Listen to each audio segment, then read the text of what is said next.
Boo. Dun, dun, dun. I'm here. Right, let me just put the invite link into the chitty chat. I'm here. Right, let me just put the invite link. That can shut the hell up. Right, let's put this in. Where's the map with my mouse? El Pesto. And there you go. Right. Greetings, one and all. I know it's only been about 10 minutes since ProSynth, but hey, what the hell? I'm looking exceedingly bright today. The light must be right in me mush. Oh. So, no, it was really good of Richard to come on the show last minute.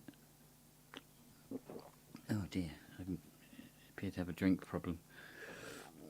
Hang on, there we go. Yes. Got the mouse mat the size of a mouse's dick. There we go. Bonjour. Good evening, Kent. How are you? Not great. I've just inadvertently spilt coffee all over my hydrogen. Fatal. Yeah. Fortunately, Wonder if I you know can a find synth somebody who tech. can clean it for you. Yes. That's just a little splash. Here we go. There you go. It's fine. A very musical splash. Yes. Oh, here we go. Hey, you buds. Yeah, absolutely knackered today. I just had an early start and then busy day. Yeah. And then, just trying to cram too much in. Oh. Yeah, I know that. Well, as you know well, yes.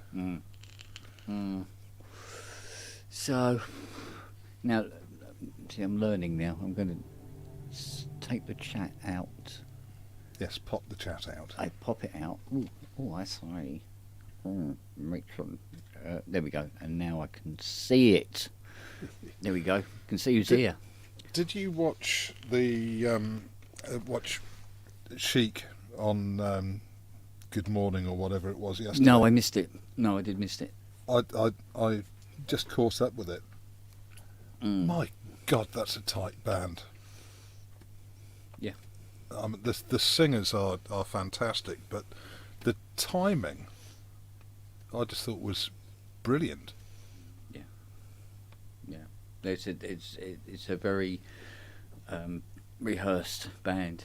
Yeah. Polished. Anything goes wrong, they know how to compensate and everything. Yeah. So, I thought we might have. Andy's coming in. Oh, hi, Andy. Hey everybody, how's it going? Good evening, Andy. Yeah, I thought Rich might even join us, but it's quite possible he's too So that of the busy. pizza? Yeah, or smashing up his hotel room, one or the other. Throwing the TV out the window. But yeah, I was just absolutely blown away by, bearing in mind that it was just a little spot on breakfast TV, that they sure as hell don't let their standards drop. Yeah, no, that's you get the full professional layout, regardless of whether it's a TV station or a pokey little pub somewhere. Yeah, looking forward to seeing him in September at Duran Duran. Yeah, it should be a good gig. They really get the room jumping. So, because I suppose it's one of those things where, the songs have spanned quite a few generations. You know what I mean? So there's And have been sampled on God knows how many records. So even the young ones know. Even the young ones know them. And Yeah, I'm not a disco guy, but I like their stuff. So yeah, actually, there's been a lot of disco that I've really liked. There's a lot of because there seems to be to me anyway, a very close relationship between funk and disco anyway. But Yes. and yeah, certain ones are really good. And early rap and early hip hop. Yeah. So, but it's that Vangelis principle, isn't it? A lot of disco was like predictable, so it was easy to listen to, and you knew it was coming. So it was comfortable from the first play. I remember when they disco-ized things like the Star Wars theme and all that stuff. Oh, yeah. Well, I mean, there was some disco atrocities along the way. It's like the Moog albums where everything was Moog, no matter what it was.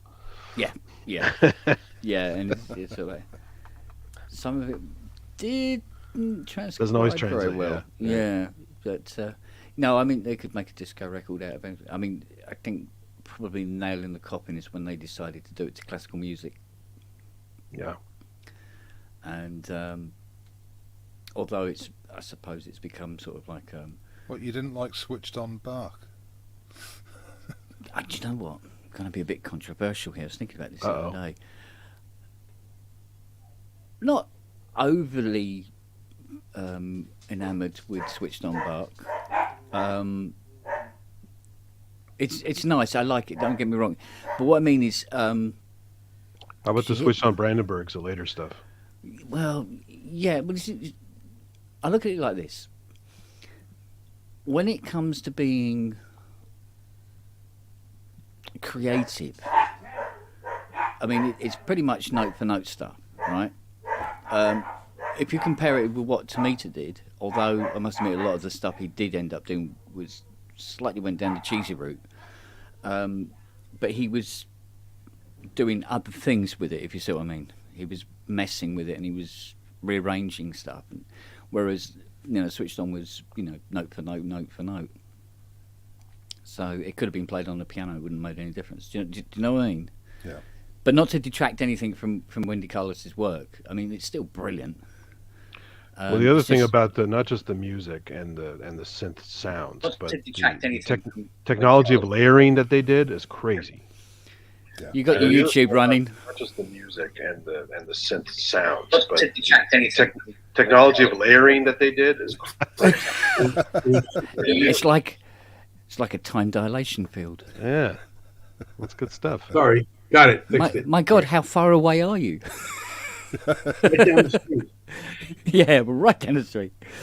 Good evening, Rich. Yeah, Toyota did. Tomita did something different with it. He walked in and he peed all over the carpet.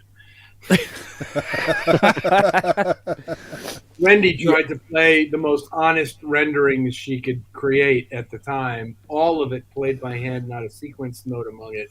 Incredibly, some of the most challenging music ever. Yeah, layering and perfect play with the layering is crazy. And you mentioned the Brandenburgs, Andy. That is one stunning record that is not available now that I can find, and it really? was amazing, amazing record. I'm sure I still have the original vinyl somewhere.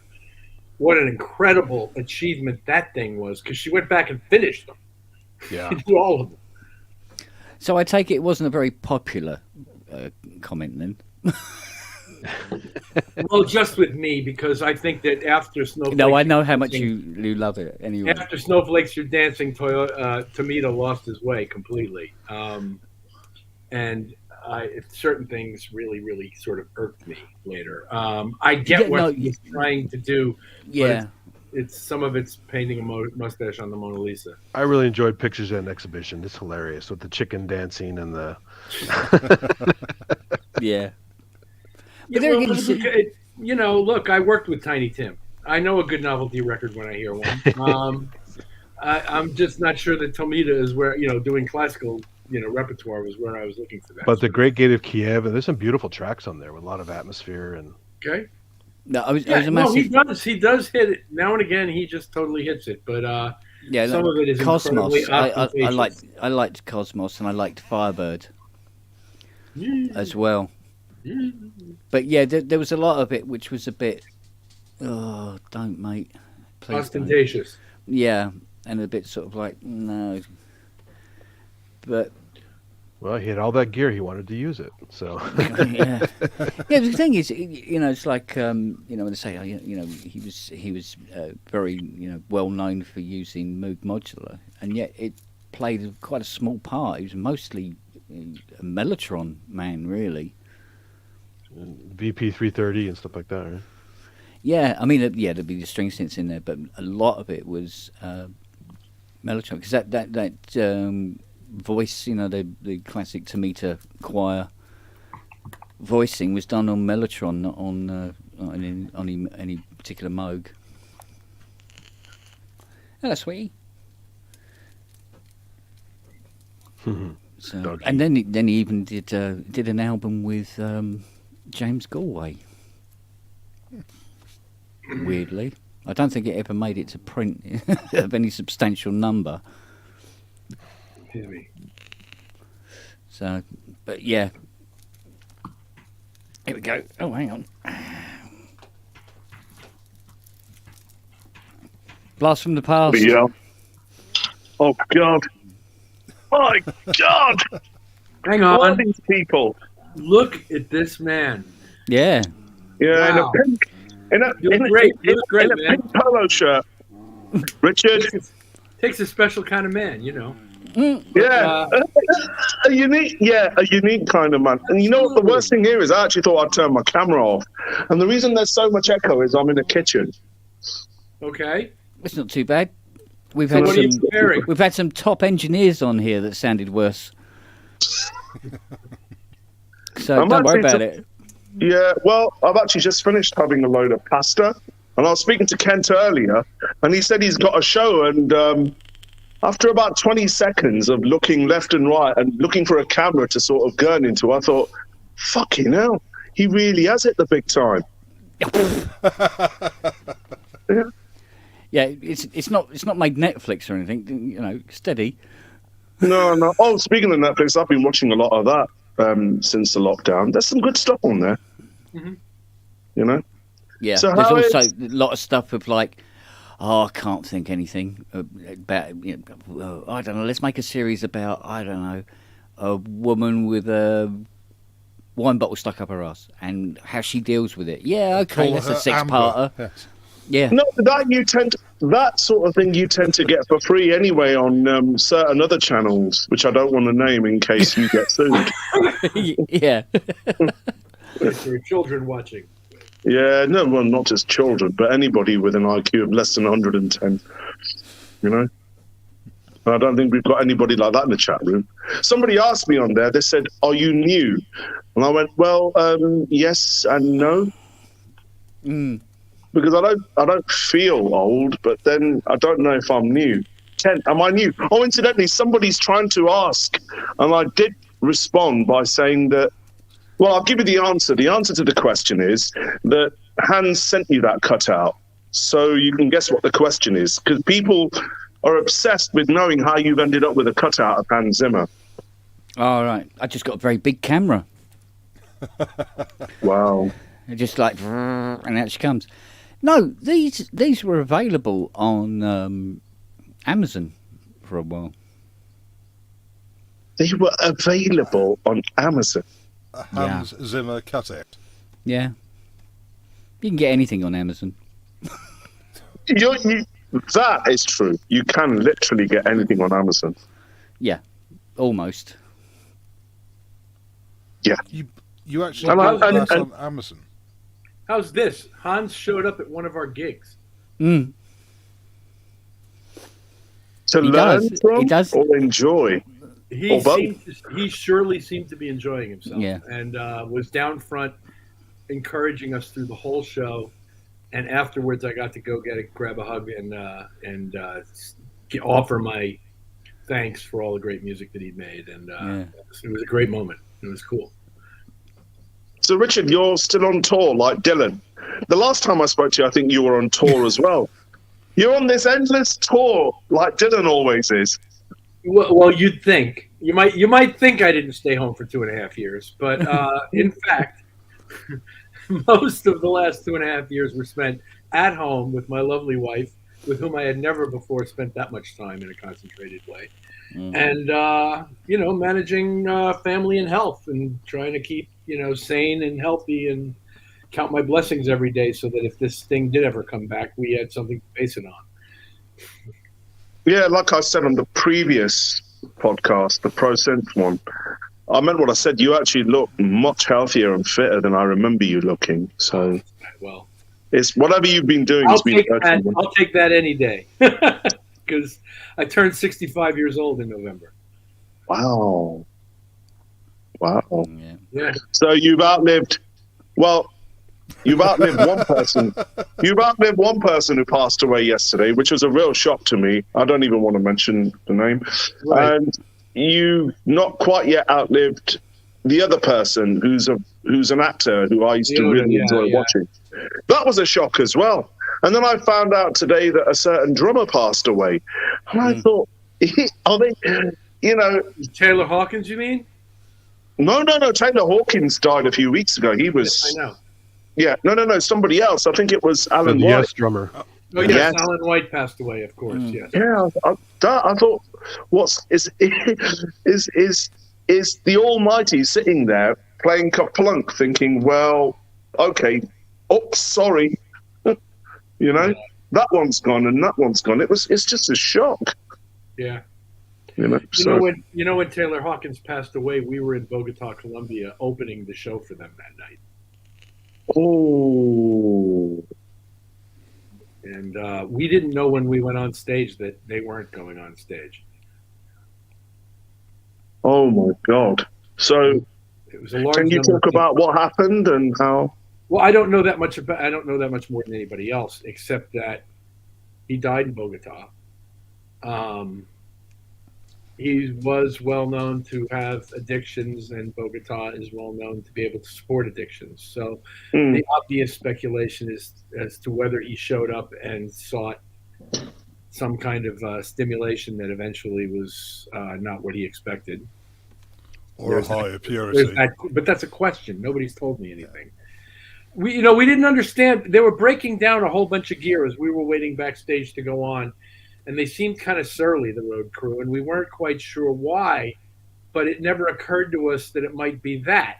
It was only after the show when we heard the news that, looking back, we could see, they were breaking down Foo Fighters gear because they were all pissed off because they've been sitting around 2 years waiting to work, and now they're all out of a job.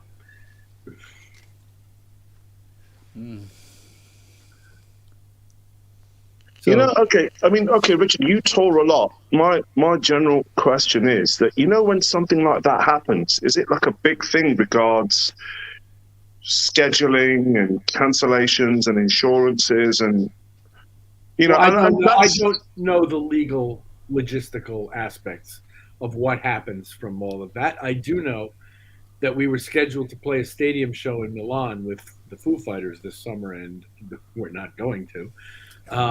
But I don't know the answers to the kinds of questions you're asking. It's commonly known as a shit show.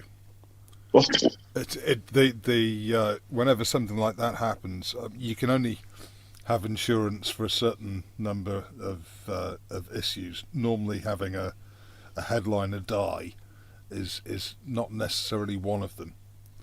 Oh, so it can work out very, very expensive. I mean, when you think of the number of people who are involved in a major tour, it's insurance will cover a bit of it, but definitely not all. To put some numbers on the size of a major tour, when we went into lockdown in March of 2020, came off the road, we had been opening shows in America in arenas for Cher, the iconic Cher. Yeah. Cher's tour, before you count one member of our band or a crew or anybody associated with us, 125 people. Yeah. And then there's all the vehicles and the stage equipment and lighting and, Yes, well, that you just put into storage, but the people are all out of work. I mean, and that's just one tour. I mean, it's a big tour, and it's a gigantic production, so there's a reason why they have that many people. But, we travel with 20 people or 25 people, But there's lots of tours, you know what I mean? There's lots of people, and that was a gigantic section of the industry that was completely underappreciated and not well compensated during the course of this time. There were no programs for people like that in the United States anyway. Because it's one thing to deal with the actual, the emotional aspect, but it's always, I've always thought about, so when you have to reschedule and so on and so forth, and it's a lot, isn't it? Because as fans, all people think about is, okay, you know, they've lost so and so, and that's a different level of dealing with things. But the people who are in it, they've got a lot of stuff to deal with. Yeah. You know, these big tours are not for sissies, you know. There's the added, I mean, Richard, you obviously know, the reason I'm asking you is because you've been touring for a long time. And, you know, it's one thing to just keep your health and, you know, you've got all that to deal with. But then when things go wrong, you've got to sort of make do and work your way around it. There's a lot. Being on the road for months on end it's a serious business, isn't it? Mm-hmm. Yeah, but you try to keep it light. You try to keep your relationships cool with the people you're with. What's the longest you've been away? I mean, in like one block? Is it years or?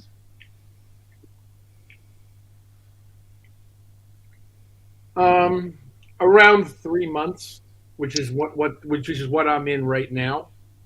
It's the start of what ultimately turns out to be about 11 and a half weeks. Is the longest I've done in a stretch. But now I'm doing it after sitting at home for 2 years, which is a bit of a different context for it all, because I've never been that deeply entrenched in home life in my professional career. And, you know, suddenly. Do you get that thing where people say, oh, you get that when you come off the road, there's that classic thing about at 8 p.m. or 9 p.m. you start to get that weird adrenaline?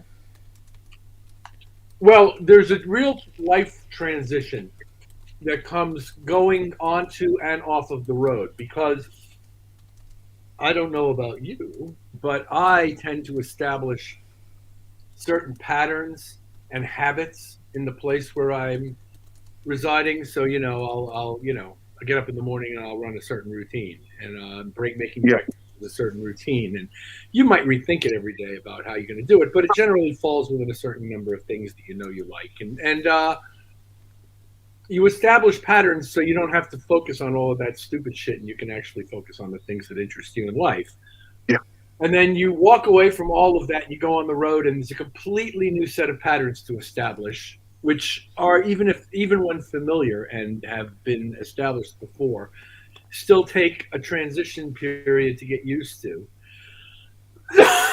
And then you go home, and you know, you seem to detach to the people around you, and it's a little hard to integrate yourself into social culture properly, and it takes a little while to regain your footing and remember your little rituals and re-examine them and decide if they were worth keeping to begin with. And then there's this constant sort of reconfiguring of your life that goes on, that with the going away and the coming home, that isn't obvious to people who don't do it, and it doesn't get talked about very much.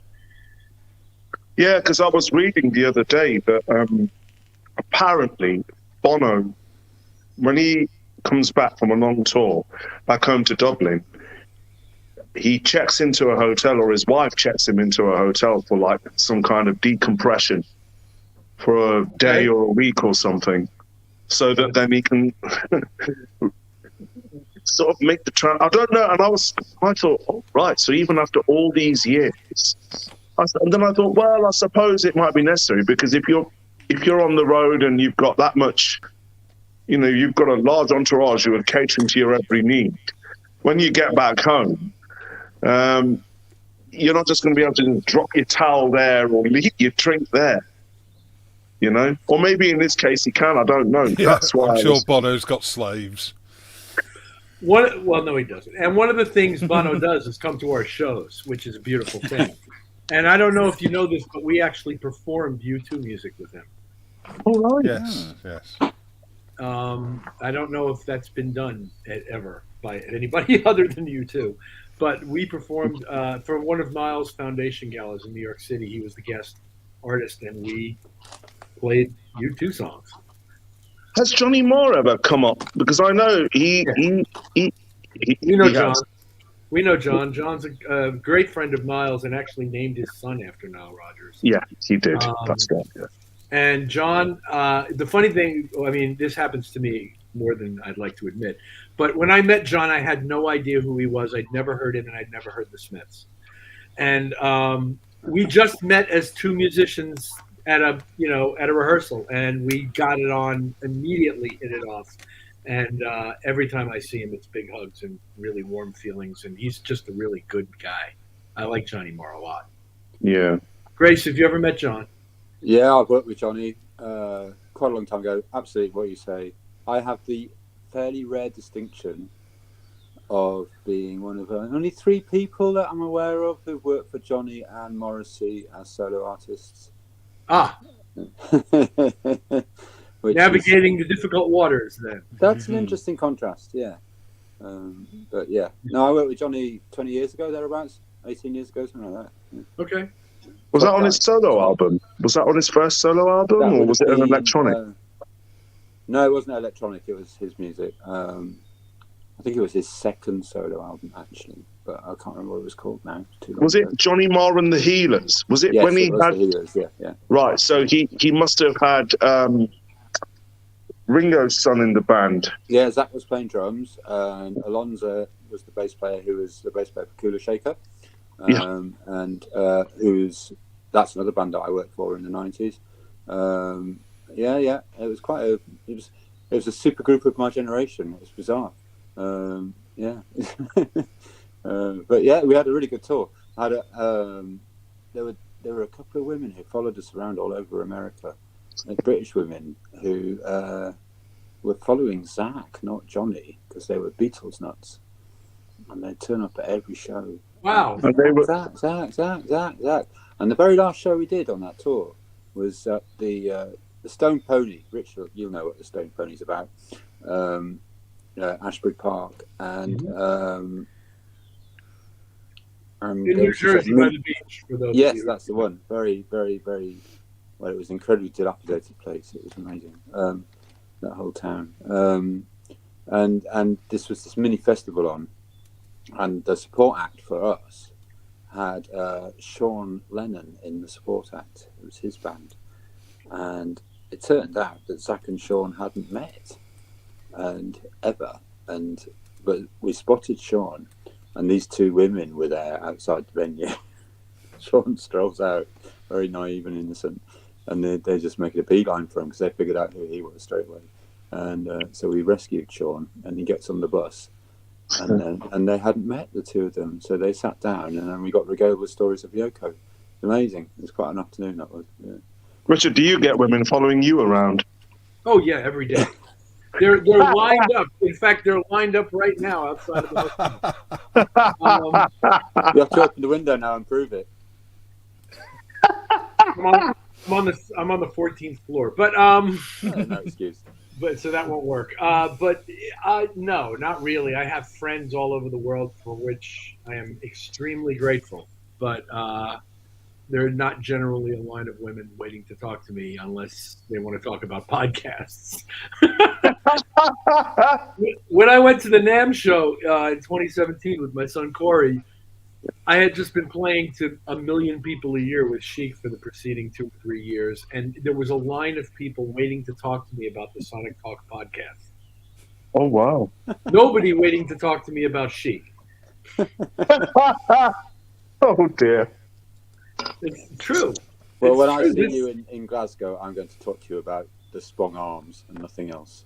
Absolutely. I can't wait. I can't wait to meet you, Grace. And here they are. Yeah, I'm looking forward to it very much. Drink them in. Everyone. Well, Nick will be happy about that if they're asking about the podcast.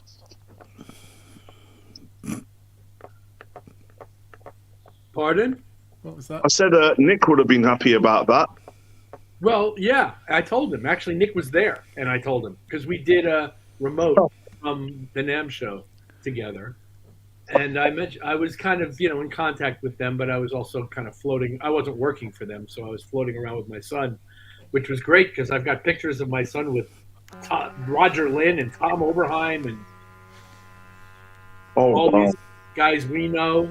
Doty was there, and John Bowen was there, and Kowarski was there, and it was just a great hang. And because my son is in the same industry, it was a great father and son kind of thing to be All there. right. So what's he doing now? Well, my younger son, Corey, in addition to playing music locally with people he's very good, comfortable with, he works for a major audio company in New Jersey called Music Mix Mobile. And they do audio for major events, broadcast and recording, from a bunch of truck. Wow. Oh, good on him. Good on him. And he's working his way up the ladder. He's just about to turn 27 years old. He's very well regarded with his coworkers and his peers. Some clients insist on hiring him out from his employer. So I figured that's pretty cool. And in between, he plays gigs and he does great. And we're very close. And me and both of my sons are very close. And it's about the most satisfying thing in a rather overwhelmingly satisfying life that I have got. Yeah, you're very blessed. You're very blessed, Richard. No question. Absolutely. No question. Hello, Armalites. We've not been introduced. Hi there. I'm Jim. Hi there. Hi, Jim. How you doing? I'm good. The reason I've turned the camera off is I've got to do a lot of cleaning up and stuff around here. So if you hear weird noises, it's not me trying to crack one off. It's me actually trying to clean. And for those who don't know what crack one off means, I won't apologise. You can ask someone else. I think everyone knows that one. Well, might I'd like to assume so, but on. some British slang doesn't sort of translate as well to other cultures or countries. So that one seems pretty universal. I think we're okay with that. So not too American. What a relief that is. Phew. Right, so Jim, what's going on in your work? Fucking hell, why am I doing all the talking? Ken, it's your show, mate. No. No, you're the new dude. No, I just sit here and drink it all in. That's what the whole point of the thing is. It's just to hear other people talking. It's great. It's better than the silence of my life. Yeah, full disclosure. About 10 minutes prior to this starting, I just rang up Kent to say hi and say, well done, mate, blah, blah. And I was trying to figure out all those blinking, bleeping, flashing lights he had on one side of his synth keyboard stand. And after that, he just suddenly dropped it on me that he had a show. And when I actually looked, he said, just have a look on YouTube. And it said 6 hours. I thought, 6 hours? Oh, that's a short one. He thought I had a Behringer modular. Yeah, I did. I thought, wow. Sacrilege. They don't yet make a System 700. No. Oh, the 700. Now, many years ago, our host was restoring not one but 2 System 700s, and at the time, I needed a new car. Now, also at that time, the 700 wasn't worth, or it wasn't being sold for anywhere near the price it was going for now. And he did sort of intimate to me that if you want to get one, now's the time, because we've actually got 2 of them. And I remember thinking, I can't afford that. Surely it's worth it, but it could. I should get a bit of a discount. And in the end, if I'm right, Kent, did a certain Mr. Zimmer end up with both of them? No, he just bought the one. So there was one which didn't even have a serial number. It was a very early model, wasn't it? Was it a demo model? It was the demo model, yeah. He bought that one. He bought it for, I think it was like 12k. Right, and it was the other one that was going for 10.5, which wasn't in as pristine condition. And what did I do? I said, no, it's. I'm sure it'll. I didn't actually say it'd come down in price, but I thought, who's going to want to pay more than that? And yet here we are, all these years later, they're going for the price of a house. Yeah, I think they exchange surreptitiously under the radar for about 120. Is that right? Ken, explain to me then why is there so many? I mean, I've seen YouTube videos where people have got the lab systems. They're not a full 700, and they're saying, "Oh, look, here's my 700," and I'm sitting there thinking, "No." Well, technically, it is. Yeah, technically it is. It's. I think it's classed as. Was it Unit 9 or 6? Block 8. I think it's got 3 oscillators. The lab. It's basically like it's like the main unit without the mixer, or basically like a Model 15. Yeah. Oh, right, so that's... Yeah. But even they're not cheap. No, but they're even more rare than the main unit in its own right. Yeah, yeah. Block 8s are... They didn't do many of them. But the Actually, 700 didn't do many of any of them, to be honest. No. What's the rarest modular, Ken? Is it the 2500? Aries? It's it's you know, it's rare, but it's not Aries, Buchla 100, or to be fair, Buchla 400. That's got to be like whether like only 5. In actual usable. What about the ones that PML? Or PPV 200, I think, of those modules, they're probably only about 10, 20. Didn't Surge make the earlier modulars where it was basically, it wasn't even proper casing or anything, and there was like bits of thick cardboard as front panel? No, the front panels were all metal, but the holes were all punched. It was a grid of holes that were punched, and then paper face. It was a paper face, they're called, but yeah, it was a bit of cardboard that covered up the holes that weren't used, and then the holes that were used for pods or bananas were punched through. Well, I mean, the Digisound is quite rare. The PPG 300 series is quite rare. But is the Digisound really... Can you count the Digisound? Because weren't they kits and you had to make them yourself? Yeah, but you could buy them ready built, which was highly recommended considering the state of some of the bloody Digisounds I've seen come through here. Where, you know, a guy's warming up his poker in a flame, the solder chips on it. He looked like he used plumber's solder on this particular one I worked on. And plumber's solder? You go, oh, it never works. At least it was all the pins aren't supposed to be connected. That's why, mate. I saw a video about a month or two back. It was a very famous act. I don't want to name them because I am a fan of their work. But let's just say they used a Juno 60 on their biggest worldwide hit. And they had the original Juno 60 in a studio as part of this video documentary in honor of the hit. Yeah. And you know, when he was playing it, I noticed that it wasn't actually in tune. And I sat there and thought, how is it that a DCO-based synth can go out of tune? Well, you have a tuning knob at the back. So if you don't tune it properly, I mean, you still need to set the frequency of the master oscillator that does the clock for that. Or does it use to process the clock? Do you mean between voices? Yes, that's what I was meaning more specifically. It was in between voices because he was playing chords, block chords, and I thought, hang on a minute, one of those voices doesn't sound right. Has it got the same issue that the 106 and the MKS30 used to have? No, I mean, on the 60, you can, in theory, over DCB, you can set the offsets for every voice, which are not the same as... So it's not proper, like, not as precise as pitch bend would normally be, but there's some more granularity to it, digitally, than just semitones. All right. No, you'll have to forgive my naivety because I just sat there and thought, surely the whole point of DCOs was, you know, really super stability on tuning. But I was really surprised. Yeah, you don't hear them going out of tune that often. No. I must admit. But there again, I mean, I've seen so much crap over the years. Speaking of which, what we got? Ooh. I guess they won't drift from the normal reasons like analog oscillators. Hey, Fiona. I can't put this down on the rise because it's turned on. I think. Hang on. You're not going to sing for your supper then? Yes. Hang on. Let me. If it was turned off, you would have rested that on the seatboard. No. That was the block. There we go. Oh. Was it you who used to find sandwiches and kebabs and stuff in synths? I've found all sorts of shit inside synths. It's ridiculous. You could write a book just on the stuff that I found inside them. Thanks, darling. I think you should.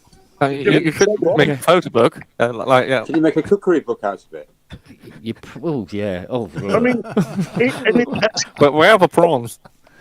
Yeah, but would you actually need any owner consent? Because it'd be, to really spice it up, it'd be nice to have pictures. Seriously, half the owners wouldn't know what was inside them. They've never opened them. And a lot of it would be, oh yeah, I bought this on eBay and it's not working properly, and also it smells weird. Here we go. And it's got half a kilo of white powder in it. So. Oh, yeah. Yeah, we've talked about it before, haven't I? The memory mode that was absolutely stuffed full of grass. Yeah. Wow. Yeah. No, I mean, I've seen Unsmart a memory mode go up in flames years ago in the studio, but I never smelt that sweet smell. So how did it smell? Right, exactly. How did it smell? It just smelled of wood and old electronics and that sort of musty smell you get when something old is, at the end of its life. Hey, I represent that remark. Oh, bless it. I resemble that statement. How dare you? Ken, have you still got that? If I remember correctly, isn't there a Yamaha synth that you had for knocking on close to 2 decades in your gaff that nobody's picked up? Yeah, Robbie's got that at the moment. Ah. So, and he's got. Is he making good use of it? He's trying to get it going. It's quite good actually, because he goes, "This is really, really generous of you," and I went, "Oh no, honestly, it's nothing. It's out of my house." Yeah. And it's sucking money out of somebody else now. Mind you, I'll have to take it back Jupiter 8, man. It's taking up space. Yeah. It's quite funny actually, because he said to me, he goes, "Oh, I gave it a lovely clean and I gave it a polish and everything like that." And I went, "Oh no, you've devalued it. That had some of the musical luminaries had piss splashed on that." Hi, Rich.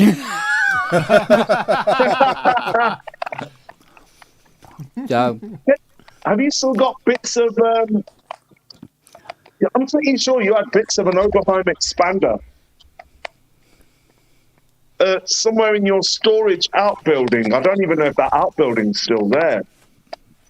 But I remember you had quite a few bits and pieces. You had a bit of display. You had circuit boards, voices. Yeah. He just found a Jupiter 80 he didn't know he had. What? Yeah, I found a Jupiter 8 in the garage. Was it yesterday or the day before? I can't remember now. As you do, just a huge 20, 30 kilo synth with a massive heat sink. If you saw Who's the garage, in it? Do you know? No. Do you care? No. There's a Art Grey Meanie in there as well. Yeah, most of us find coins and cushions. Kent finds a Jupiter 80. So yeah, I know. 600. I mean, I have to take that Grey Mania as well. If you need. Yeah, great. Oh no, honestly, you wouldn't want it. Do you have the address of this hotel? Has anybody here actually tried the Korgar 2600? And if so, are they good? Yeah, they're really good. I tried an AM, it was great. Yeah. I tried one in a shop and I couldn't buy it because they already sold it. Yeah. TTSH is really good as well. Right. That was like the first DIY clone, wasn't it? Yeah. Really deliciously accurate. What I really hated about it is just those sliders being thin with the LEDs. That's like one thing that only the full size carb one has, is where you actually have the caps on the sliders. Yeah. Because I mean, there's also like the worst part of a black orange one is those stupid shit ones that disintegrate on the sliders. Yeah. Ken, what about that Deckard's Dream? What's that all about? Yeah, you should speak to Wagyu. He's got one. Yeah, I found it to be close, but the guitar, the cigar remains elusive. Yeah, the Deckard's Dream and the Rachel. But just about every single plug-in and everything like that, they're all just slightly short of the cigar. But so you know what? But they're close enough. They're close enough. They're close enough. But what about unless whatever Behringer's going to come out with is close. If you want the real thing, you have to get the real thing. But the real things all sound different as well. That's the other thing, yeah.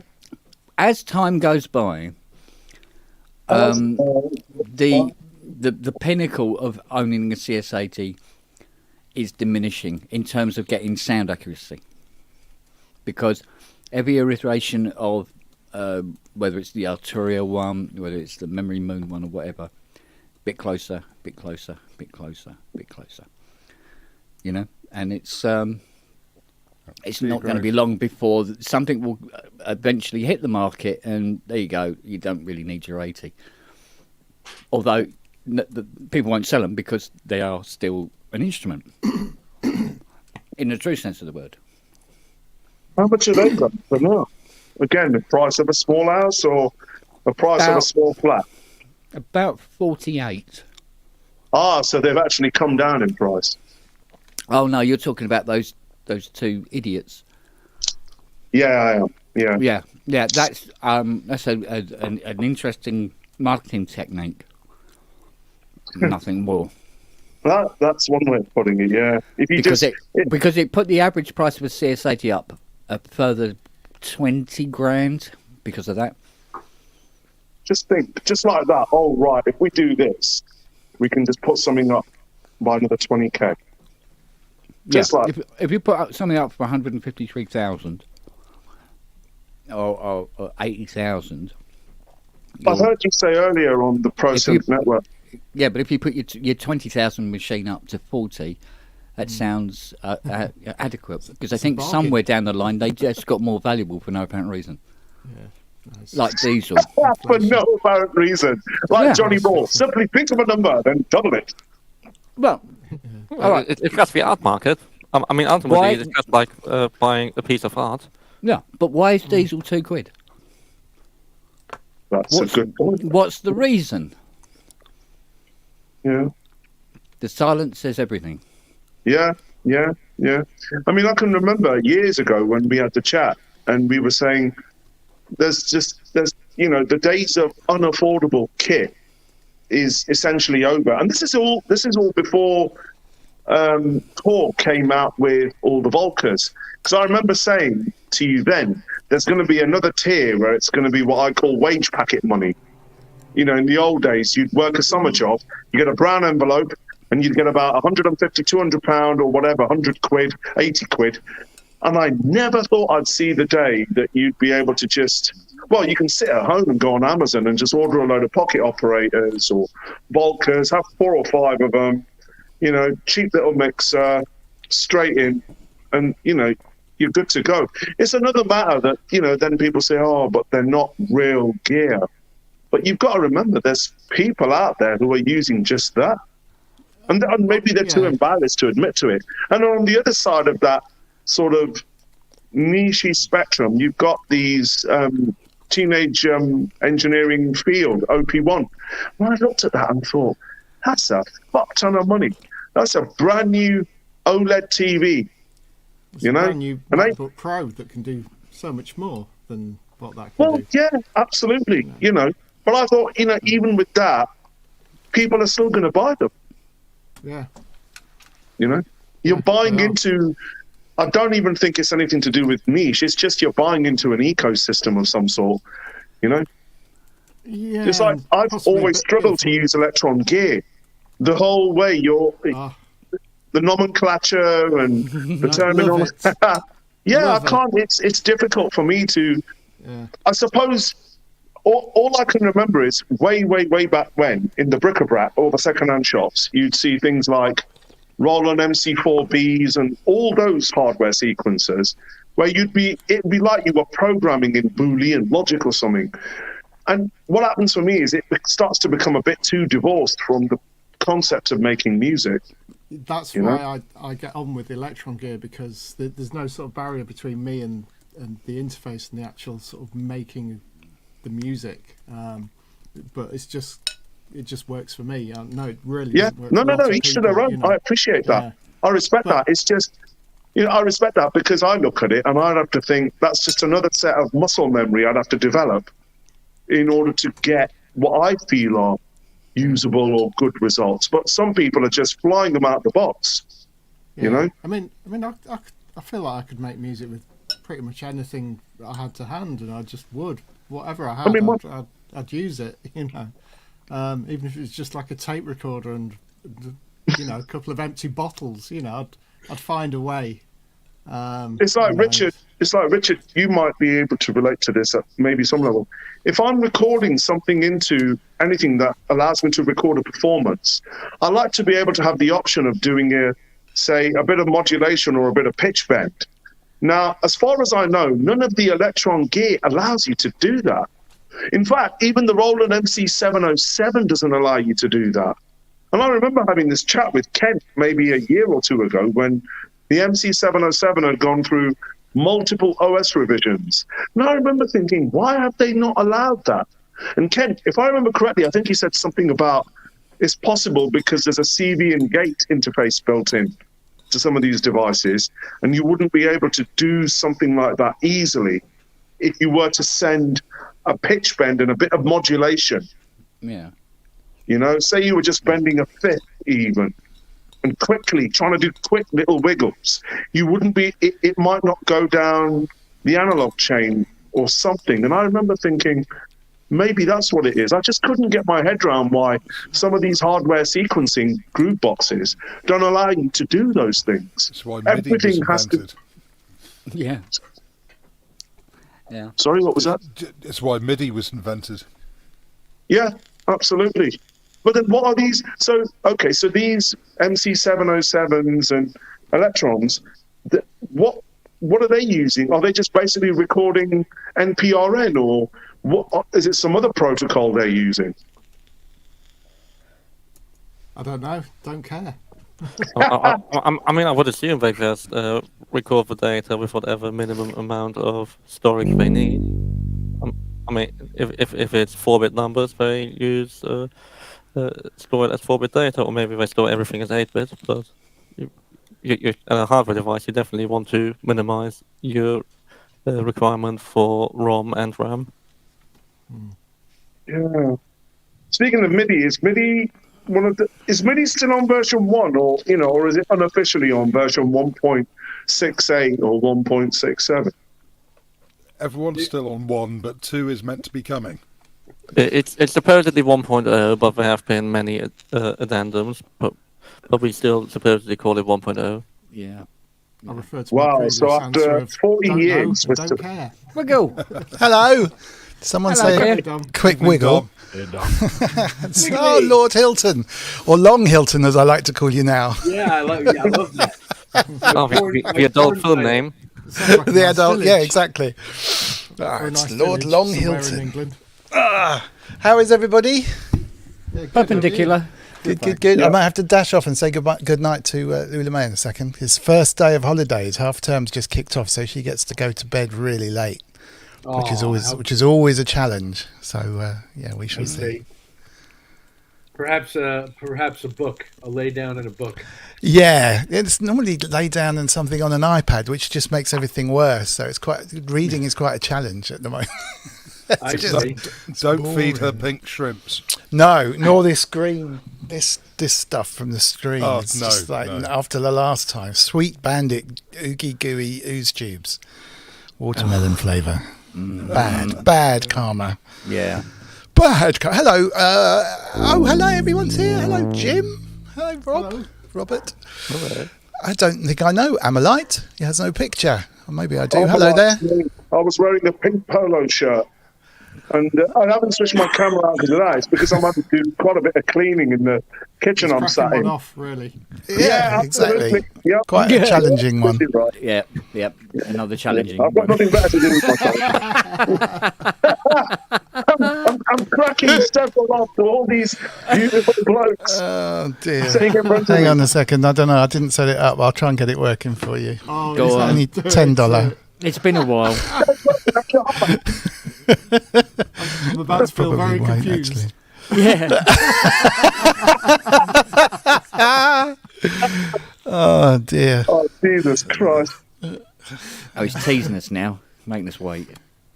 Here we go. Oh no, it's Captain Yellow. Oh dear, hang on. Oh dear. Whoa, no one feeding back. There we go. Hey! Who wouldn't Hello. want to knock in with that? That always freaks the hell out of me. Sing us one of your hits. I'm in the mood for dancing. Go on. I'm in the mood for dancing, romancing. I'd give it all up for you. Excellent. Sandwich such sincerity as well. I've got Harley Quinn here, who's always better, but yeah. Somewhere Harley. I feel more comfortable as Harley. There we go. That's freaky as well. There. Yay! There you go. Yeah, that works. If I really squint hard enough, I might even be convinced. Oh, come on, mate. You don't have to squint that hard. Oh, dear. I don't even have to squint at all. That answers a few questions I haven't asked you yet. God bless him. Brilliant. Maybe a bit furry. I don't know. Very funny. Yeah. Oh, hello. Yeah. That's good. Do your Norwegian death metal now. And then there's the Profumo affair.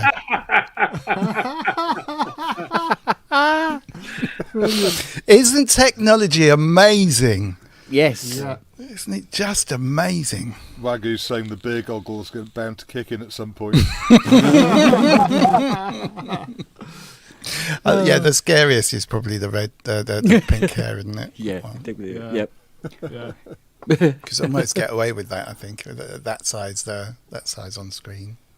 What is that? I mean, I'm trying to figure out. Is that a hairstyle or what is that? It's like a snap cam overlay, but you can play around with in real time. So if you've ever played with Snapchat, then they have overlays that you can do to take pictures of, and some of them do videos, but they've obviously made a lot of money, so they put that into developing things like real-time overlays like this, which literally, they just completely transfer. I mean, some are very, very bad, but some of the ones that they've done are really, really, really quite cool. It's very look at that one. That's That's really scary. Yeah, and that's just a real-time. On one computer, all the streaming, all the audio, everything, Yeah. it's crazy stuff. I know what I was going to ask you, Dom, and that was about synesthesia.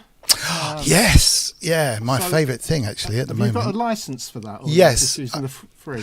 No, I used the free for a while, and then I just bit the bullet in the end.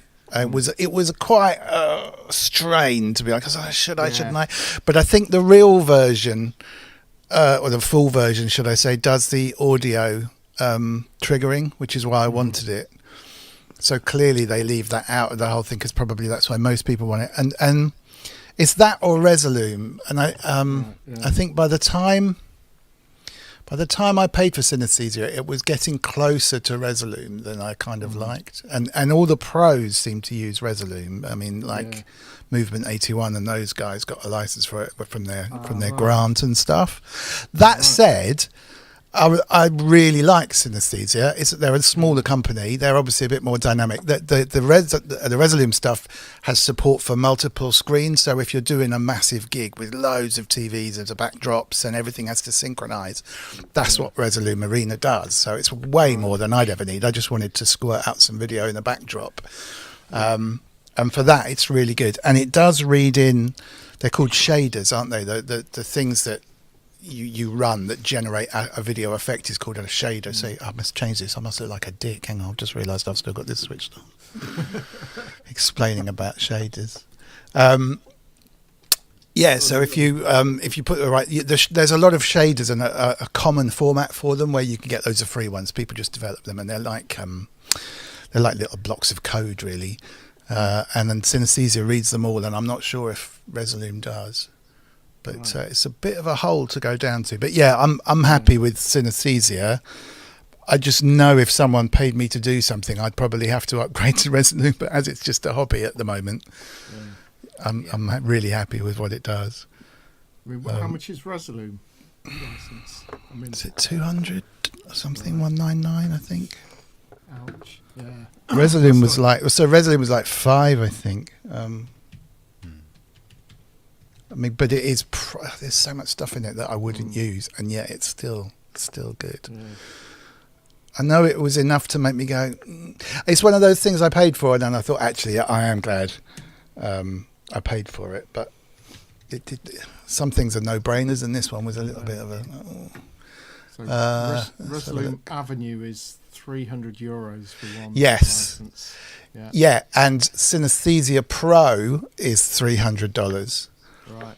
And at that point, I think it got a bit close because I think I was going to get away with the standard one, but I needed the Pro one. So what did I need that was in the Pro and the standard? I had NDI output, so you can squirt it in I run it on a separate laptop, an old laptop, and you can send it into OBS as a background by using the NDI stream out of it, which you have to have, which is only in the Pro.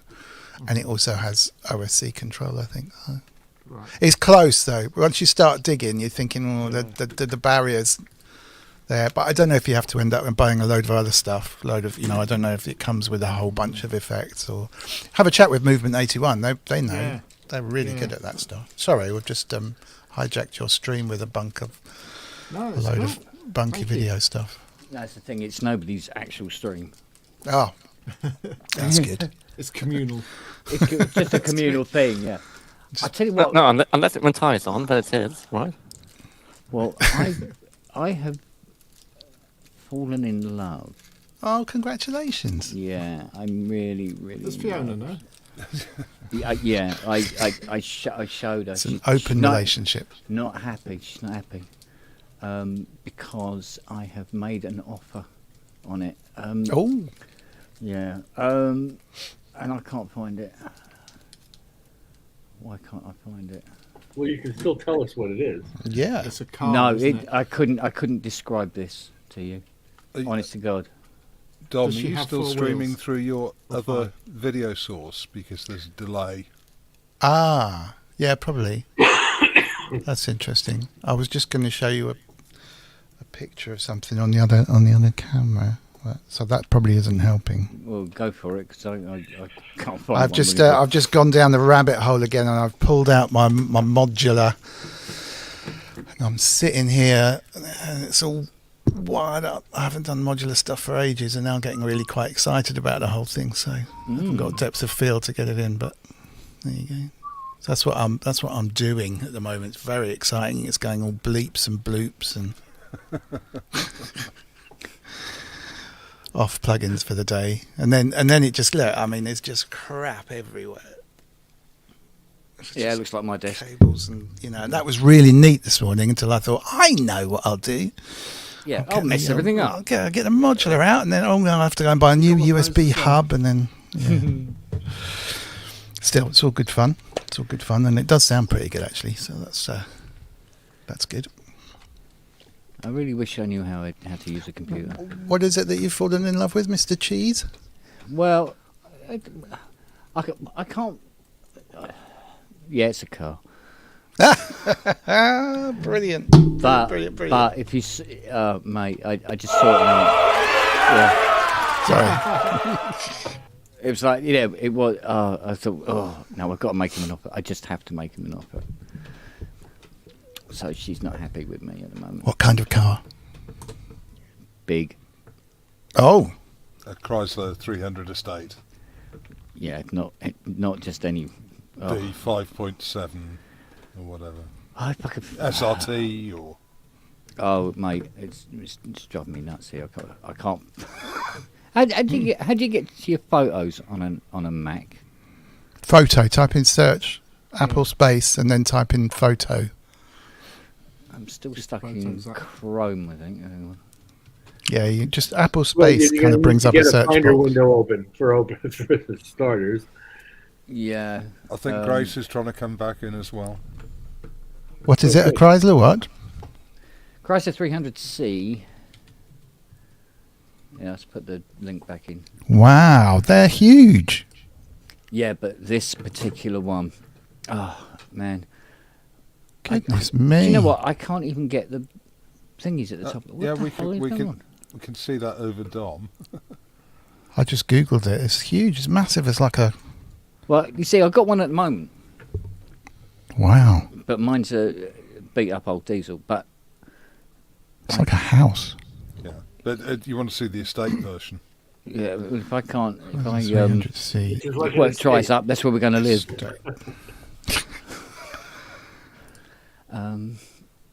Unless it's in there. I think you can officially fit 8 bodies in the boot. Yeah, that's the proper car. It's a real gangster car. Yeah. It's going to cost you £5 to get to the end of the road. Actually, the 3-litre diesel is actually quite eco. Actually, she's not overly thirsty. 5.7. You're going to the put 5.7 different. Well, it's 6.1. You're going to put off buying an OBX8 so you can buy a car that goes 0 to 60 and then you slam on the brakes. Hey, I'm going to put the OBX8. Hi, Grace. In the Chrysler. Okay. You can sit in the back and play it. Okay. So that car's tiny compared to my 70s cars I used to drive.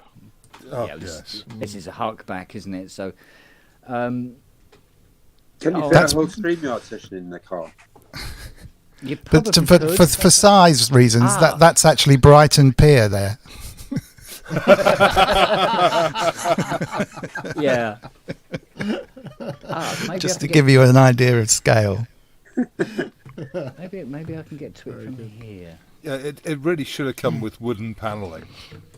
Yeah, yeah, they probably do a version of that.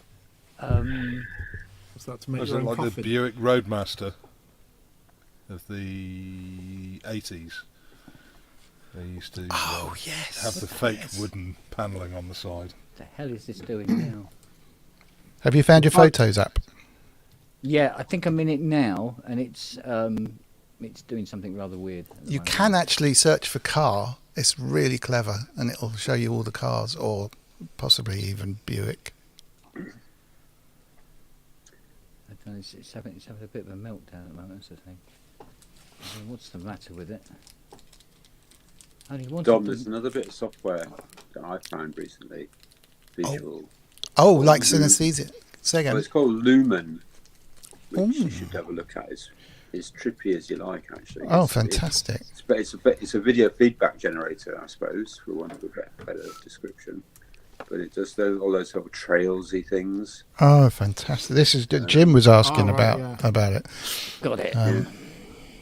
Lumen 5. There's a free, there's a demo sort of one with the watermark on it, but how do I get to that?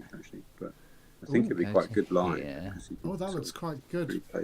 You can hook up MIDI controllers, I think, to the nice parameters as well. No, that's not it. And there's another thing that's up. I can't remember what it's called. That is a whole suite of visual plugins for Ableton Live. Yes. Someone I was trying to remember. Someone sent me a Max device where you could edit video. It's not. Yeah, it's someone's done a whole kind of environment in like a bunch of different things, and it's supposed to be really, really good. And it's working off the Max engine, but it's actually way beyond what the Max things that people make are capable of. Well, this looks good. Thank you.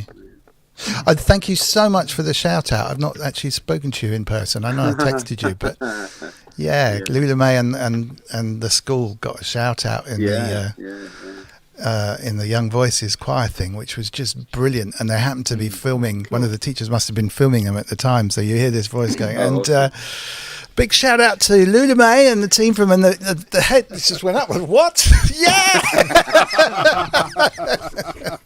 So thank you. It was absolutely wonderful. It's really kind of you. Then. Yeah. Good. We just did our last one last night. Actually, finally finished. Still going. My word. Yesterday was the last one. We did 2 nights in Manchester, and we had 9,100 kids in the choir. Oh wow. Yeah. That's so brilliant. Such a brilliant thing to do. Marvellous. I mean, they were buzzing. They were literally like so excited about the whole thing and proud of what they'd done. I can't remember what day of the week it was when she came. What sorry? That all the wise teachers who've done it before try and get tickets for the Friday shows.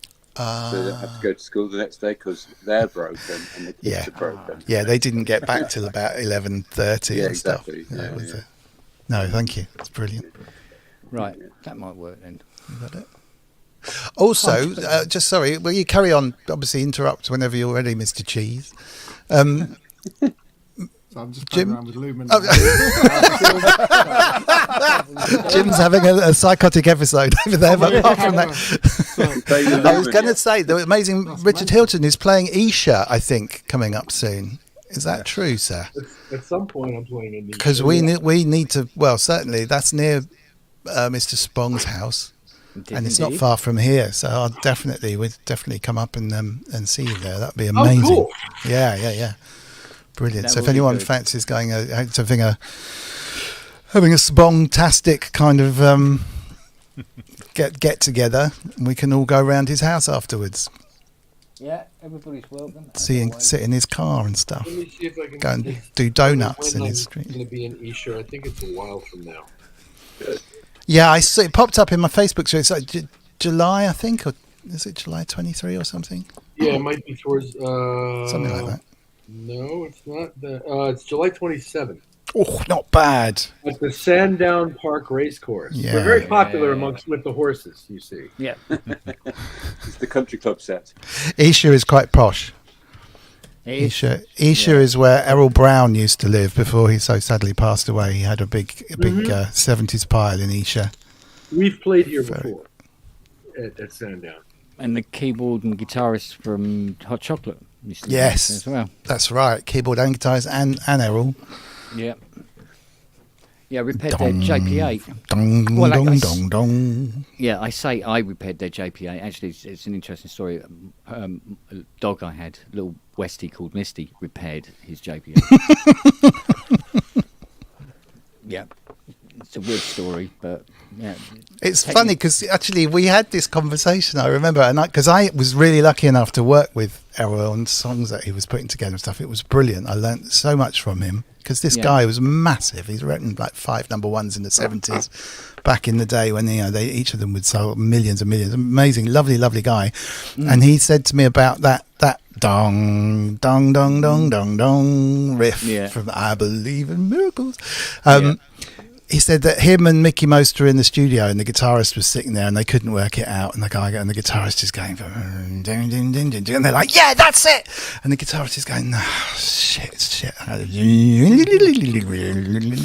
and they had to work really hard to persuade him to keep this amazing riff, as it turned out to be. And the guitarist happened to ring me up when I was working with Akai to get some sounds, and he said, yeah, I'm the guy that wrote that riff. So, and then apparently he turned up at your house with the OB8 with the CS80. He said, yeah, I'm the bloke who wrote that riff. Yeah. So I was saying that they had to persuade him to keep it. And all these stories kind of connected in the background. Yeah, I know, it's ridiculous, isn't it, when you think about it? Oh, mate. I've come to the conclusion I'm really shit on Mac. It's just just a bit of time, that's all. It's just got a weird user interface. Oh, that's another thing. Cubase. It's just do the easy thing. Yeah, you know, with Cubase 12, and said, sorry, no more VST2s. Well, actually, there's more to it than that. It's actually in Cubase 12, no more VST2s if you're a Mac user. It works perfectly okay on PC. I use Sound Toys today. Maybe that's just beginning. The next Windows version will do that. So. Oh yeah, they'll find a way of screwing it up. I know, but it's pretty hard to support them. Yeah, well, Sound Toys is not far off releasing a VST3. Yeah, it's also not that hard to. Do you think it's been a few years? Yeah, it's not an enormous thing. Compatible with version 6. Sound Toys next. Yeah, possibly. We could bundle it all in one. Price. Yeah. I think I better just check on what's going on downstairs. It's 11:15. Oh yeah. Be right back. I'm Put your hard hat on. He's on daddy duty. I was listening to the Errol Brown story. Hi again, everyone. And it hello. Hello. And it just reminded me that with all the with all the remastering, for instance, the Led Zeppelin albums, it's very nice of Jimmy Page to leave in things like somebody coughing at the start of Whole Lot of Love, and on Physical Graffiti, there's all the chit-chat and the plane flying over. I just don't think you're going to get any of that again. And it makes me wonder why those things were left in. Why weren't they edited out? Roxanne has that laugh in the beginning after he sits on a piano. Yeah. Well, all of that just gives it character, and they're just like, why, it's proper rock and roll. You can leave that shit in. Exactly. It's more difficult to take it out than leave it in. So, Yeah. Well, especially then. Yeah. But the only thing I noticed, somebody mentioned Roxanne. Is that off? It's the same album, isn't it? Outlander's D'Amour. On the remastered version of that, on the original CD version of that, Hole in My Life, you can actually hear the tape speed all over the place. But when they remastered it, they actually corrected everything. And I thought, so that's an actual reason for you to go out and buy the remaster. Okay. No, it's just one of those things, because I know, like, the Beatles, a lot of the Beatles things just keep getting endlessly reissued. But there is a big difference in sound on some of the albums. Because if you bought the original CD versions at whatever price, and then you bought the 2009 versions, there is a big difference. But then it makes me wonder, you could just endlessly keep tinkering with albums, just endlessly. Well, a lot of it is down to a way of making money. Forgive me for being slightly cynical, but that's exactly what Jimmy Page has been doing all this time. I mean, you own an album on tape, on vinyl, on CD, on DVD, on Blu-ray. Yeah. Some people mini disc. Sort of. They're just going to keep going. I mean, next we're going to have the new Dolby Atmos mixes coming out. Yeah. It would have sounded but better. It's just ka-ching every time. Yeah, you've got this other thing now where a lot of these people, like Bob Dylan I mentioned earlier, they're selling their entire catalogues to these companies. So I wonder what's going to happen to all that music now. I mean, what, will it just end up just on product, or suddenly you'll be on a fairground ride and you'll hear 20 seconds of, and you'll think, what? Was that what I think it is without the vocals? Everyone will end up as a ringtone eventually. There's a really good use of that. I thought it was actually quite an interesting kind of commercial use of something where some guys had found or bought a multi-track of some obscure tune where they'd had Clyde Stubblefield drumming on it, who's the guy, the funky drummer guy for James Brown. And they had, they just had a multi-track with him on it, and they were selling the stems. And they'd done a really good advert for it, and it was like, that's a really interesting. Clyde said we can get a complete stems off of this thing, and I think there was kind of 5 or 6 tunes on this reel that they just found. 50 quid a pop every time someone was downloading all the stems and stuff. And that's quite an interesting. It was a neat way of monetizing with my commercial head on something that actually you'd have thought, I've just got this multi-track there. I'm not going to do anything with it for ages. Do you know what? It's good. I think that would just be a good way of selling records, full stop. Sell the multi-track with the stems. version. Absolutely, I'm going to put out a bunch of stuff one day, but not as tunes, just on, as you get the stems, you get the samples, you get the whole package, because it's far more interesting. That's Kanye's thing about his new album, having like a stem player, isn't he? Wow. Well, Kanye's thing at the moment is he just never release it. You just charge people to come and listen to it. Which is just genius. Who was it? That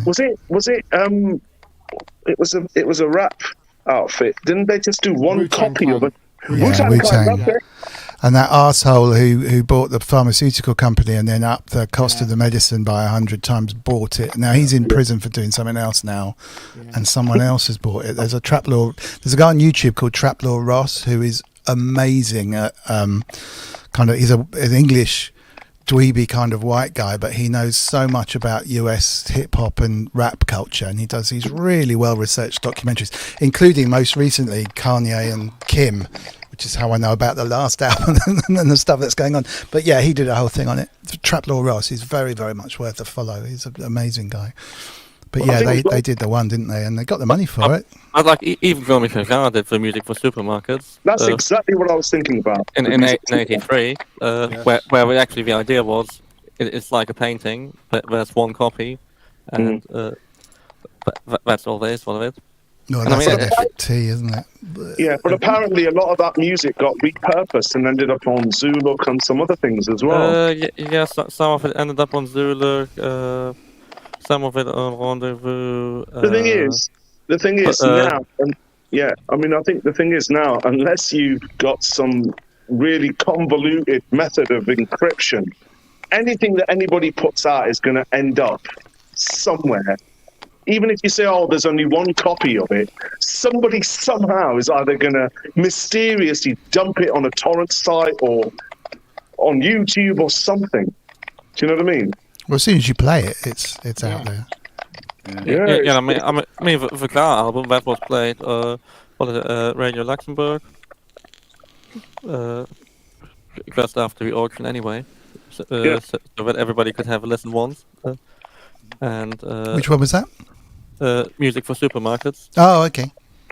I couldn't remember uploading my stuff to a Dropbox. I think it might have even been Dropbox. And I uploaded a lot of my stuff for this licensing company. And what really horrified me was, I think months or years later, a friend of mine, a filmmaker, he clearly used some sites to get some stuff, torrents, and he said, your stuff is on a load of some weird servers with Cyrillic. I go, Russian servers? And he went, I went, are you sure? And he went, yeah, it's there. And I go, how do you know? He goes, because I remember the fucking titles. And I was just thinking, hey, how and what? You know? I got 50 quid for uploading them.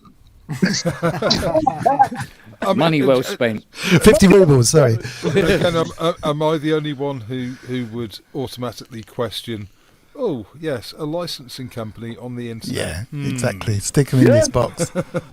Yeah. To be fair, though, you don't have to upload it into a box anymore. I mean, particularly with like Dean from Electronic Sounds, he's making sample packs. Yeah. Within seconds of him releasing one, it's available on those sites. And you just there's nothing you can do about it. Hopefully you can sell a reasonable amount, even so. But yeah, it's literally within seconds, and it's kind of impossible to protect that stuff. But what I'm more surprised, like in the music business, considering how terrible labels are in like keeping the server secure, that not more stuff gets leaked. Because a master engineer, I know he just says since the labels have become so lazy and want pretty much him to do most of the stuff, they just give him access code to FTP. Or I think it's gotten slightly more secure since FTP is becoming a bit harder to access. No, you're right though. It's laziness. But they leave like there's everything on there, and he just dump it in this folder, and there are like all these other records in there that are unreleased and are supposed to come out in the next year and a half, but that are just in there, and anybody who has been given access to work on it can get all the stuff. It doesn't matter how secure you build your systems. If you give it, if you're lazy and you just allow your mate to have access to it, it's social engineering. If someone has access to a system, someone is going to steal what's on it. Most hacking is through social engineering. Yeah, I love it when people on Facebook go, "I've been hacked." It's like, no, you just had a stupid password. There's no hacking involved. Someone just guessed. You filled out a quiz and they asked you, what's your mother's maiden name? Exactly. What's the name of your first pet? I was hacked by What was your first No, you weren't. Your favourite colour, first school. Share this. Place. Exactly. Yeah. I'm in current possession of what's really just a link to a private stream, which is an unpublished record by an artist I'm working for, and it will be out in the shops at the beginning of July, virtual shops, I suppose. But it's watermarked audio, and that's how major labels get around this problem. So I can access that whenever I want to and listen to it as much as I want to. But as soon as it leaves that website, it will be traceable. And it's traceable to you, right, as well. That is Grace's copy. Yeah. Does that work even if you actually record the audio?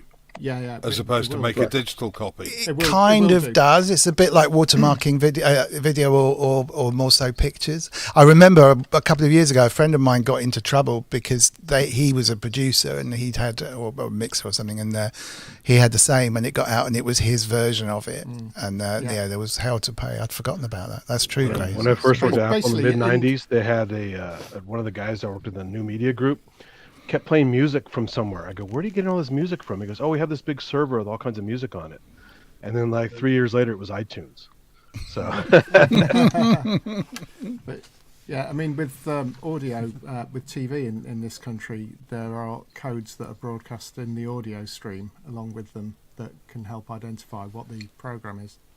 And so that's a useful method of.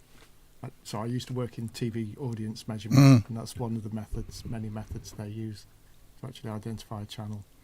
But that's a bit more sort of on the way out now. But yeah, lots of different clever systems and triangulation of data in order to work out, what you've watched. Skyboxes, incidentally, they just output codes that go straight into these boxes that get sent back, so you can see exactly what the channel is, whether it's sort of any what we used to call trick play, rewind, fast forward, anything like that. I've got Do they? I've often wondered if I leave my Skybox on a channel, does it know I'm not? Does it go, oh, you've been on this channel for so long, you're clearly not still watching it? Because that must sway the numbers. Well, no, I mean, unless you're part of the Barb TV viewing panel, you don't actually. Oh, they're not just spying on me anyway. But Sky do. They have a thing called return path data, which basically, how they always encourage you to be connected to the internet. Anyway, of course. Phone line in the old days. Yeah, that's basically was sending data back to the company I used. I just wondered how they. How they know that you haven't just turned the telly off and left the box on for the night. That's all. Basically that in terms of the TV viewing panel, there's sort of things in place. You basically have to log in with a handset. You need a dead man switch so they know you're still there, still awake. There'll be like sort of automatic logouts and stuff. And most bit like driver TVs assist turn off after a while anyway. So so the TV would be off. It'd only be measured when the TV was on anyway. Even though we'd still get other data, we'd recognise that the TV was actually off. Nice. I remember the good old days when you could hack Skyboxes. R. Yes, indeed. Absolutely. Well, it was a technical challenge as well as a stick it to the man type approach. A particular man. The square reels, do you remember those? Yeah. Oh yes. Stick PSP. it to the man. Then I found out there were too many men. Very true. Very true. Nearly all men. But it was like being given access to the Janet network at uni, and finding yourself in America, talking to some chaps and sharing files and such like. It was. Them were the days. Those were the good old days. Yeah, the Usenet's still alive and well. Hey, there you go. Yeah. Is that it? Yeah. Wow. No, That's so cool. How much do you charge for the girls? They come with it. They're built in. I hope you've got a furry top hat. It's old Lil Spong. Yeah. He'll start appearing with all these gold necklaces around his neck. Yeah, I've already got that. I've got my one, mate. I've started. Were you just looking for a place to sleep when Fiona kicks you out? Yeah. I love it. They're really comfortable as well. Because I don't understand what a guy who doesn't leave the house needs with a car like that. I've always wanted to own a big, beautiful American V8 before I die. And I told you. Will you not be driving it, or does it count as a house if you're inside it? Yeah. Well, I can actually drive a little. I can get around a little bit in a motor. Good. Yeah, but that's only because I can drive back very quickly when I freak out. Yeah. You could fit an OP1 in the glove box. Oh, it's also mobile synth storage. You don't have to use your bathroom all the time. Yeah, that's it. You get one of your dogs with a torch. Sorry. 8 in the glove box. Yeah. Yeah. Get one of your dogs with a torch to run along ahead. Make sure. I don't think he'll go for the offer.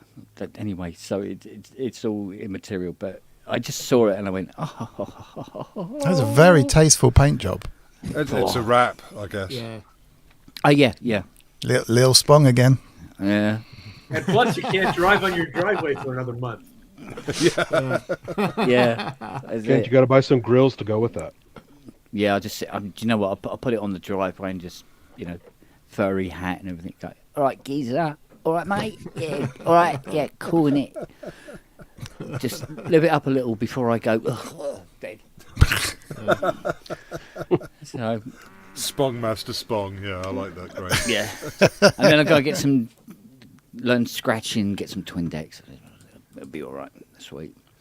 All I've got to do is I've got to learn how to jump and punch the air at the same time.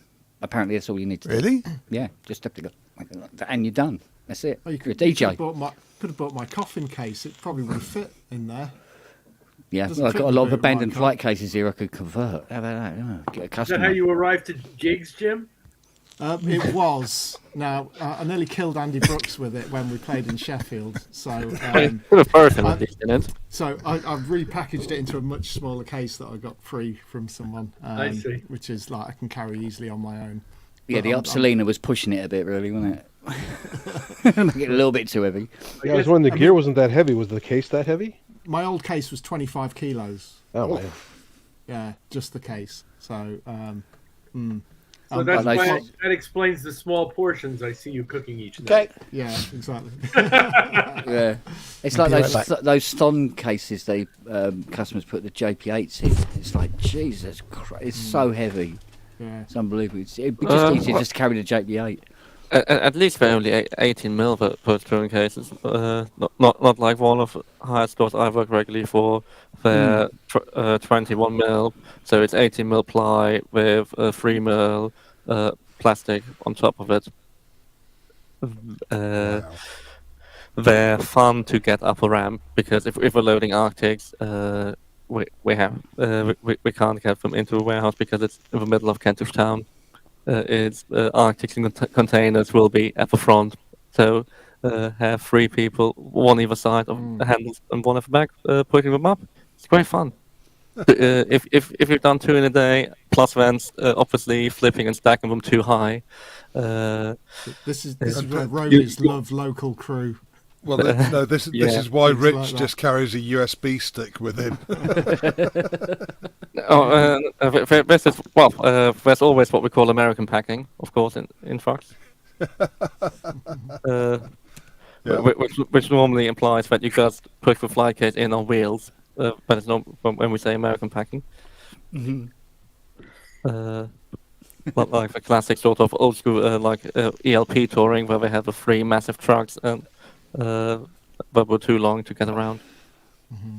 Yeah. Spinal Tap moments. Yeah. To be fair, Tankler and Dream had that with the custom modular they got made. Peter Baumann commissioned. It was too big to get through the doors of some venues. Well, isn't there still meant to be a container somewhere full of Motorhead gear in one of the ports in America that they couldn't shift for some reason? No idea. I don't know, but do you think that one of Tom Carpenter's synths is going to fall to this fate? I mean, what's the guy on Sandown? Colossus things that go up like 6 feet and extend out about 12 inches. I mean, there's the guy on Sound who to get the GX1 into the house. They ripped out through the gardens of all the neighbors, and then to get it out of the house, they just ripped up the front wall because that was easier at that point. Yeah. It's a great story on Sound. Wow. I'm pretty sure did that GX1 get destroyed in a fire on his property? No, he smashed it up. He smashed it up? Yeah. Claimed on the insurance. Because the story was a tractor hit it and destroyed it, but it wasn't. Right. That was Keith Emerson, wasn't it? Yeah, Keith Emerson, yeah. No, what I'm talking about is just some guy on some author, not Sound and Sound. Oh. Who like actually to get that in his normal English house. Okay.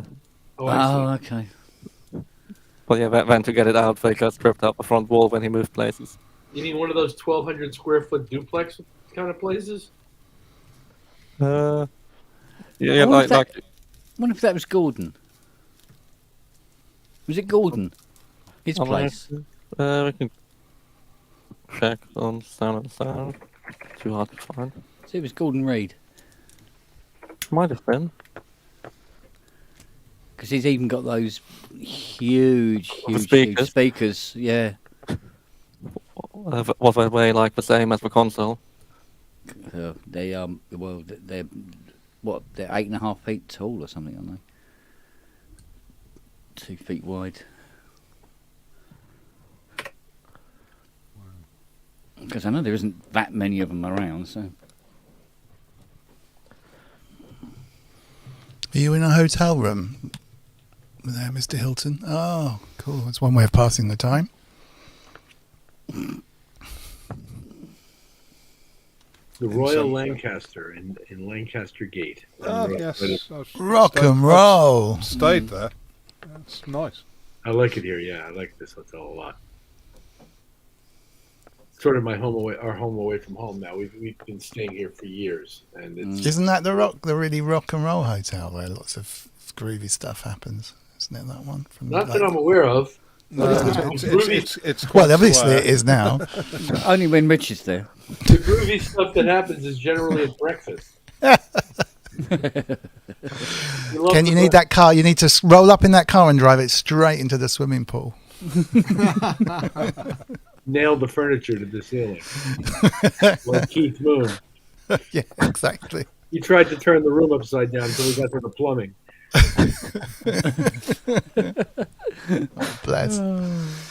Bless him. The Columbia, Grace. That's it. The Columbia is just down the road. The Columbia Hotel. I've stayed at the Columbia. Yeah.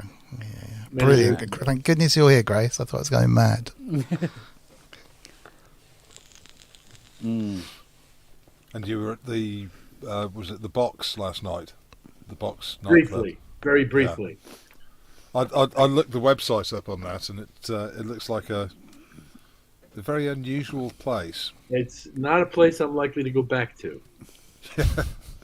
3 floors, and I think it has a reputation for, I'll say, bacchanalia. Debauchery is the way it was described to me. So I wasn't far off when I said titty bar last night, was I? No, you weren't too far, but it's not actually a straight up, stuffed dollar bills under a G-string titty bar. Yeah. Oh, that's a shame. It's more elusive than that. It actually was, yes. This was far too pretentious and crowded and weird, and the air quality was killing me. I was actually starting to feel faint. I was like, "The hell with this! I'm out of here." Now, what I liked last night was the reaction from everybody else when I said it. When I said, because you were saying you were going out, and I said you were going to a titty bar like that, and the reaction of the other people for a moment was sort of like, oh, he didn't just accuse Richard Hilton of going to a titty bar. Did he? It's not like I've never been to a titty bar. Long Hilton, as I like to call him. Yeah. I have had the distinct pleasure of finding one of my former students on stage at a titty bar. Oh, fantastic! Wow. And I had been her advisor in college. Oh man! I told her if was it careers advice? If I'd known about this, I would have given you very different advice. Exactly. Yeah. At least you didn't say you're never going to make it in this industry. No, but she's standing there on the stage, all embarrassed, trying to cover up, asking me how my wife is. Because my wife worked at college as the financial aid director, so she got these people through school. So she knew my wife, and she knew that she was my wife. So it was funny. She's asking me about my wife. Bless her little problem. Brilliant. Oh. Ding, ding, Well, ding. covering up well, she's like, she's embarrassed. You know, it was hilarious. I saw fantastic. I was just milking the awkwardness. Yeah. As it were. Brilliant. Yeah, exactly. Just stop making your own jokes up, Dom. As we used to call her.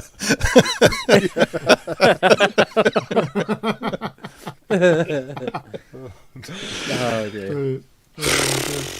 People keep saying it's me. It's not. It's you. It's you. It is. It's all you. me. It's all you. I'm gonna have to go because it's bedtime. They've just finished watching Cruella, which looked quite. I thought it was 101 Dalmatians, but I think Cruella I don't know. I thought it was a bit more grown up, but there you go.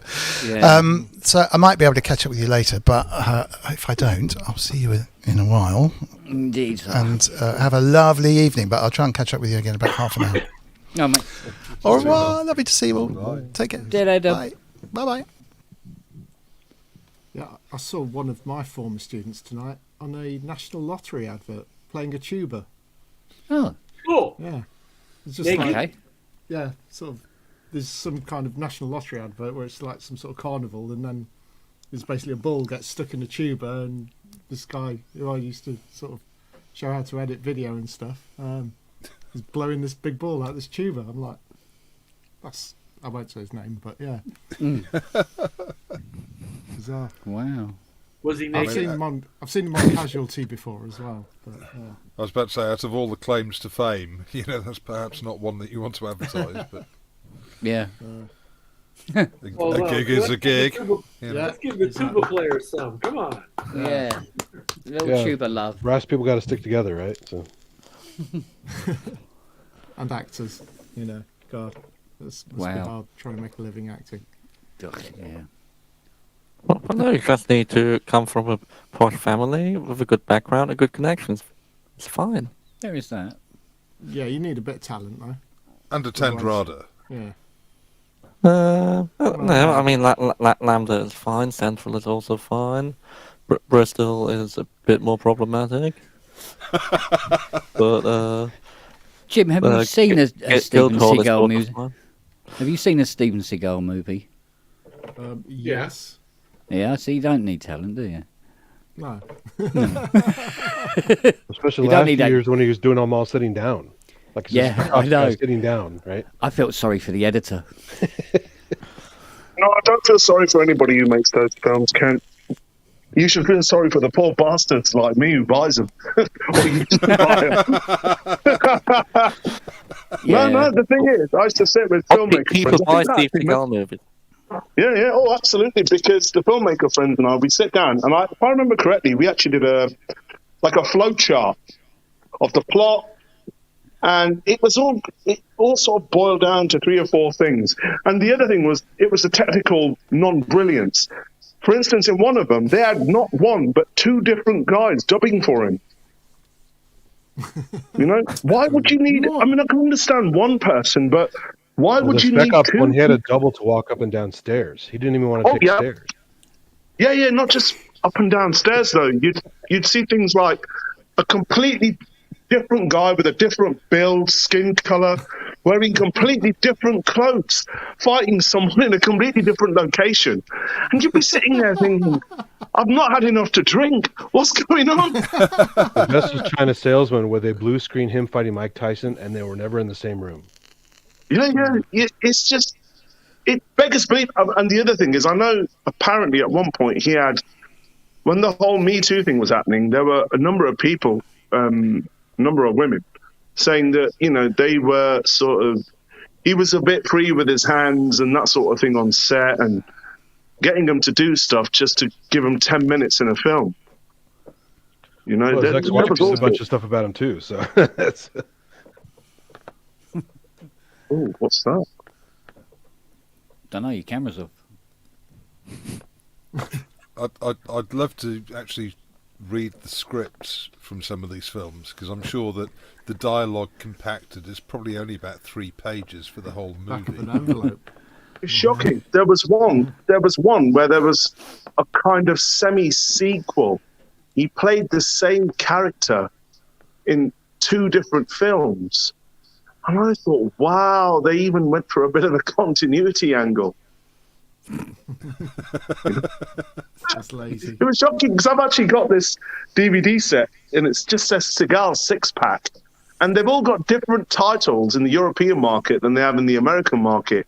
And it's really lackluster packaging. And they've sort of given it this sub-brand and it's called Fight Factory.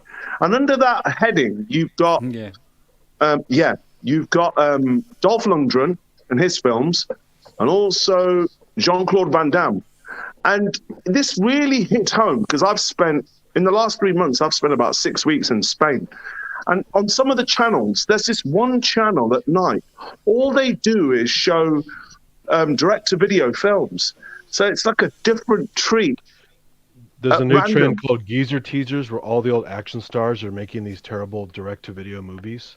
Yeah, and that's it. It's a whole industry. The guys making money and the new first-time directors who are terrible.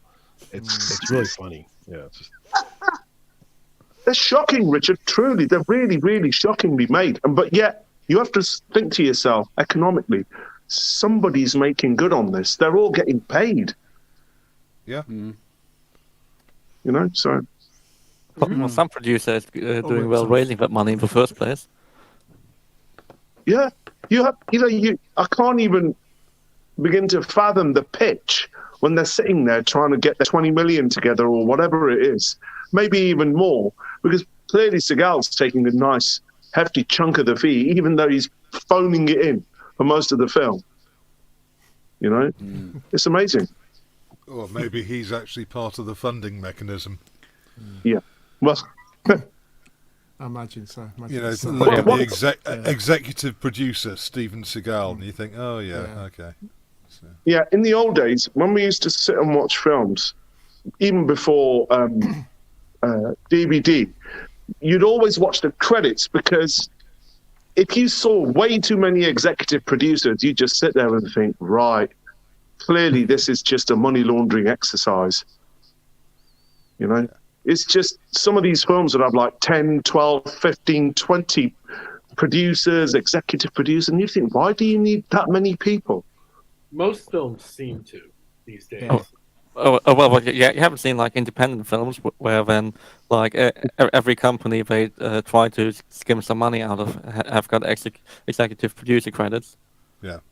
I mean, if it's like big independent films where they got a couple million together from like 20 different small pods, you suddenly have 40 executive producers on there.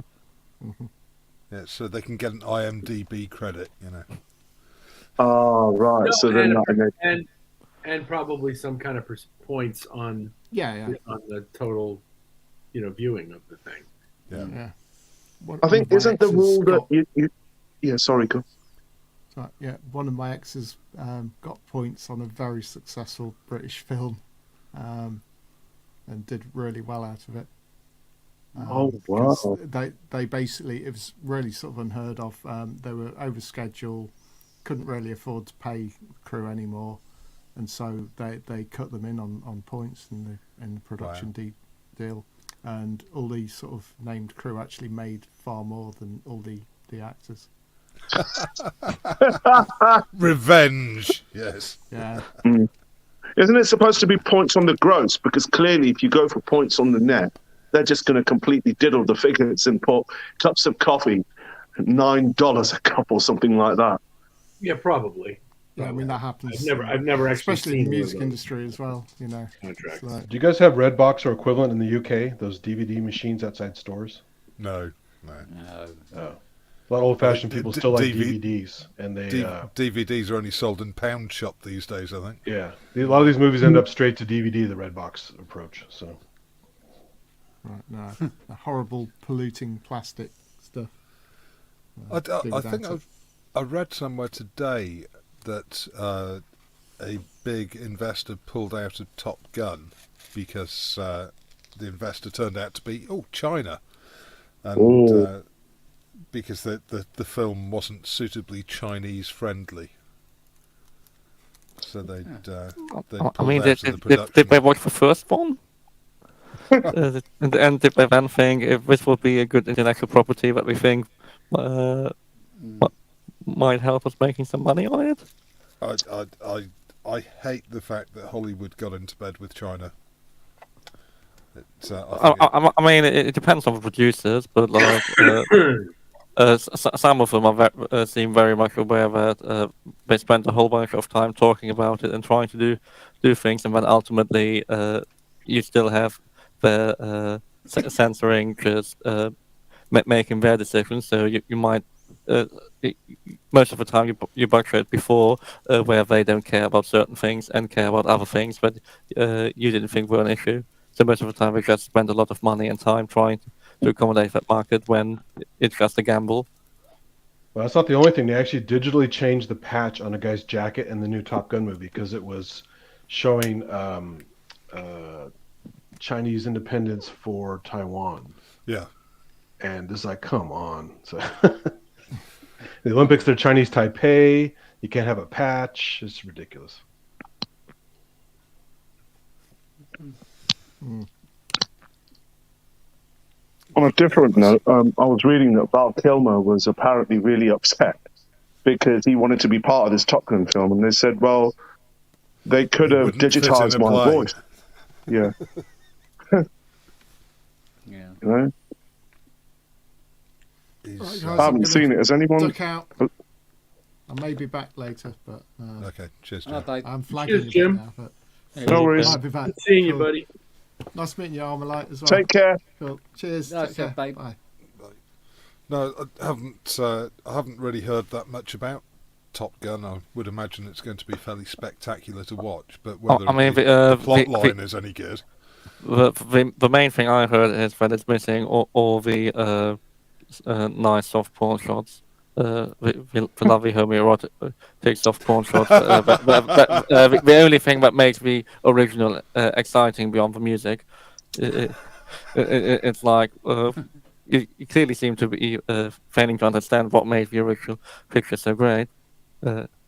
Having a director who does amazing soft porn do feature films in America.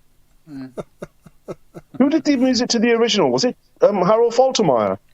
Yeah, it was Faltermeyer did the score, and he and Gorgo and Keith Forsey and that whole bunch wrote a whole bunch of the songs in different combinations across them. Faltermeyer did a number of scores, didn't he? And then all of a sudden he just stopped. Or no, he went back to Germany in the mid '80s. Shortly after that, and Gary Bruckheimer didn't quite like that. Some other producers were happy with it, and then that sort of stopped in the '90s. So just because he went back to Germany, it was like, oh, right, well, we actually need someone who's a bit closer. Yeah. And I mean, probably also Hans appearing suddenly over the pond didn't help too much. But you have somebody who came from being the assistant and programmer with Rick Faltermeyer was obviously for Georgia originally, musical assistant and programmer, but then Gary Bruckheimer got along really well with him and got him to do the stuff, and then Hans comes over and Gary Bruckheimer gets along really well and no longer goes back to Faltermeyer. Yeah. Well, Wagyu says the Fletch soundtrack was epic, and yes, I was going to mention Fletch. That was one of the probably his best work. soundtracks I enjoyed. Yeah, Fletch was good. Yeah. Yeah, Beverly Hills Cop is more famous, but Fletch is good too. The music. I mean, Beverly Hills Cop 2 is probably my favorite Faltermeyer score. Even though the main theme, a lot of Faltermeyer things have similarities to John Carpenter music. I'll just, that's how much I'm going to say about that. Just listen to the opening of Beverly Hills Cop 2, and then listen to the Duke arriving in Escape from New York. And it sounds surprisingly similar. I mean, really surprisingly similar. And then inspired by. Yeah, well, we don't know how much we can. Great artist steal thing, right? Is it that? Well, how much can you blame the composer and how much can you blame the producer, or the director, or the editor? That's of course. And then what else? Running Man with Carpenter scores. That I think that's for Fog. Which was the film in the 80s? I think it was. Oh, there was a film where there was a Tangerine Dream score, and then it was completely replaced with somebody business. Well, Legend has the Legend originally had a Gary Goldsmith score, and that was then That's replaced. the one. Legend. Legend. And it's interesting how similar in some ways, harmonically or tonally, they actually are. Like some of the textual bits in the Goldsmith score and the Tangerine Dream score have the same scenes, but they're completely different, but they're also really similar in terms of the general texture they try to achieve.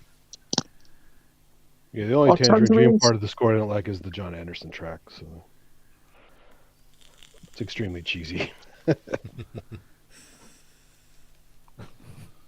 think the other thing. Yeah, go on. Well, I think Legend is like one of the worst Tangerine Dream soundtracks, in my opinion. Right, but that's the cheesiest part for sure. The credits. But generally, it seems really overrated and quite expensive to buy. There's another Tangerine Dream soundtrack, which I think it was for a Friedkin film. Was it Sorcerer? The Sorcerer, but no, Sorcerer was the first. Sorcerer, yeah, 77. It's an amazing film with an amazing soundtrack, and maybe like half an hour is used in the film. I mean, Friedkin is a master, back then particularly with when not to use music and how little music to use. That was only like 3 tracks, though, right? It was the same stuff over and over again. No, there are some of the more textual stuff, but some of the sound effects are quite heavy in center. Because the Keep is mostly just album recuts. The Keep, the Keep soundtrack is now finally available again as part of the massive box set. Yeah, I have that. Yeah, which is actually nice, so you no longer have that weird D50 version.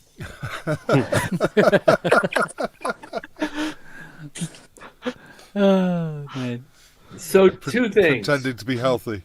I have had the privilege to remake a Faltermeyer piece, a famous Faltermeyer piece. Did Niall do the third one? We did Cop 3, and I had to remake the Axel F theme. And what an interesting film. Huh? What an interesting film. It's a horrible film. But it was shot down the street in Great America in Santa Clara. I mean, there's enough of it that's quite fun. If you don't take it seriously, I think it's quite a fun film. If you do, if you try to compare it to the previous 2, then no, it has many issues.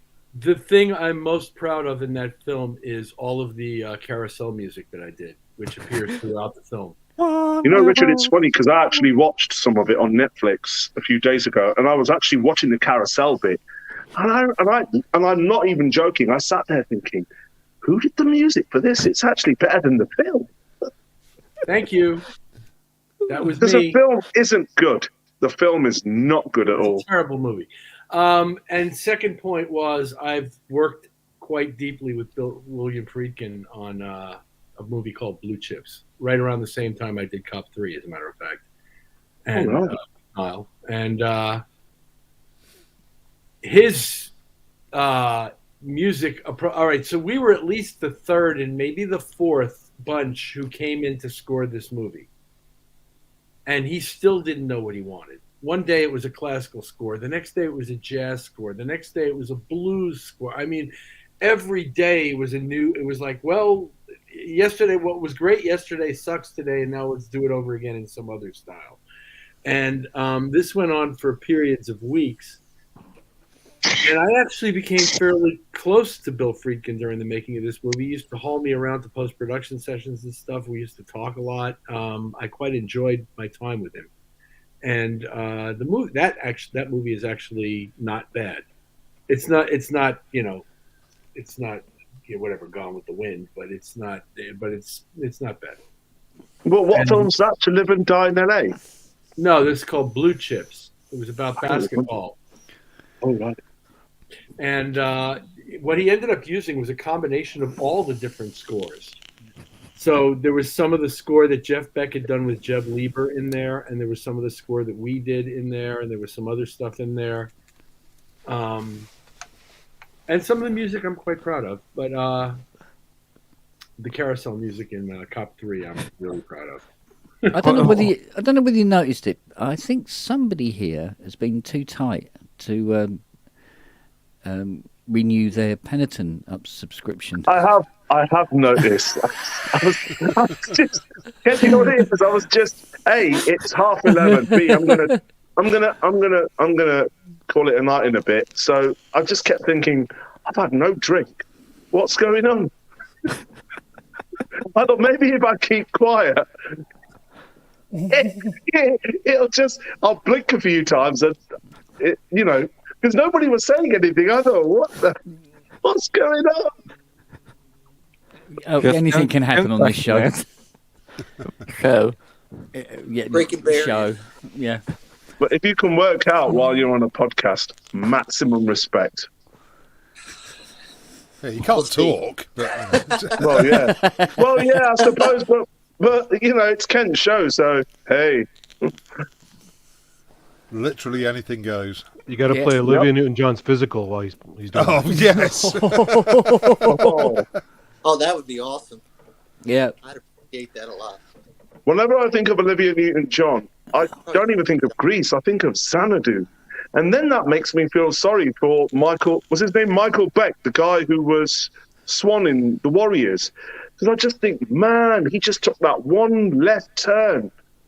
And, for the life of me, I have to think, what else did I ever see him in? Was it in an episode of Murder, She Wrote? He's pretty awful in a lot of stuff. He's in Babylon 5 and a bunch of other stuff. So Warriors was basically his one great moment. Who are we talking about? Michael Beck, Kent. The Warriors, the film. blonde leader and the Warriors. Yeah. And, and what I love is, that's another thing it brings me on to when it says based on a novel by.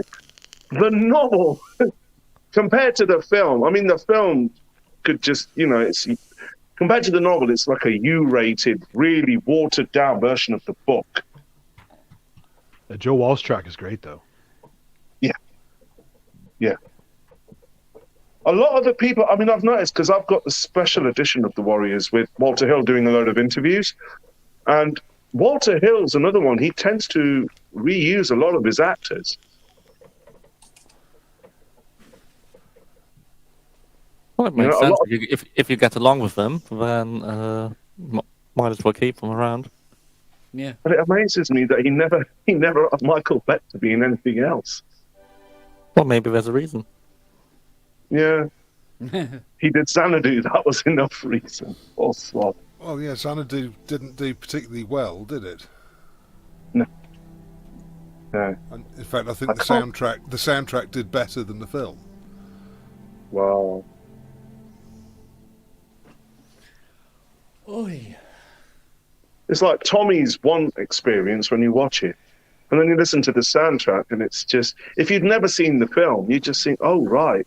And the other thing is the versions of the tracks used in the film, I've got all these other overdubs that are not on the official soundtrack.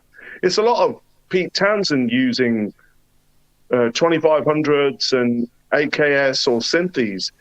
All these swishing, swirling noises are on the film soundtrack on each of the songs, but on the CD, none of that's there. Well, it's probably been sound effects that's been put in by the editor, rather than actually part of the tapes that were submitted. Yeah. Well, if the editor's that good, they should have taken up synth programming for a job, because it's remarkable. It doesn't sound sloppy. The sound effects are pretty spot on. Yeah, well, the sound directors on major pictures aren't sloppy. The post-production process is pretty comprehensive, and there's a ton of guys working all at the same time. I mean, yeah, your supervising sound editor will normally make sure that it is all coherent and fits together really well. One soundtrack I did like was McVicker, Roger Daltrey. Yeah. And it worked really well with the film. Obviously, no one's seen that, but No, I haven't. When I think of soundtracks that are a bit odd, it's like, is it Midnight Express? Moroder did the track. Yeah. And until I'd seen the film, I had a completely different vision for that music. And when I saw it, I just thought for me, it didn't make sense. That music just didn't convey. Yet, for American Gigolo, that soundtrack did match.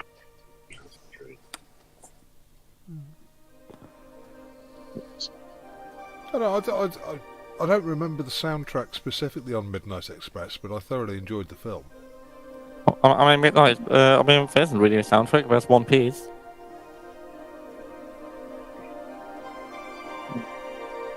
Oh wow, who's that? That's Kent. Oh, okay. Noodling away. That's awesome workout music. Yeah, just when you said Midnight Express, and that's the only thing that popped into my head. David, you should pop some requests online there.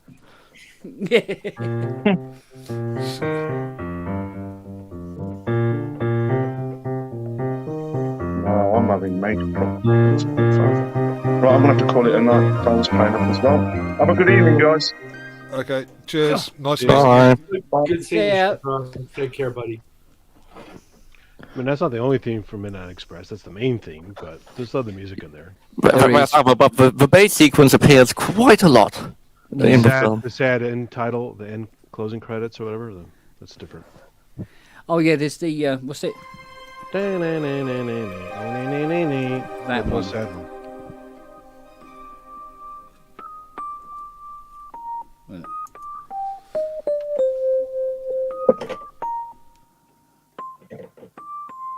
There's like an oboe almost patched to it or something.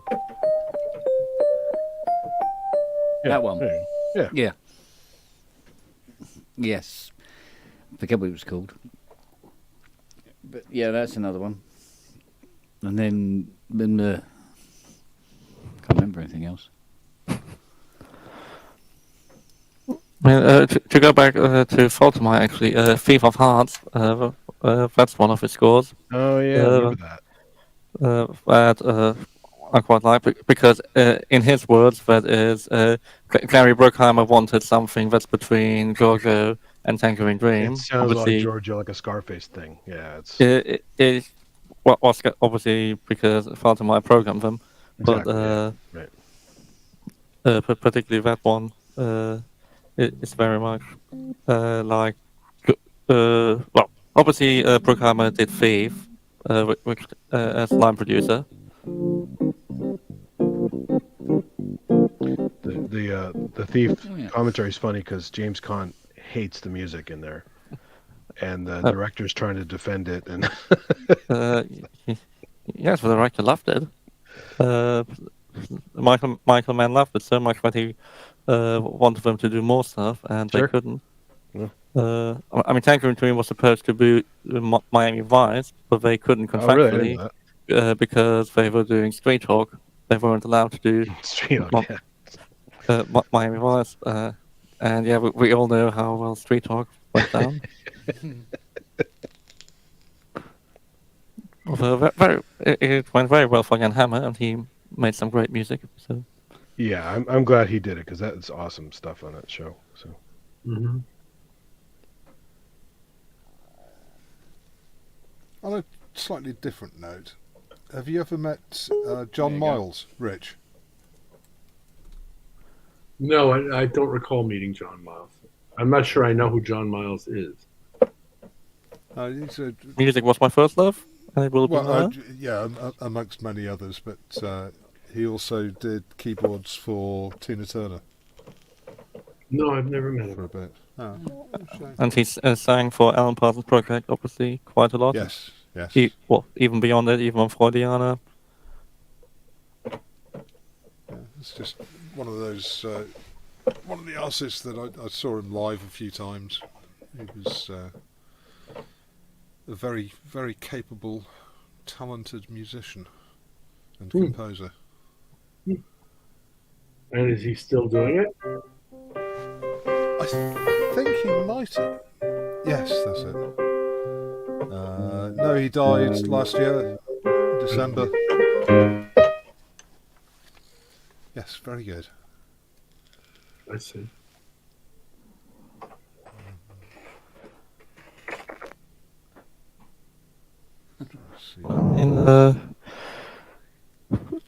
Wasn't he supposed to go out with the real Alan Parsons Project band, which obviously Mr. Parsons wasn't too keen on, but pretty much all the people in the original band were about to go back together and actually tour the stuff.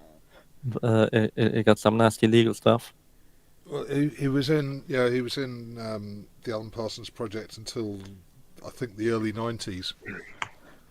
Yeah, but it was a few years ago. It was supposed to be that Ian Benson, Stuart Elliott, Andrew Powell, John Mars, and some other people who did a lot of the stuff for the project were planning to go together live and tour project stuff. But sadly that got shut down legally. Yeah, unfortunately that does seem to happen. I mean, it's a bit like ELO, Richard Tandy and Jeff Lynne sort of basically took over everything from ELO and then re-recorded it. So they own all the rights to it.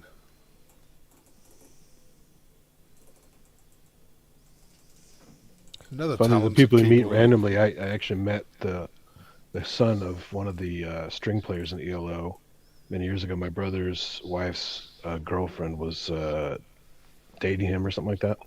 Wow. And we were talking about ELO one day, and he goes, "Oh yeah, that bloke's my father." So it's like, what?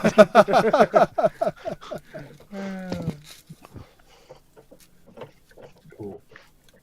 Another classic band. Yeah, I love their stuff. Well, listen, fellas, I'm going to go hit the horizontal. Yeah, I'm going in about 20 minutes as well. Yeah, not far behind you. Always great fun. I appreciate the invitation and always enjoy myself. Good man. Nice to see you, Rich. That's what it's for. See you guys again soon. Cheers. Have a good breakfast. Thank you, too. I will. He will, don't worry. Oh, pardon me. So you got back from Switzerland safely, Robert? Yeah, I got back. I got off a plane, got directly to central London to watch a terrible show, and then left the pub at 1:30. It's been a great day yesterday. You going back to work on Monday?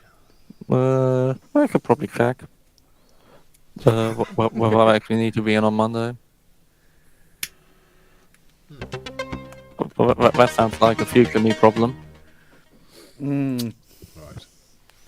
But yeah, I mean, as much as the show was terrible, it was sponsored by Tettinger Champagne, so the interval drinks were good enough.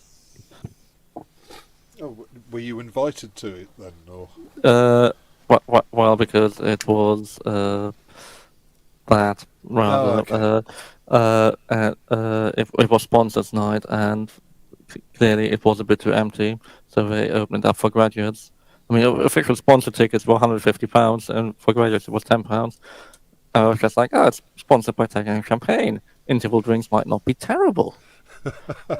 Oh, and there's a free bar afterwards. That sounds even better. Wow.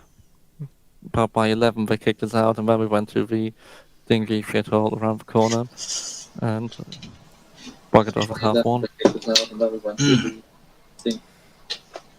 Sorry. Got ya. I know. It's like, thank God Rob wasn't here. Let me guess, that's a kale smoothie or something, isn't it? So.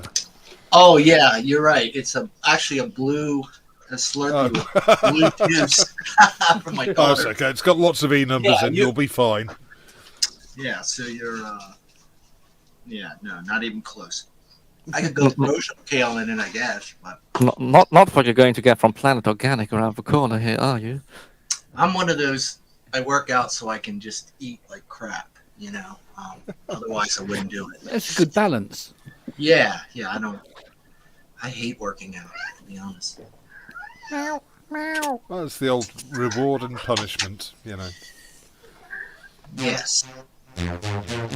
Punishment is good. Exercise. Definitely. All right. But Cleo was not happy with the situation, so we have to put that to bed. Yeah, it was a failed. Now all's one with the world again. Just about. Till tomorrow. How do you ever get work done with that cat around you constantly? It's a good question because this is exactly where I work too. Yeah, so it's problematic. Sometimes she does go to bed for a while. She just likes the show. Yeah. She does. Well, she is a star. I mean, you know. It's like Noah. He's always. I mean, he's right there. Always. You sense all the activity. She hears the voices. She's like, "Yeah, this is fun." Yeah. No Siri tonight, though. Siri's found something better to do. But one of my cats used to make a sound like that when it's attacked by birds. We had a mockingbird that used to nest in the front yard a lot, and my cat would go out and just kind of check it out. And mockingbirds are very aggressive, so it was dive bombing my cat over and over and over again. And the cat got completely low to the ground and shuffled across the yard and kept getting bombarded. And I was in stitches. I was laughing my ass off. It's just, and it kept turning up and look at the bird going, gonna make all these funny noises. And yeah. Have you ever been dive bombed by a mockingbird when it's decided that the walkway is part of its territory? No, the birds. I'm a bird watcher. Birds know that I like them, so they never bother me. But they come at you.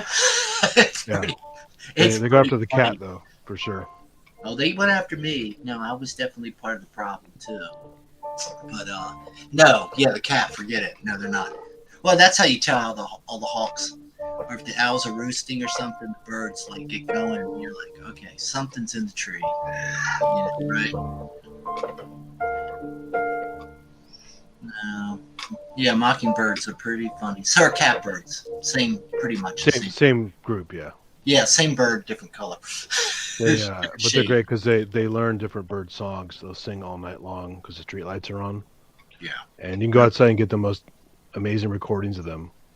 And, I like both of them. I like mockingbirds and catbirds. Yeah. Two of my favorites, actually. David, Grace is asking, is she right in thinking you're in Colorado? You are, aren't you? Yeah. So we have mockingbirds. I haven't seen any catbirds actually. They have no atmosphere there either. There are? Wow. She says there are. Can't argue with Cleo. Yeah. She speaks authority, so I tend to believe her. Yeah, I don't have any cardinals, no catbirds. There's a lot of stuff I don't know. But yeah, verticorns are great starts for scent, especially granular scent stuff and making really weird sounds. So I got to do my Cleo sample pack. You got to, yeah. That'll be awesome. It really will be awesome. I can fit that into one of my compositions with 10 second reverb tail on it. I'm sure it will sell well in Japan. Yeah, I'm sure it will. The Neko mix, yeah. Yeah, especially if you pitch it up slightly. I know. That's going to make me all my money. Cat. Grace is saying that she'll be in Boulder for a couple of days, early August. Oh, you got to let me know when, Grace. Wow, I used to live in Boulder. You're like 10 minutes from me. You'll be 10 minutes from me. Yeah. My office used to be down there, right by Boulder. It's too expensive in Boulder, as you can imagine. Like it's one of those. Yeah, nobody lives in Boulder anymore. It's that damn Mork and Mindy show, right? Drove the prices right up. Yeah, that's what did it. Mork and Mindy. Oh, that was imagine living in a city is named after a rock. It's quite bizarre. Well, they could have called it Stone or Pebble. Oh, they've got Pebble Beach, haven't they? Yeah, there you go. I mean, it's not that picture. It's got the down. It's got a few things about it that are nice, but there's cities out there that, you know. The view from it is nice. The view itself in the city is not so great. So yeah, when you go there itself, when you're actually in there, you're like, this is definitely not New York City or anything. It's just nice. But it's the whole area really that makes it. Yeah. As you say, you know, you got to kind of, you're just like, wow, this is pretty. You're right on the foothills, so it is pretty. It's pretty nice. But even places like Sedona, they're beautiful. People just get used to it. So. Yeah, I know that's what's probably happening. I just like there's still a lot of open space out here, so I do like that. You know, a bit of open space. There's thousands of miles of it. You can't own any of it out here, but you can just look at it. Is it all national park or? Private? Yeah, some of the county, like Boulder County, they preserve a lot. Yeah, and then of course, getting up in the foothills, you're getting into all the federal land. Yeah, so so they do buy a lot of it, but you know, it's like anywhere else. They want to develop it. It's harder to develop here, so it's slower. You know, now we got all the fires, so that's going to screw it all up. Floods. It's always something, isn't it? No hurricanes.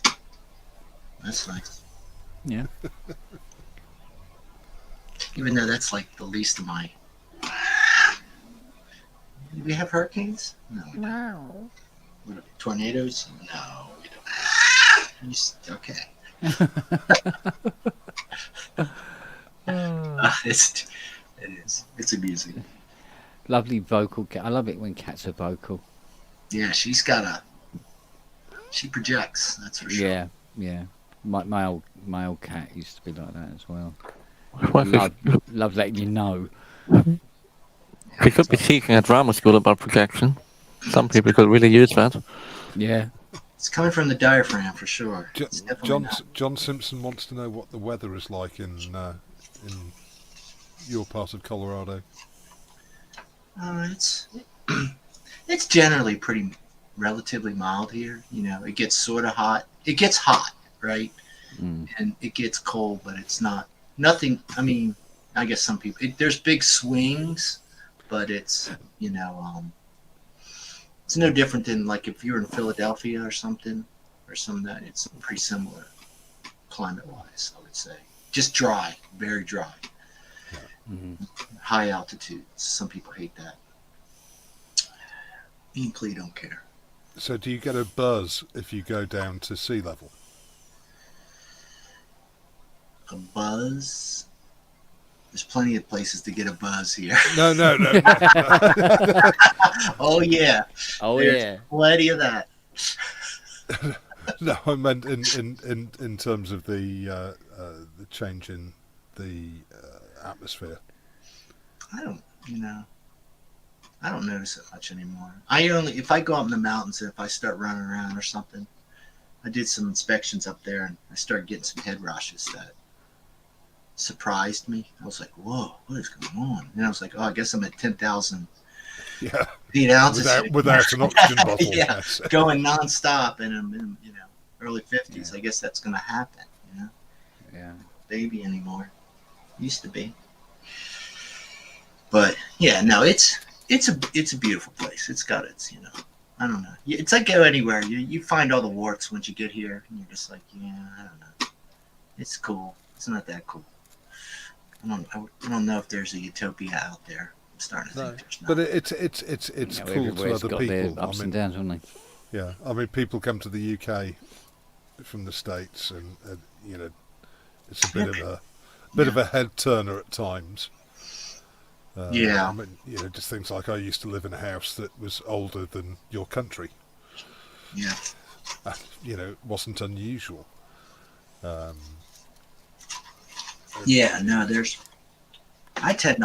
always loved the older parts in the States, I find them a little more interesting, but this is totally different for me from where I used to live. So this has been it's been nice to travel a little bit and see the West, and I don't, it's kind of like everything. The people are people, Of course, we got our gun issues now, and that's weighing heavily on me this last week.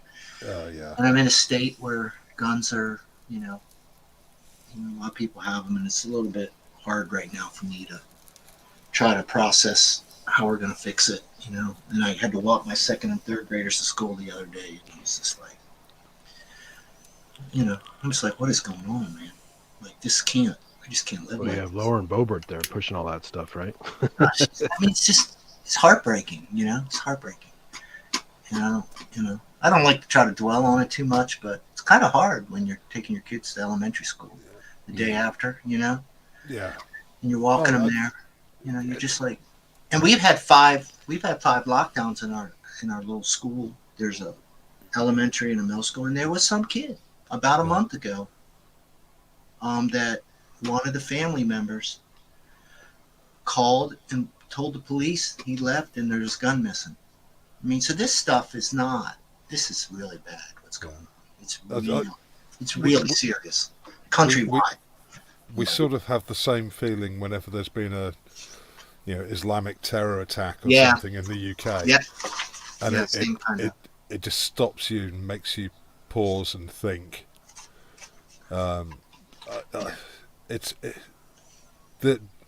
You do wonder whether these problems are surmountable in any way. I mean, one thing the problems we have in the UK, but in America, guns. I mean, there are more guns in America than there are inhabitants, but only 50% or less than 50% of the population actually own guns.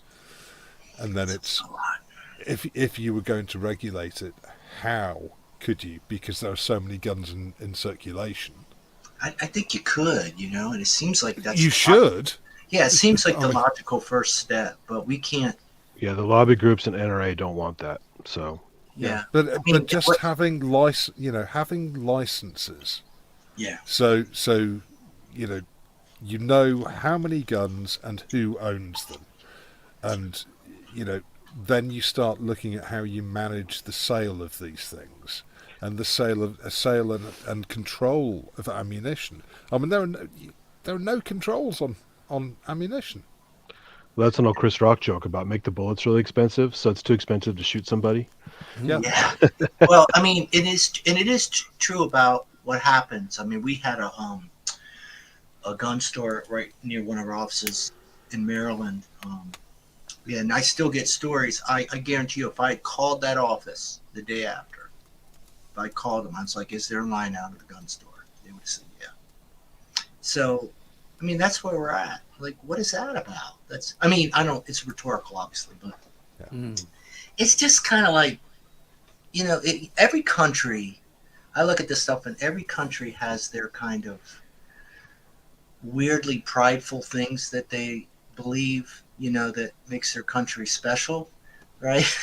Yeah. And it used to be endearing, you know what I mean? Like you could kind of laugh about it, but now some of these things are like, well, it's not really funny anymore. Well, the weird thing too is, Nevada has like the least strict gun laws. I went to a gun show there, and there are like tank-mounted guns, machine guns, sniper rifles, anything that's not incendiary or explosive, you're allowed to own with the right fees.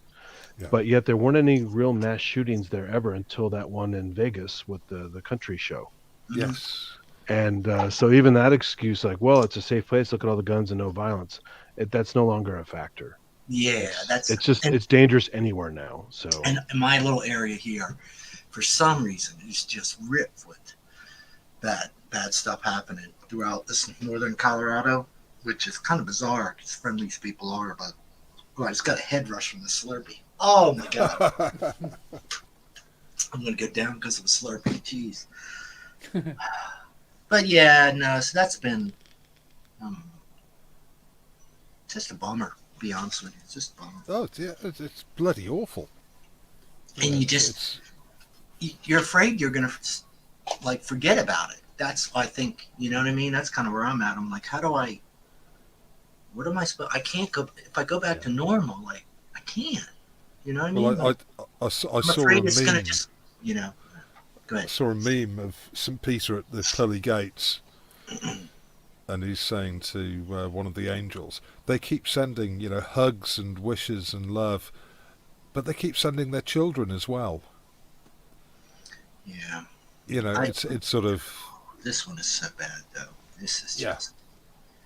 It may be the worst. And there's some really bad ones, But, I don't know. But it's also how it's handled. I mean, remember the Sandy Hook thing, and the people were making fun of the parents, and I mean, it's just atrocities and upon atrocities, and the media just tears some of these people apart when they were victims like anybody else. Yeah. And so it gets all politicized, and the gun people want to blame somebody else, and it's like, it's just, I like going to a range. I like being able to own a gun responsibly. But the problem is they don't do proper background checks, and it's all about money, and it's all about the Second Amendment that's taken very loosely. Yeah. About militias, which, unless you live in Michigan, they call Militiagan. We don't have militias, right? Yeah, I don't think we want them. I mean, Right, exactly. And if you did, you're going against drone strikes, and the military. It's going to take you out anyway. So you don't have. They're always going to have bigger guns. Exactly. Yeah, I know. I was thinking about it. I was telling somebody this today. I think I said, "Well, do you realize the fact now that we're so armed, no one's going to fight us on the ground? Do you realize what they're going to do to us?" It's like, the whole don't tread. You know what I mean? It's like, because it does. You cannot just be so bold to say, "Oh yeah, well I've got this." And like, so what? Well, they're doing it. We're just doing it to each other. Yeah, exactly. But that's what's happening, unfortunately. From an outsider's point of view, I mean, we're used to our own governments here in the UK making absolutely stupid fucking decisions. The online harms bill, which is being forced through at the moment, is one of them. But the Constitution was designed to be amended. You have amendments to the Constitution. So, is it beyond the capability of politicians? I mean, you would need, 2/3 majority to put an amendment through? Well, it depends. It's is also how it's worded too, right? Amendments can be faulty, so yeah, and you can't even make roughly right now you couldn't get the Senate votes. There's nobody going to flip on either on any issue on either side. There's almost nobody that flips. It's just completely. But that's the stupidity. It's sort of. So they're stacking the Supreme Court. Yeah, anyone who does the right thing is basically commits career suicide. So they're all bought pretty much, but the people are messed up too. I kind of go back. The government is obviously where you start, just like with guns, you would start with regulations, right? Yeah. But that's going to get you so far, and maybe pretty far, and then we got to get into some of these beliefs, right? But what I don't understand is how could anyone be against a gun register? Something as simple as that. I don't think most people really are, but to Andy's point, the NRA has bought so many votes. They have the slippery slope phenomenon. If you do this, they give an inch, they take a mile. You cannot, they want to just have a stopping point and no further, and it's like, well, then we're never going to get anywhere. Yeah, now and then they switch the narrative around, and now they're talking about mental illness, and it's like, mental illness is a problem for a lot of things. We all know that. Can we get back to the actual guns and how we're going to regulate them? So they're really savvy at kind of leading you down a path of discussion, through the media and everything. I think Andy probably would agree with this. And it's but then there's this nationalism crap, right? Just some kind of weird American bravado that is just absolutely absurd. Well, it's the litmus test of which party do you belong to. It's become, it's become that. It's like, are you anti-abortion? Oh, you're this side. Yeah. Oh, if you're anti-gun, you're this side. Oh, you're this, you're that, and it's these polarizing things. Yeah, there's one half that kind of wants to move maybe in a little different direction, you know, and then there's half that are like you said. Well, it's the problem of having a two-party system. You know, really that you need more. Well, we kind of have three now. More we have choice, the Trump party, more variety. So they're not Republicans. Yeah. We do get these French parties, but they're not. There's no money in them. You know what I mean? They can't. These people that are funding are just absurdly wealthy. Even though now, I will say, because of online stuff, there are people getting involved that never could have before. But the media stuff they're brainwashing people so bad. And it's not just the United States, but certainly, you know, we got some serious, you know, we just don't agree. There's people here that I got nothing in common with, right? You don't agree. Well, like for example, I mean, assault rifles are cool. People like the movies, and they're you know, they do a lot of damage, and they make a lot of noise and stuff. But it is fun to be able to go to a place in Nevada where you can, for the day, shoot one or whatever. But people really shouldn't be owning them. Yeah, that would be totally different. And even I can respect that there would be a few people who loved, just like synthesizers, how guns were designed, the history, things about them. But like to your point, these shows, and they've got so many loopholes, and we've got so many people armed now. Yeah. It is just, I mean, and the sad thing is the cops are still outgunned by the criminals. Oh, I told you the story, right? I know I've told the story 2 houses down, the guy that blew his head off, right? Libertarian, for whatever reason. He wasn't part of, but he had assault rifles. We had a SWAT team, and they were in my driveway. We couldn't even get on the street. There was a SWAT team around this massive circumference. His wife running out the door. He finally blew his head out. But the guy was living 2 houses down with an assault rifle. I'm just armed to the hilt in a suburban neighborhood. And that's what we got now. It's not out in the sticks. It's in the neighborhoods. These people are living, you know. And just, I would have never known the guy. I didn't know who he was. I'd never seen him. You know, I guess he drove by. He was invisible, you know, but clearly seething or something, you know. You know, so police probably know about him, but anyways, you know, it's just like, I don't know. I'm a pretty laid back dude too. I try to be, but man, I don't know how to be anymore. You know, yeah, like my grandparents, like one of them grew up in Louisiana, and you can drive with a loaded gun under your seat, no problem. You know, which is, as a cop, that's a terrible thing, right? Road rage and stuff, and just. But yeah, the cops are getting just vilified. That's the other thing that I don't understand. It's like, who the hell would want to be a police officer in this country? But then you've got people just terrorizing the police every time. I'm like, they're scared out of their minds. And who wouldn't blame them when they know that many people are armed? There is about probably a 25% chance the person in the car has a gun, and they know it. It even happens here. There's a famous thing just down the street in Sunnyvale where a guy was mad about a woman not returning his affections. He went out to his car as a tech company. He went inside and just went boom, boom, boom, boom through the cubicles because this girl didn't want to talk to him at work. You know. Yeah. And this was like late 70s, early 80s. So. Yeah. There was the famous Bernard Getz, but I guess that started it all, right? Oh, that's the vigilante kind of thing, yeah. Yeah. But it was... He watched Death Wish and wanted to recreate that thing. Yeah, well, there you go. Charles Bronson.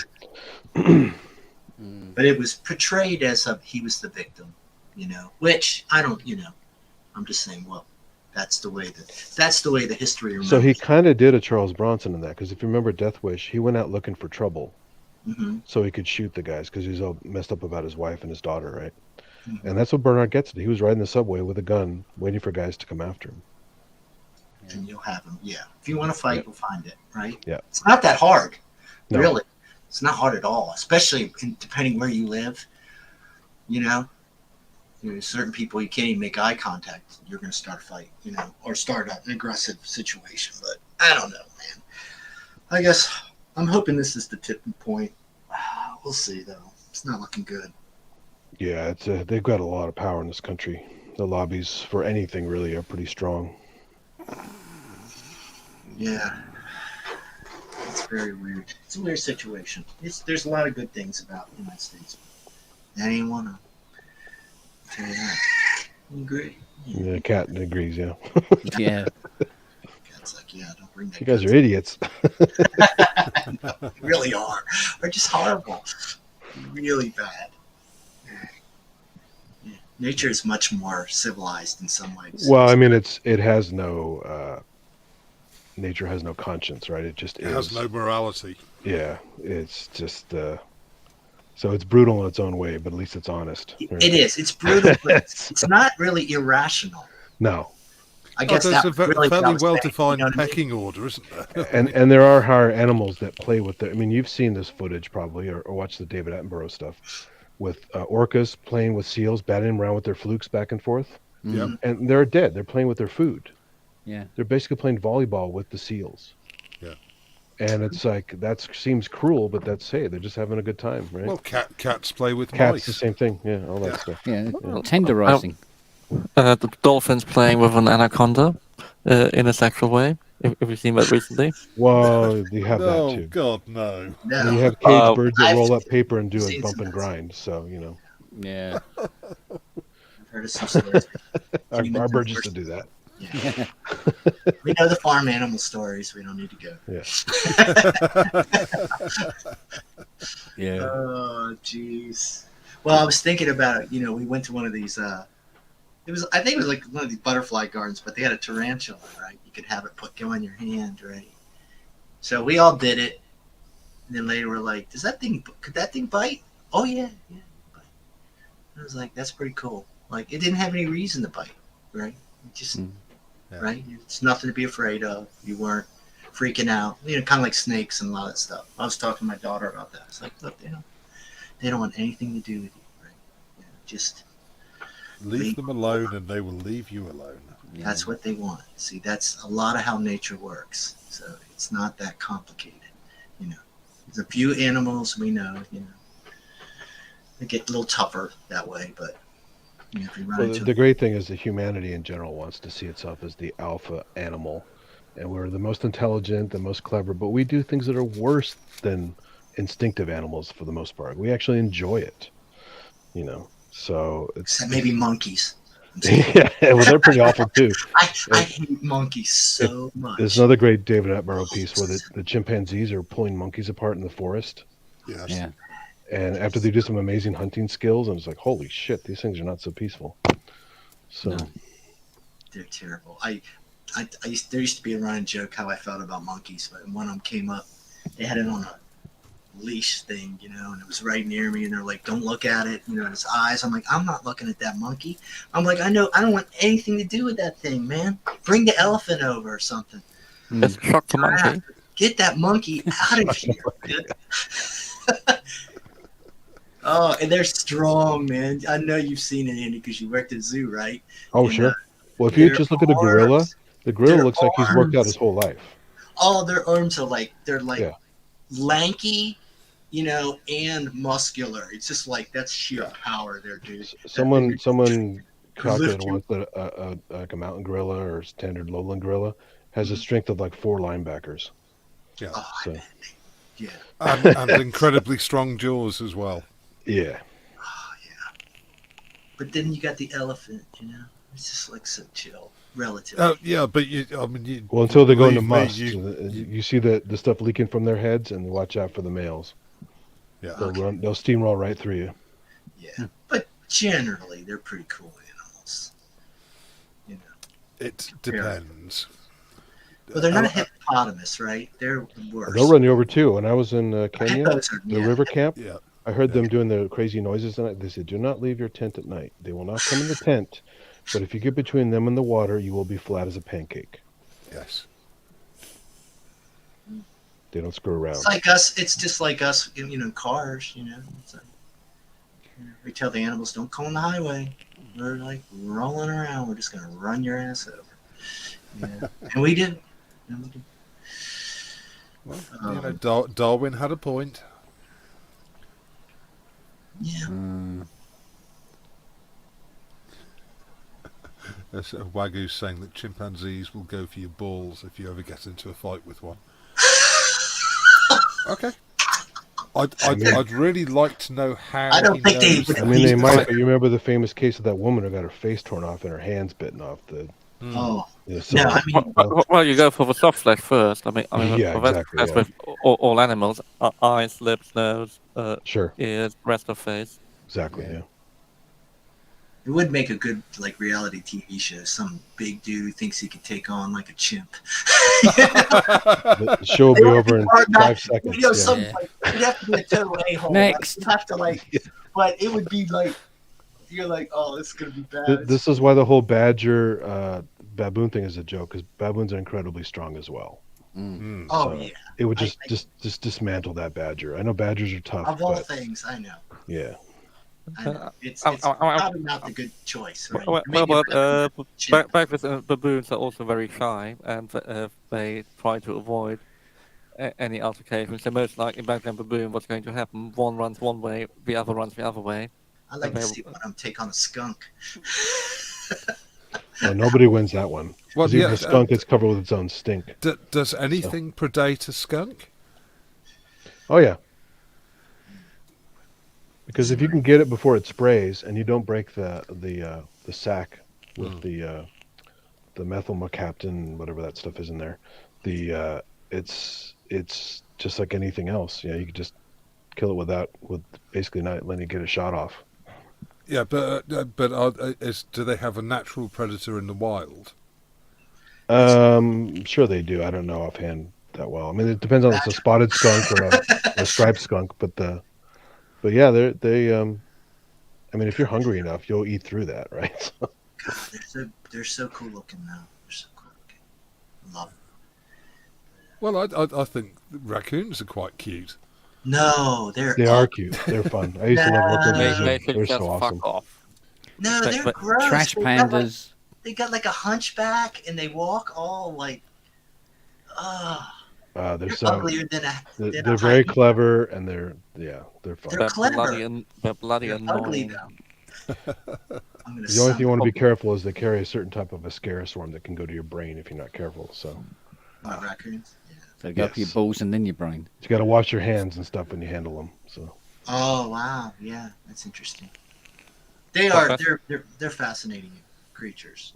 They're so much fun, and when they're young, we had them as little ones. They're just a blast. They're like it's a combination of a cat and a dog. Yeah. I mean, maybe that's my experience is quite different because in Germany they're basically all inbred from well, particularly in my area, it's quite close where somebody put a pair for late 19th century. And they have spread massively there. And then there was another place in East Germany where there were raccoons, but they of course didn't cross too much the border for a long time. but now the raccoons have gone 500 kilometers down and have reached Basel, and they are slowly crossing the Rhine. I didn't know you had raccoons in Germany. Well, yes, because some clever guy thought bringing them back from Canada was a great idea. Oh wow. Yeah, this is why they're so worried about ferrets and why the rules are really strict here with ferrets, because they don't want them to get out and form a population. So. Oh well, of course, in the UK we had those fantastic animal rights activists who released bloody thousands of mink from a mink farm. Oh boy. Well, that means it's a bit cheaper to get your own mink coat, right? It takes a lot of mink to make a coat, though. You got to catch a lot of them. Well, then just the neck piece.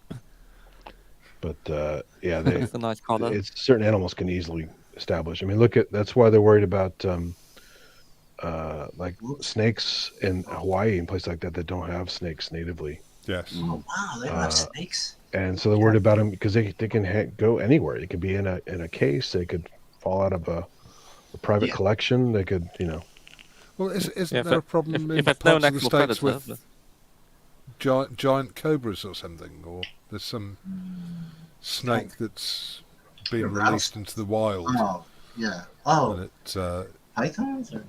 Yeah, giant python. I haven't heard of anything too serious. Yeah. Yeah, I mean, there was actually a black mamba that got loose here about 20 years ago. from a private Right. collection. People are freaking out because those are extremely deadly. Yeah. Oh God, yeah. Yeah, we have a lot of nasty snakes, but we tend to wipe them out pretty quick. I mean, I've been bit by non-venomous snakes a bunch at the zoo, and it's not that big of a deal, really. But yeah, if they're venomous, good luck with that one. So Well, we got parrots. Yes, there are some wild parrots. Blue, reds, yellows, greens, you name them. That's cool. Norwegian blues? The noise. Norwegian mate. blue, yeah. Prefers keeping on its back, yeah. Yeah, and they're out there all squawking.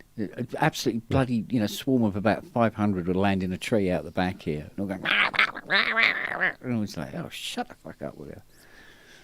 Surrey's not supposed to have parrots. What Yeah, are they on? probably are. I can imagine they're pretty, but they are about so. There's some around here. There's some famous lorikeets that got loose in San Francisco. They made a documentary about it. Mm.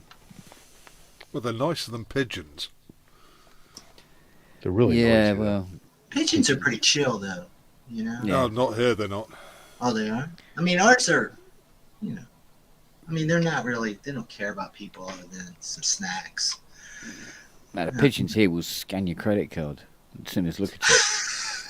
The The little bastards. It's like the seagulls. The seagulls that round here, man. We're getting Bizarrely, we're not allowed to shoot seagulls. Well, No. they're protected. wild native animals, so Mm. No, they're protected under former EU legislation. They're a bloody pest. Well, so are humans. I dare you to. Yeah, unfortunately, we're not allowed to. We're the Let's worst. shoot to them be either. honest, so Yeah. we spread like a virus. We act like a cancer. Yeah. We shit where we eat. We hurt each other endlessly. It's ridiculous, right? It's like that. There was an article a couple of days ago talking about how they're now selling off mineral rights to the moon, Oh, right? And not a con. I thought, well, who owns the moon? Who's selling the mineral rights? And then I went, of course. That's why old Bezos and fucking Musk are doing their reusable rocket. It's not a warm light for all mankind at all. They go up there and fucking mine the shit out of the moon. And I go, yeah, that's not going to be a bad idea, is it? Well, same with Amazon. They want to do stuff in orbit, right? Yeah. And to go up there, you have to basically be an indentured servant to have a job up there. It's too expensive to just send you up there. So you're basically stuck with the company for life, especially if you're trapped on the moon or Mars. Be just like Total That's Recall. a bad gig. Yeah, They'll turn your air off, and then they say you better behave, right? No, you're not getting Modern day slavery. Yeah. And Amazon is definitely the company you want to work for your entire life. Exactly. Given how well they treat. They treat their employees as well as Apple do. Yeah. Well, once they've made the moon considerably lighter from mining it, bye-bye moon. No, I mean, more will be interesting. How responsible if massive removes the amount of tide. What do you do if you see a spaceman? Oh no! Parking it, man! God. There you go. It wasn't worth even that. Yeah. You need a cricket sound effect. Where's the crickets? Tumbleweed. Oh, hey. Oh, it's another one. There we go. That's more apt. Yes.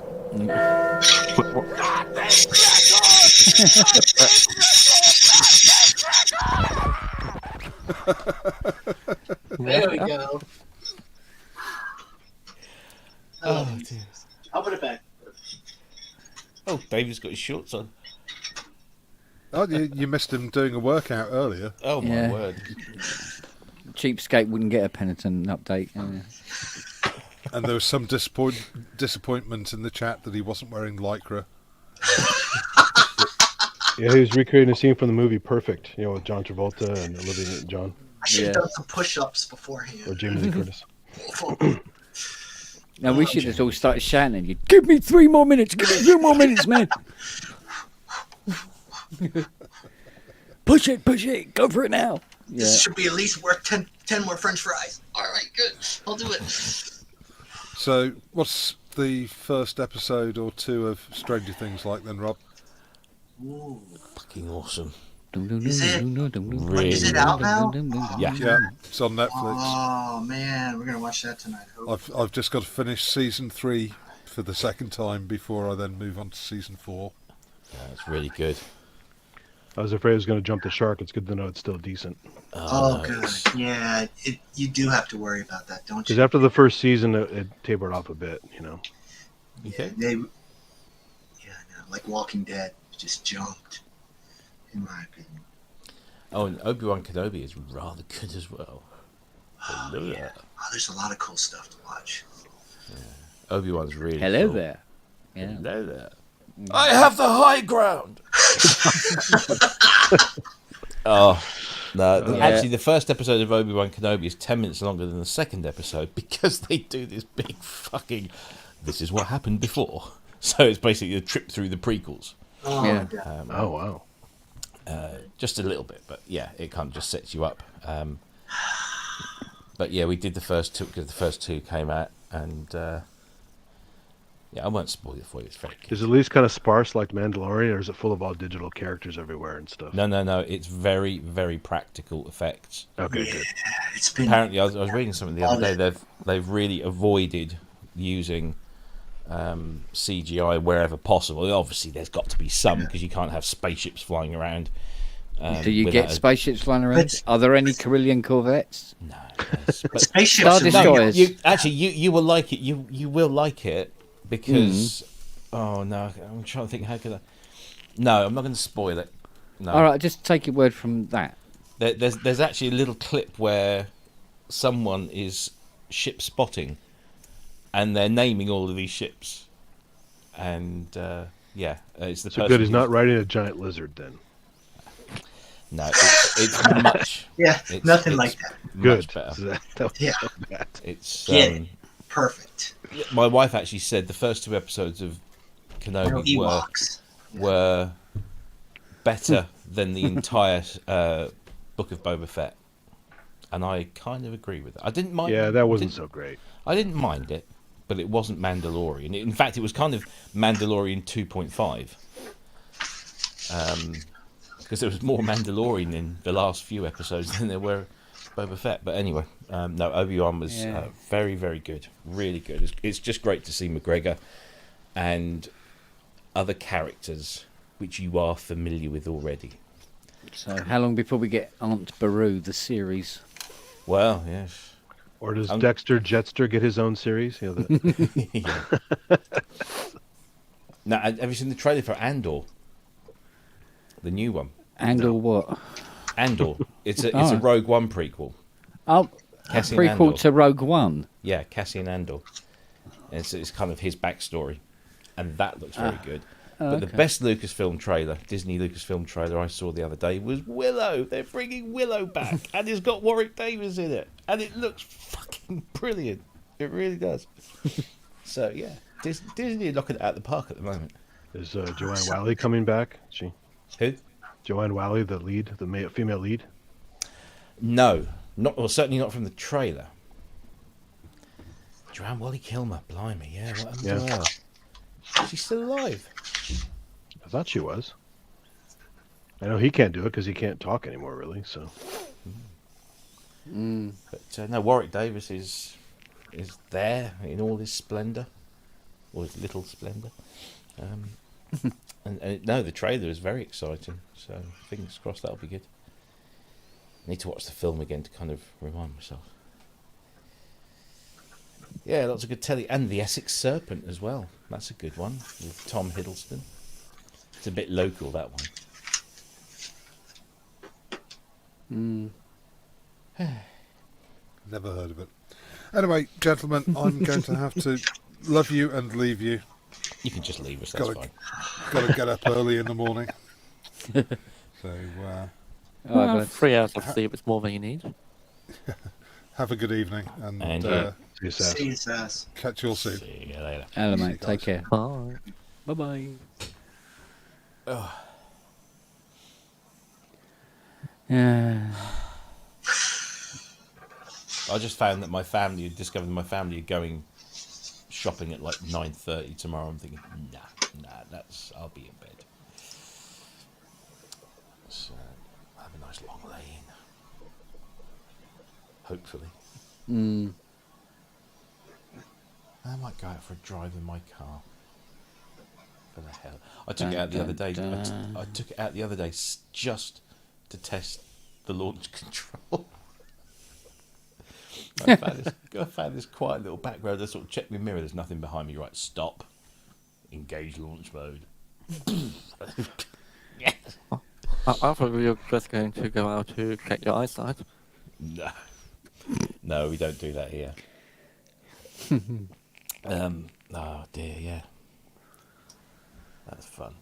I still haven't driven at night. Apparently I've got headlights that dip automatically when a car's coming the other way, or it sees the back end of a car in the distance. It will automatically dip the headlights for you. Oh, that's cool. Yeah. But I haven't been able to try it because I've not taken it out at night. So I keep thinking, yeah, I'll do it this evening, and then I sort of like, I've had a beer or whatever, and so no. So I need to take it out one evening.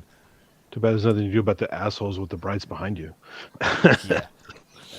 Well, actually, no. I've got the rear view mirror automatically dims if it has a bright light coming in the back. Even though I've got like privacy glass on the back doors and the back window, but if the light's too bright, the mirror automatically just goes darker. They've had that for a while, but the problem is now your side mirrors are still blaring the light. So yeah, true. So you just angle them so it goes back at them. Oh, that'd be great. I've already knocked one of my wing mirrors. I think it had been knocked before, but they stick out quite a bit. They're not like they're further out than my other ones. And I was parking the car, and I just completely. I was, you kind of learn the space, don't you, of your vehicle. You kind of know where the edges are, and I've only had this a couple of weeks, and I kind of hadn't figured it out, and I parked in the car and straightened it up, and next thing I know, it's boom, it hit the wing mirror on this concrete pillar. But it was just tiny little graze, so nothing a touch-up pen can't fix. Well, I've taken outside mirrors in my garage when I'm in a rush, and I like backed up, and it's like crack, and I'm like, oh man, that's gonna cost money. I showed a picture of a car I've made an offer on earlier. Oh yeah. And it was met with sort of like, It's bold. I'm looking forward to the start of your rap career. Yeah. It's a bold car. It really is. It's What was bitching. I'll show you. There you go. The kind of rainbow diffraction coating was nice on it. Yeah. It's got a Blues Brothers vibe too, man. Oh, I see. Oh no, yeah, no, it looks better in this. I had them on the phone. Ooh, I like that color. Is that green or is that? It's good if your career as a synth restorer does tank. You'd be great for an undertaker, wouldn't you? That's what I called it. Yeah. I like to diversify where possible. Or maybe you can bury old synths. You can use that as the... When landfill gets cheaper than recycling. Yeah. It's very cool looking. I would Just say. walk around like Herman Munster. So, Well, what I really, really like about it is the fact that it is so not for me. It is, yeah. That paint job, that whole, it's not you, is it? No, and that's what I really love about it. Yeah. Yeah. I like the contradiction. That's what draws me in. I was trying to think what I read they gave me one time. It was some kind of charger or something like that. And it was so not me, but it was like hilarious. I remember I pulled into the neighborhood and a couple people were like, "Yeah, is that yours? Did you just get that?" And I'm like, "No, I just rented it. Sorry." But it was, I don't know. There's something, I guess not in this day and age, but there was something to be said for fun cars. Just You know, they were a lot of fun until they weren't fun. Yeah, until they're upside down in the ditch. Yeah, that's kind of what happened. It was like this is what I drive now. Dan dan dan. It's kind of slick. It's nice. It looks like I love the wheels on it as well. Kinda Are they 20s? 19s. 19s. Yeah. Nice. But what's amazing is all the cars are so nice now. Like just everything, you know what I mean? They're all pretty fun to drive nowadays. Yeah. You guys were talking about accidents the other day. I had a friend many years ago. This Highway 17 is this really twisty road that goes to Santa Cruz. And it's famous for having accidents and just people being idiots on it because they just don't know how to drive. I've driven it. My wife. Oh, it's awesome. I mean, I took it every weekend when I was going to school there. Yeah, that's my wife. Oh, go ahead. Sorry. But this guy was a little crazy in his sporty car and spun out going around one of the crazy curves. Ended up going backwards down the hill, and if it weren't for a bunch of trees stopping him, he would have died going all the way down the mountain. Wow. Well, the worst accident I've ever had was so embarrassing. There's this. So at the time I had, it was like the most fun car I'd had for some while, and it was a Fiat Bravo HGT. So it's a 5-cylinder 2-litre, 150 something brake horsepower. It's a hot hatch basically, and the noise of the engine, the 5-pot, is quite distinctive because it's not quite a 6, but it's more than a 4. Yeah, and it sounds like an Audi Quattro.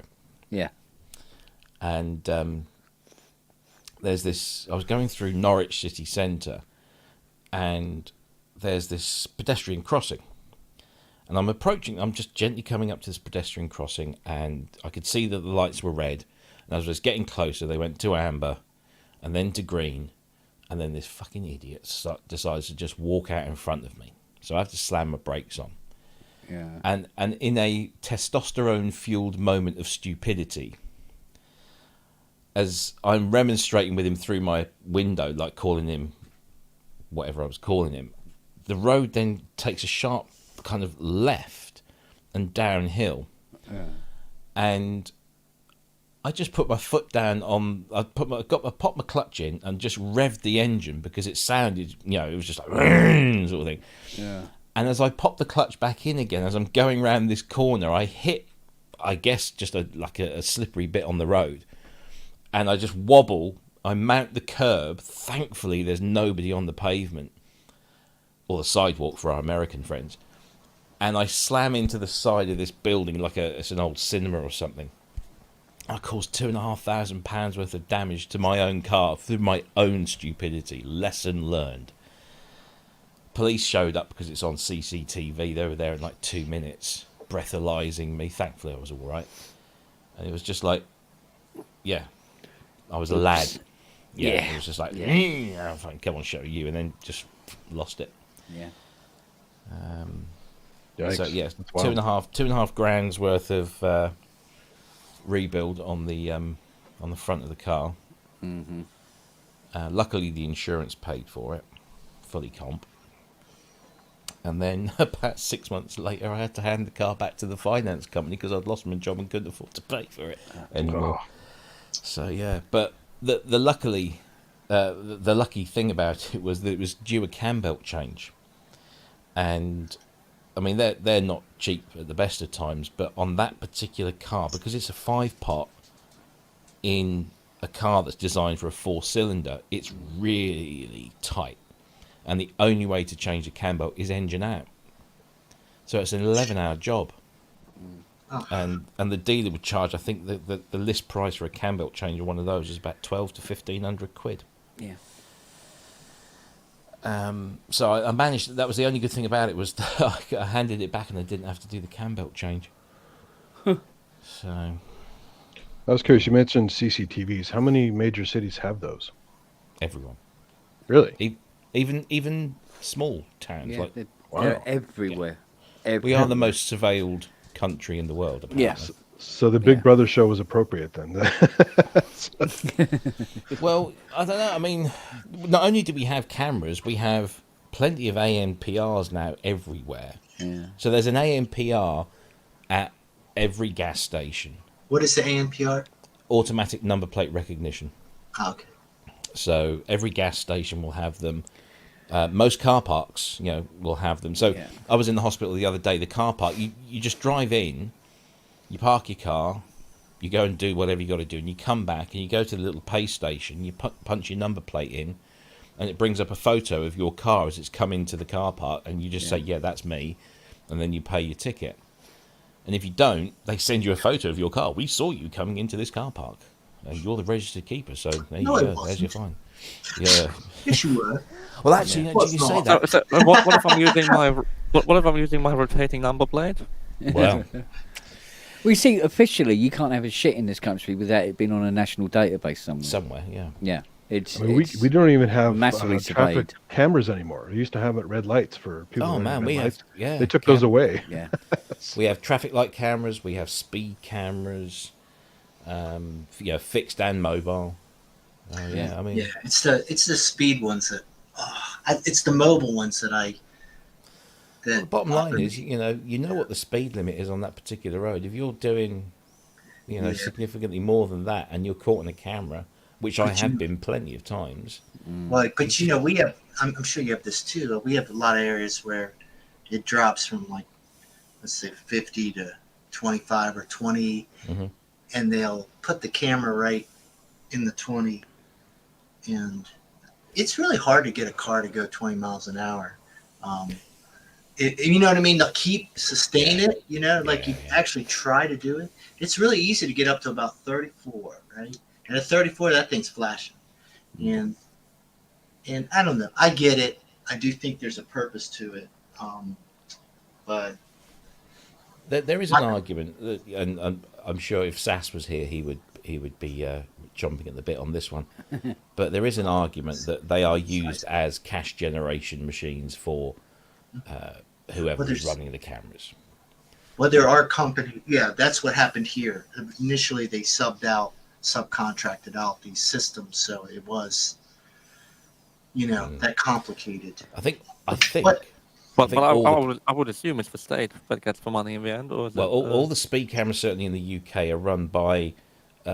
If they're not run by the police forces or the local councils, then they are run by a subsidiary. But it's not like subbed out to third party stuff yet. How far do you have to exceed the limit for it to get a ticket? Here it's usually over 10. Yeah, there's the general rule, or the general kind of, I wouldn't say it's never written down anywhere, but it's accepted that if you do 10% plus, what is it? Yes, if you're doing 77 in a 70, you should be okay. If you do 78, you might not be. If you're doing 45 in a 40, you'll get, you're more likely. I think it's usually there's a 10% allowance. Yeah. So if you do 33 in a 30, you're on the cusp. But then the law states if it's a 30 limit, it's a 30 limit. If the police force want to give you the benefit of doubt, because of calibration or what have you, then you could just say, we'll give you 10%. So 30 and 3 in a 30. So yeah, it's tough though, and the problem is if you're working, if these are areas you're coming through for work, and, and you can get yourself, you get a little stressed, and you're kind of rolling through, and then next thing you know, you're working, and now you're getting speeding tickets while you're working, and you're just like, this is just not and nobody wants to, then you go back to your company, and they go, well, that's your fault. Problem. I'm like, well, now this is like a, well, then I don't want to drive there anymore because you can do it 50 times right, but the 51. Yeah, there's a stretch of road. That's what's so tough about it. You know what I mean? Yeah. That if you're driving a lot and then you still get penalized, and you're thinking, man, I mean, I get it, but it's like you're not putting any context to this. It's just like, well, that's what we do. There's a road here where it's like single carriageway in each direction, all the way bar a couple of places, and one of those places is just up here, where the road goes to dual carriageway, so it's 2 lanes on each side, and it's actually split by a very wide median, so wide enough that you could build houses on this thing. And I can't remember why they did it. They basically, it's kind of, there's farm access, and so they did this. They split this thing to allow farm vehicles to enter and leave the carriageway quite safely. So if you're going southbound, there's a speed camera just before you get to, so the speed limit is 50. Normally on a dual carriageway in the UK it's 70, but on this piece it's a 50 limit. And then there's a crossroads junction where a lot of these vehicles will cross over. So there's a camera there, and what happens is you'll get all these people, as soon as that road splits to dual carriageway, they're all like, boom, foot down, dual carriageway, I can go as fast as I like. And then as they go over the brow of the hill, they see the camera, which is painted bright yellow, massive wall of red lights as everybody slams the brakes on to go 50 miles an hour through that small limit. And then they all speed up again until they get onto the main road. Yeah. Coming the other way, though, there is no fixed camera, but there are 3 points, because it's when you're coming northbound on that road, that side was the original country road, so it's a lot twistier, whereas the other side was the modern bit they added on, so it's a lot straighter, so you can see things. But on the left side, on the northbound side, it's a lot twistier, and there are places where a speed camera van or a copper in a car with a speed gun can easily hide. And if you just think, oh yeah, it looks quite quiet, I'll just boot it up to 60, and you get over the brow of the hill and literally bang, there he is. There's absolutely nothing you can do to slow down in time. Yeah. I mean, a speed gun is basically worthless if you have a good lawyer. Then they ultimately, the police have to give up. Well, it's funny because the law states in this country, and this is one of the numerous laws that I learnt about when I was working for Her Majesty's Court Service, was that a policeman or policewoman can be stood at the side of the road or sat in their car, and if you drive past them, and in their professional opinion you were speeding above the limit on that road, they can report you and take you to court, and their word is as good as a well-calibrated speed camera, because the law states, because they have experience in the field of judging speeds. Yeah, we have something like that. Yeah, that's how it works here in small towns. Yeah, their word is like permissible. Yeah, their word is accurate. It's almost like that rule when you're served a notice of something, and they stick it in the post and you don't get it. You can't turn around and say, I'm sorry, we didn't get the post at all. It didn't come through. The law states as long as it went into a letterbox, you've been served. Whether it arrived at your doorstep or not, you've been served, which is crazy, I think. But yeah, a policeman's word is as good in many cases as a speed camera, especially if that cop is a traffic cop and has been a traffic cop for a number of years and therefore has lots of experience in the field. You just be any old cop in small town Texas. In my opinion, you were speeding. Yeah. That's why you don't even want to drive there. It's long, But it's funny. I remember one of my best stories. On some of the big beltways in the States, we'd have these state troopers, and a lot of times they have one person who kind of flags you, at one point in the road, and then there's one waiting for you.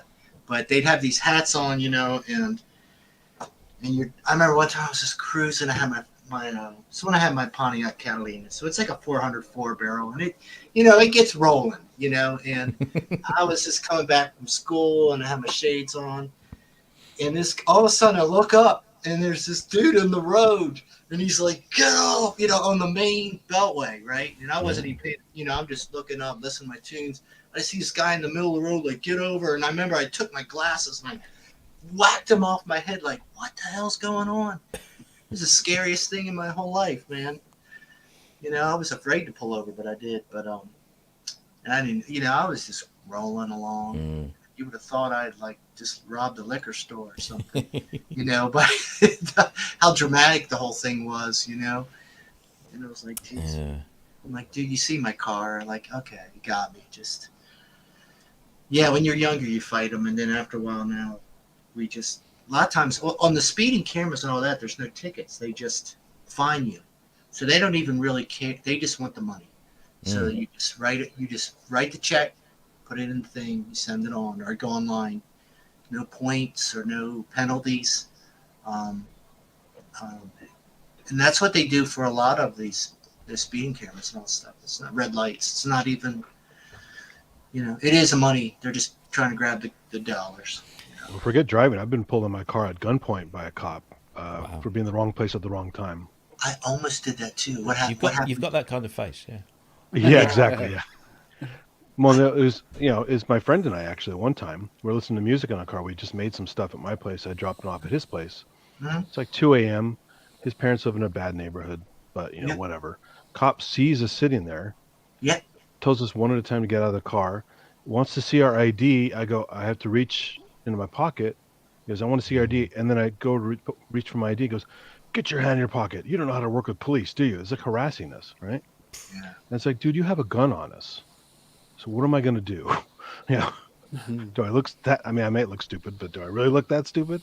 And it just, that's not the only time I've been pulled out by a gun. I had cops are stupid sometimes. They get. I remember I was in Baltimore City, and I think I might have told, and I was waiting to work in the morning, and literally like some kind of drug SWAT team of cops came. I guess it was when they were cleaning up the drug wars or something, and we were waiting. We were working in the projects, and they came up on us so quick, and they were so amped up with their vests on and everything, shot out, and I was just like, what? I was like, they're like, what are you doing here? I was like, we're getting ready to go to work. Why? And I guess, that it must have been like a drug zone or something. I don't know what they thought, but it was like, I know. Well, I suppose over here, the worst we can expect is either mace or a taser. But we're never going to get shot. Yeah, that's not. Unless, of course, they actually call the what do they call? What's the department called? I don't know, I can't remember. But with the bad guys that do have guns, you must hear some gunshots once in a while, right? I've never heard a gunshot in my life that wasn't related to sport. Numbered. Well, okay, you haven't been to South London. I've been to South London. I just don't stay around there too long. I've heard them at night, like I'm go to bed. Crack, crack. You're just like. Some people fire them in celebration. They shoot them in the air. Yeah.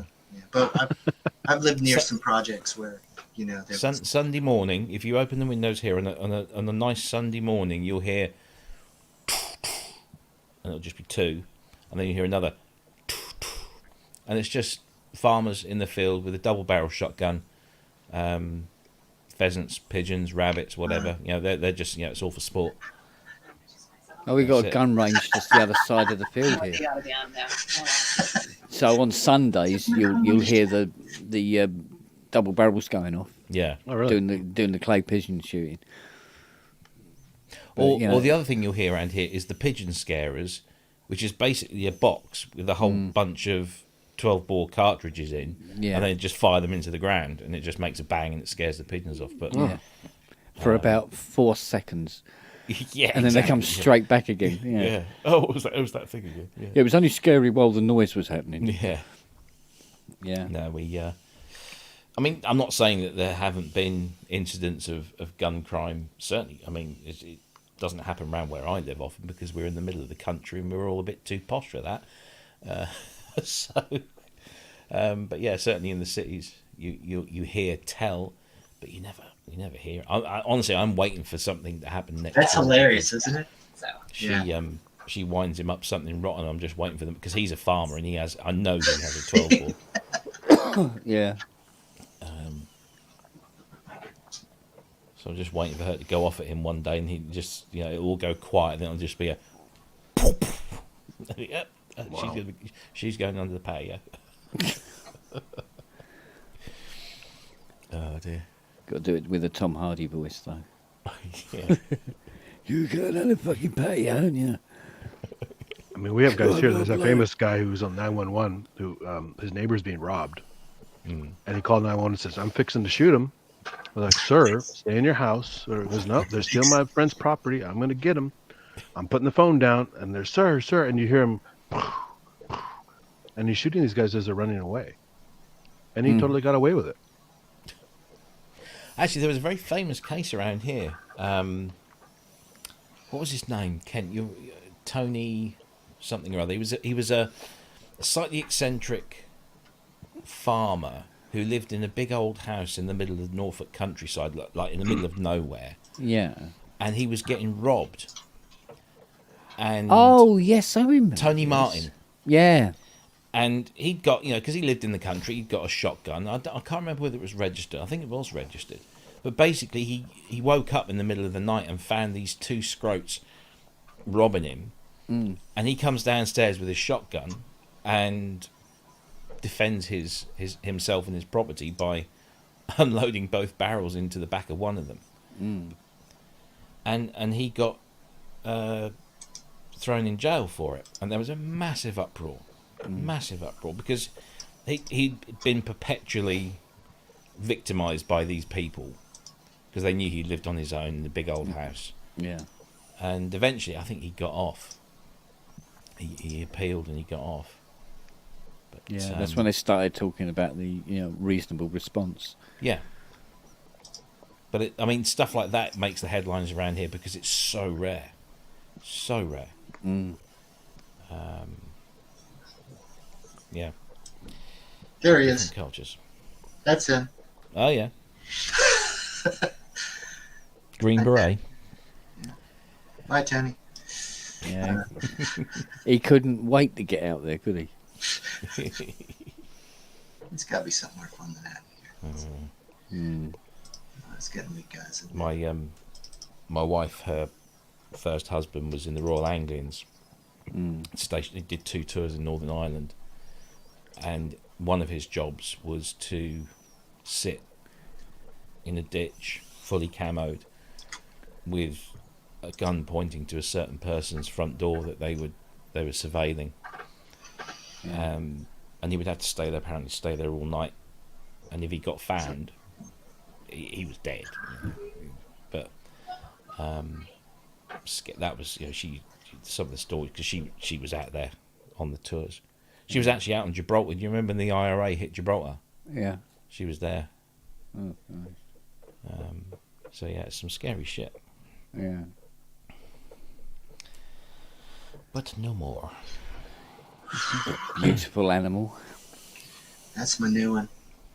Yeah. She's really awesome too. She's good, lovely colouring as well. She's a real sweetheart, that one. She's got a lot of energy though. A lot of energy. Yeah, but she listens really well. She's learning. You can tell she's very attentive. Oh, she's in the room. Hold on. Hold on. That was weird. You showed up. Cleo's let her in. Yeah, Cleo must be gone now. Hold on a second. Let's see if I can. There she is. Hold on. She's actually here. There she is. Sydney, say hi. No. She's sweet. Oh, yeah, she wouldn't be. If Cleo was here, she wouldn't get. Yeah. It happened. Does Cleo rule the roost there? Oh God, she's here. Hold on.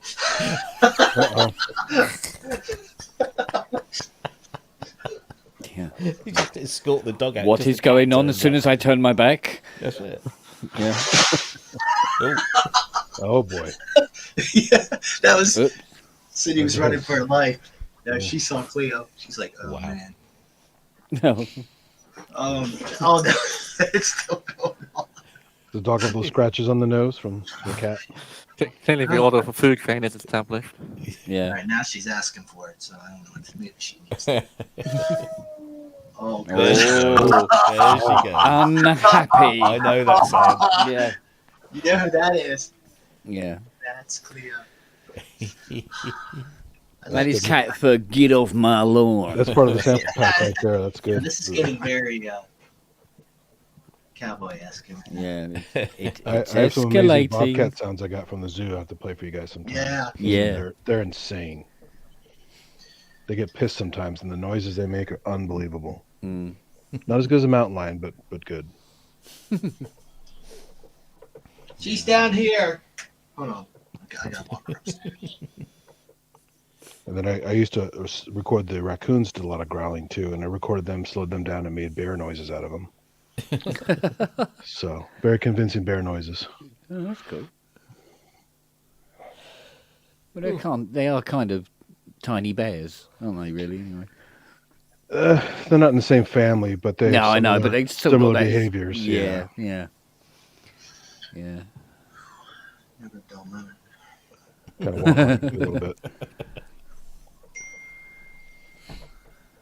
Idea. Yes. Yeah. Yeah, because we've got this thing with Nelly and Charlie. If Nellie's laying on the settee, Charlie will not walk past her.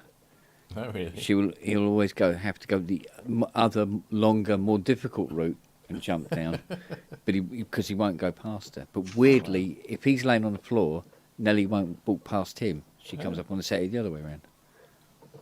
Odd. Sure, they've got their reasons. Yeah, because you think, if one is, you could understand if one's intimidating the other. Yeah. But they seem to be intimidating each other. It's like a mutual respect thing, isn't it? Yeah. Kind of, yeah. Kind of. It's kind of scary that you do have to be careful because the dog sometimes doesn't know its limits, and I've actually had a dog kill a couple small dogs we had. So. Yeah. I must admit though, when it comes to, because Noah is literally a small morsel compared to the others, but they just love him. They just love him to death. But he's the one in the garden running around barking at them, telling them off. So when they're playing, he's going, "Stop that! Stop that!" Snitch. Yeah, he does it. It's almost the tone of the bark is almost that's sort of like, you stop! I'm going to tell. Yeah. So, but Charlie loves him. Charlie's 40 times bigger than Noah, and Noah literally sleeps on his neck. They're absolutely fine with each other. Bless them. Yeah, our two puppies now. One's older and one's younger, but Sydney's they're bonding really well, which is great because that was the whole reason we got Sydney, was to help her through Oscar passing, and she's been awesome. It's just the one cat there's two cats that aren't real thrilled about her joining the pack. Yeah, they're settling eventually, don't they? Yeah, she's just young. They find their levels, and they find what they should and shouldn't do, and when and where. Yeah, I think the dog does. I don't really think the dog wants any trouble with him. He's like, "Man, what's going on? What are you upset about?" Yeah. Oh, it's funny. Yeah, because Charlie's very unassuming in all respects. He's just a very, very laid back husky. But you say the word sausage, oi, oi, and he does this pirouetting. So he spins round and then he does this little tap dancing with his front paws. And you go, like that, all ears back and happy because I said sausage. Yeah, they're definitely a little bit more quirky than I expected. I didn't realize huskies were so quirky like that, but there's a lot. They're pretty sharp actually, and they're a little more bizarre than I was expecting. But you can have a good temperament too. We had one when I was a kid. Oh yeah, very sweet. It got injured on barbed wire fence on our property because we lived in Boulder, and the neighbor had bison, and it would go through the fence to eat their little droppings as a treat. And it got all torn up one day, and my mom had to stitch it up with no anesthesia, and it didn't bite her, and it was super cool about it. Oh, that's good. So, yeah, they are really, they're cool dogs just in general. They're very. Yeah. Do you know what the difference is between a buffalo and a bison? You said that one before. Yeah. I forgot your joke. What is it? When I want to hear it. You can't wash your hands in a buffalo. Come on, there must be better jokes than that. Come on. No, come on. How could there be better jokes than that? Come on, go through your repertoire. What we got? What have we got? Come on. See, if you demand jokes from me, I can't do it. Oh, I know. I know it's like. You got to have some dick jokes somewhere or something. Oh, yeah. My life. Was it my dick? Okay. I built that bridge, but do they call me a bridge builder? I built this housing estate, but do they call me a house builder? I painted this painting, but do they call me an artist? I fuck one sheep. Life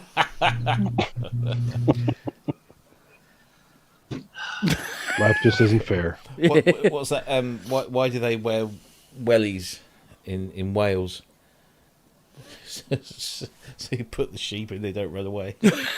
Oh God! What do you call four sheep tied to a lamppost in Cardiff? A brothel. Wow. Oh. Sorry, I apologise if there's anybody Welsh. I love the Welsh people. I love Wales. But good thing Gaz isn't here, right? So well, all right. So we're harking back to the 70s here. Yeah, let's change parts of the country. Why do four Capris have wing mirrors? So your girlfriend can rest her legs on them. That's an Essex joke, isn't it? Exactly. Yeah. Oh God. What was that woman goes, what kind of a fish is that? He goes, that's a shark. She goes, oh, I've heard about them. They can eat you whole, can't they? No, they spit that bit out.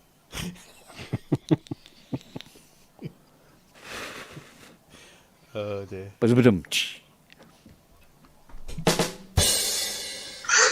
I have to make the effort to go over there and do it. Or tell the joke like Data, innit? A guy goes into an office. Yeah. Good evening, ladies and James. Yeah. Yeah. Who's on first? Oh, there must be better ones than that. Come on. Oh, I'm trying to think. These days, you have to be so careful. Oh, look! What we've been careful so far, have we? Well, I don't mind dissing Essex girls. Or sheep. Or sheep. Or sheep. Yeah. You have the sheep lobby on you. Oh dear.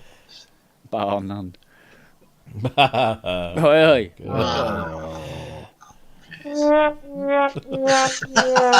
No, what you need is one that's just a collective groan. Just yeah. like, oh. I'm sure I've probably got something somewhere. Let's find it. Trying to think of. Groan. Oh, that's. That's all it came I up. think in many ways that's worse. Groan. Groan. Groan. Is that Siri saying groan? Is it that? Yeah.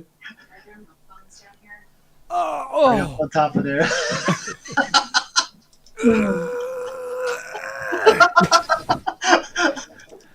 That sounds more like somebody having a very large shit. Yeah, what's going on? Who's on the toilet?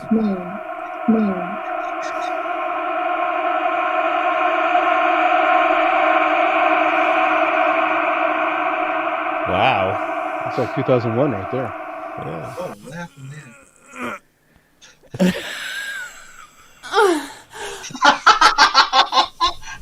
There you go. There's your car mirror thing. Yeah. Oh, man. Back to the ping pong balls again. Oh, baby. Now it's a Two Live Crew song, is it? Yeah. Baby. I mean, I know we all like Vangelis, but do we really have to listen to that song of 666 all the time? It's boom chaka wow wow. Yeah, oh, this is getting all kinds of disturbing. Brains.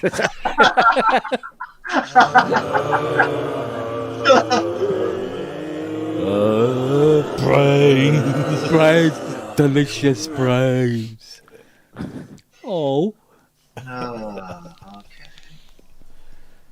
Okay. Okay. I'm good.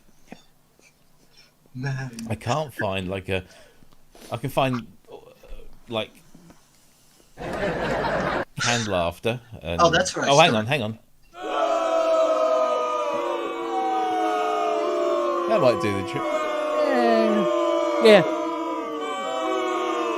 All right, Jesus, they're milking it, aren't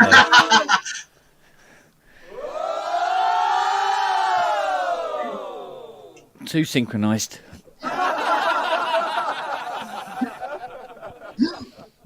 I actually saw a documentary that talked about the guy who invented that for sitcoms. Oh, what canned laughter and stuff. Oh yeah. Yeah, it was interesting. And then some people were mad at him for doing it. So, my son went through this phase of like every time he saw a film or a TV show that had the Wilhelm scream in it, he's like, "Oh, that is a Wilhelm." It's funny how often you hear it, but you don't just recognise it. It's just so. It's actually been around for a hell of a long time. Oh yeah. And some sound design guy told me there's a new thing that's the new kind of Wilhelm, but they didn't tell me what it is. So somewhere out there, you got to look for it. Wow. Yeah, some overused thing that people have thrown in there for a joke. So. It works. Because it's in Star Wars about 5 times, isn't it? Oh, it's all it's over. At Pixar, it's all over the place. Yeah, Pixar. Well, Pixar. I think it's funny how a lot of TV shows have the laugh tracks, and you don't even notice them. Like you forget they're even there, and then you're just like, "Oh my god," Then all of a sudden you kind of focus on it. You're like, so Brady Bunch had this famous kind of a kind of guffaw in it, which is just so canned and so repeated. It was just awful. You couldn't miss it. Yeah. Brady Bunch. And other shows from that same time period had the same canned laugh.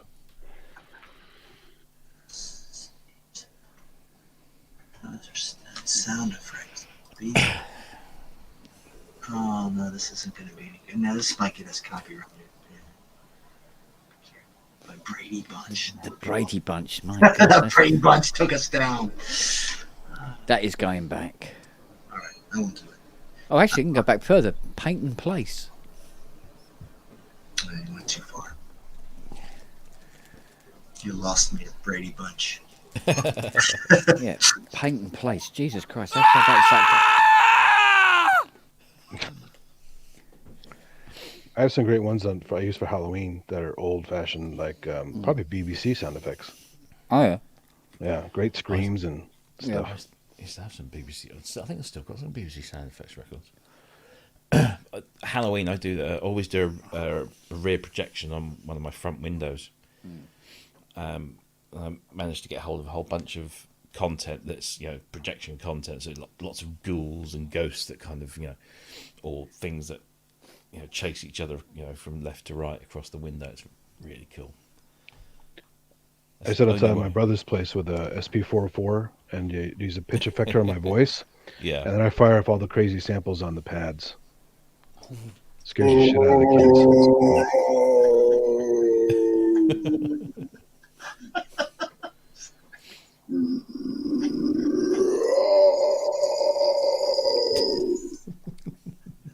Yeah. I mean, full BBC library is accessible online for free for non-commercial use. Is it really? Yeah. Yeah.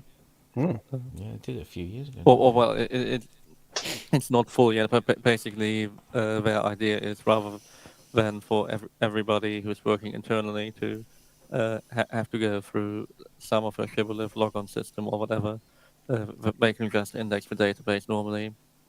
Then every educational establishment can also use it, and everybody just uses the same database, and they don't have to maintain anything else. But I don't think everything is on there yet, on the normal system. Yeah, then. God's sake, don't tell the others. And they'll be at the end of it. Here's something. What should we do? Oh, look, see? Hello. Oh, yeah. There you go. Sweet. Let's give me a snack. I ain't got time.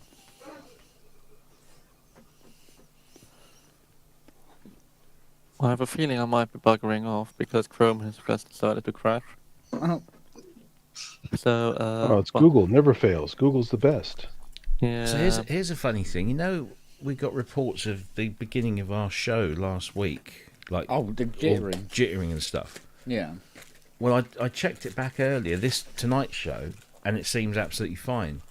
And I didn't use Chrome. Oh, okay. I was what just announced about it, considering that basically every other browser, just about every other browser, is Chromium. You'd assume the problems would be the same. Yeah, exactly. I mean, I'm using Opera, which is all Chromium based. So, yeah. Well, but they were always very clever. If you ever used Opera Mobile back in the day, that was like one of the most intelligent browsers ever made. Because of like how it very cleverly chunked data back in the days of Blackberries. Yeah, it's a pretty lean browser too, right? I've been really impressed with it. It's been perfectly stable. There's one thing it does where, and it's very rare and very intermittent. But you can, if you open the browser up, and I've got like half a dozen tabs open, it's like all the content disappears from the windows and all the information from the tabs disappears, and all you can see is the little dividers between the tabs and then nothing on the screen. And all you got to do is just restart it and it's fine, but it's very rare that it happens. But that's about it, really. That's the only thing I've ever had go wrong with it. You're not using enough tabs. If you're not having 2 rows. I've got, well, this is, so I use a lot of pin tabs, so they're a lot smaller, so they cram up in the left hand side. But I do I usually go from like half a dozen, and then after a couple of weeks it's like 2 dozen. I've got to shut some of these down, because the only reason I leave a lot of them open is because I've got such a shit memory nowadays that if I don't leave it open, I'll forget to do something. Like I'll leave an Amazon page open because I need to order that thing, coffee or light bulbs or whatever. No doubt. And I'll put it off on it, and then So I actually like going through it sometimes. Oh yeah, I bought that, I've ordered that, I've paid that bill. Yeah, right, let's go. So generally I only have a few. But then with Opera, you can have. I know there's other browsers that do it, but you can have like scenes. So you can have different scenes with different tabs in, and you can flick between those. Which that would actually be useful. It really is useful. Yeah. Sorry, jeez. I like tabs. I'll just try to find some of my. You should have done what Fiona did. She was saying to me about her iPad. She goes, "Oh, it's getting really clunky and everything like that." I went, "Yeah, well, they can do as they get older." Never thought any more of it, right? She said to me, "This is only about a couple of weeks ago now," and she goes to me, "She goes, how do you do that thing?" She goes, "I saw you on your iPad. You closed the, you sort of like pushed up, you scrolled up slightly, let go of the app, and then swept it off." I said, "Yeah, so you shut it down." "How do you do it?" I went, "Wait a minute, you've had your iPad for about 2 years. Give it here." Yeah. I went, "Like this?" And it was like, about 700 fucking pages. My wife's like that. It's going to take a while. Honestly, got about 10 minutes. My battery keeps running down. It's because you got the next day you're like, fucking boom, boom. What is wrong with this arm? Like, well, think about it. That's a testament how stable it is to be able to handle that crap. Well, but it's basically it barely loads anything into RAM. For most, it will have into RAM at that point. Stuff, it will just have an image. Well, that's what Safari does. It takes an image of the web page, doesn't it? It has a screen, full screen dump loaded into RAM, but still, if you have like a few hundred of them, it's slowly added up. Yeah, you're still awesome starting to eat up some RAM. Yeah, 2 years worth of pages. She said. Christ almighty! I said, "You do know how to flush a toilet, don't you? Because otherwise I'm going to have to go and check." Oh my God! If it's yellow, let it mellow. If it's brown, flush it down. Yeah. Words to live by. Wait, that's when we need the sound effect. Yeah. No, the one. Oh, this red panda. The Red Panda series that Fiona's listening to every day, and it just goes on and on. It's like a 50s, it's like it's action hero thing from the Decoder Ring Theatre, and it's all very sort of like high energy, high pitch, sort of like New York style radio show, right? Like the War of the Worlds, right? The broadcast. Oh no, I mean this is like this is the real sort of like my right hand is of peace and my left hand is of justice and all this sort of thing. Right, and exactly. he's supposed to be he's a hypnotist, crime fighter, just like, and his wife is called what was it?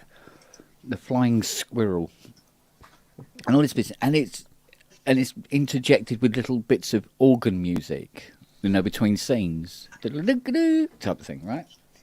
I go, why are you listening to this, darling? I mean, God, it wears you down. I said, why are you listening to 1950s radio shows? And she goes, oh no, it's 5 years old. So it's all I went, what? She goes, yeah, it's all brand new. It's made up in London. Oh, okay.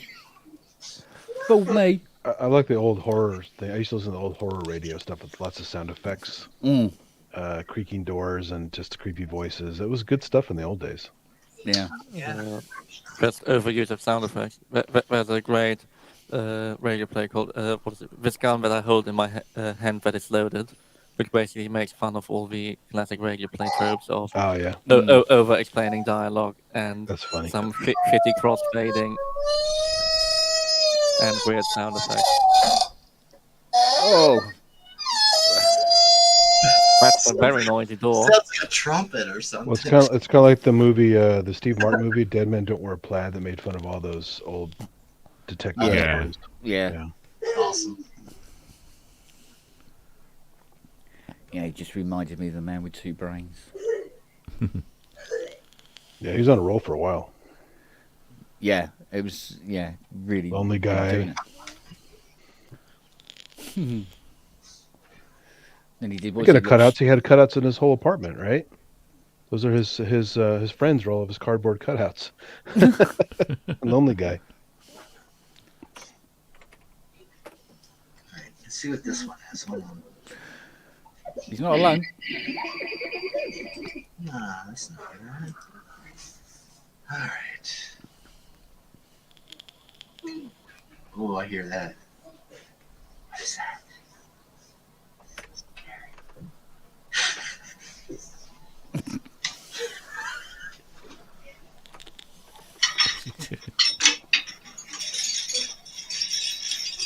So yeah, that Teenage Engineering fake thing was pretty funny. Yeah, that was good. The single channel. Because it sounded like Tobias from Teenage Engineering. It sounded like the guy. Yeah.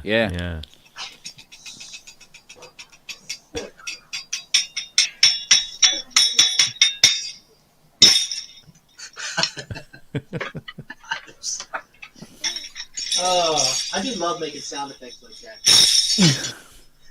Some of the best stuff to do when you're recording, just get a microphone and just make cool sounds. It really adds a lot sometimes. Mm-hmm. Sometimes it doesn't. I've made an entire track around hitting a swing chair with a pair of mole grips.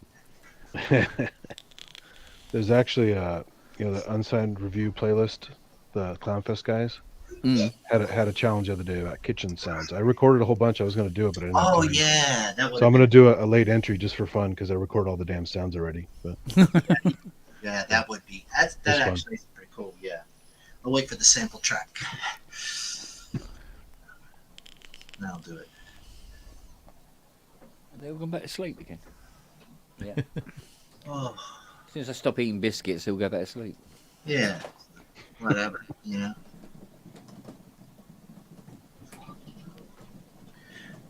That's funny. Go on now. Whoa! What happened? This is one of the things that I project on my my window. Oh. Hey, you rotten little brats! You get off my property or I'm calling the cops. You hear me? Scram!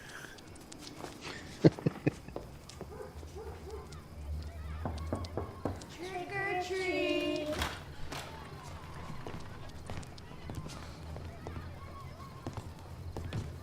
What are you doing here? This is private property, you filthy little beggars. I could have you arrested for trespassing. Give me that sack. There's no candy here. Go beg someplace else. Actually, I need to rearrange it. What are you, deaf? Damn. I said get out of here.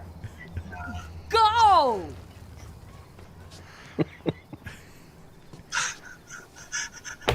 They're so cheesy.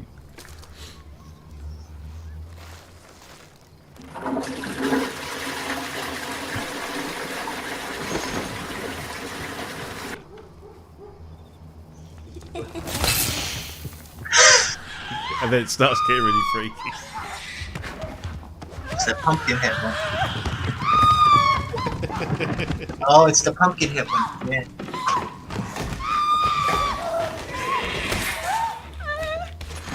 Help me! Anybody help me, please! Call the police! He's trying to kill me!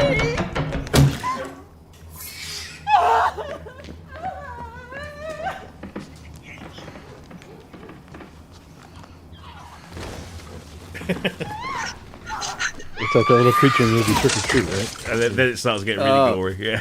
Yeah. That's good. Yeah, it's fun. Oh, okay.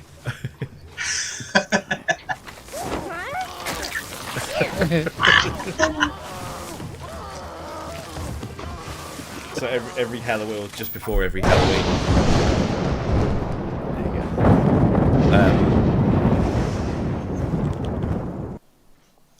I set it. I sit here and just edit. Because you get a whole just folders and folders of little clips. Some are longer, some are shorter. I just edit together a whole new thing for and then the kids will come and they all kind of gather outside my house and watch that stuff. So. Oh man, where'd you find those? They're pretty funny. There's a company that makes them, and you can buy a DVD, you can buy a download. So I just thought I'll buy a download. And, you just edit them together, and then I've got a little Bluetooth speaker that I put underneath the window, but it's kind of hidden in the bush, so you get all the sound. Yeah. I haven't quite got to putting stereo, so that'd be cool if I could put some, or even surround sound. Subwoofer. Yeah. So take it, but when I started this job, they gave me a projector because I used to have to travel around, so you used to have to link up your laptop to a projector. And I've still got it, so I use it for that. Yeah. What is that scream? That's not me. It's Robert. You don't like foxes? Foxes? Is that what I'm hearing? They're foxes. Yeah, but foxes in Richmond. I love foxes. For the sound of babies being raped. When we're copulating. Okay. It's foxes or babies being raped. Well, I mean, if you see house cats out in the prowl getting their action, it's very painful, actually. Yeah. The male cat has the barbs in the penis, and it guarantees ovulation. Not as painful as foxes. Let me see what I can find. Oh, here we go.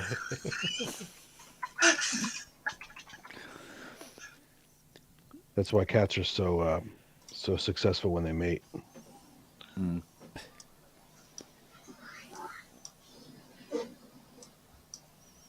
So not every animal gets to enjoy what they do with. Oh God, this is just the pictures. Okay, that's not good. Yeah, foxes can sound terrifying. We used to have them out in the woods, and they start howling and stuff. It's like, geez, that is scary stuff. That screamy bark that they can do. Yeah, it does sound kind of like childlike at times. One of my business trips to Tucson, they had a zoo there, and these lions had a platform, and they were starting to mate when I was sitting there. I'm like, well, he's taking a break for a while, I'll come back. And I came back just in time for him to try and mount her, and she knocked him off the top platform. he fell like 15 feet on the ground. Was all dejected, you know. And she's like, "Nope, not now. Get away from me." They're Yeah, I'm used to that. Yeah, exactly. Yeah.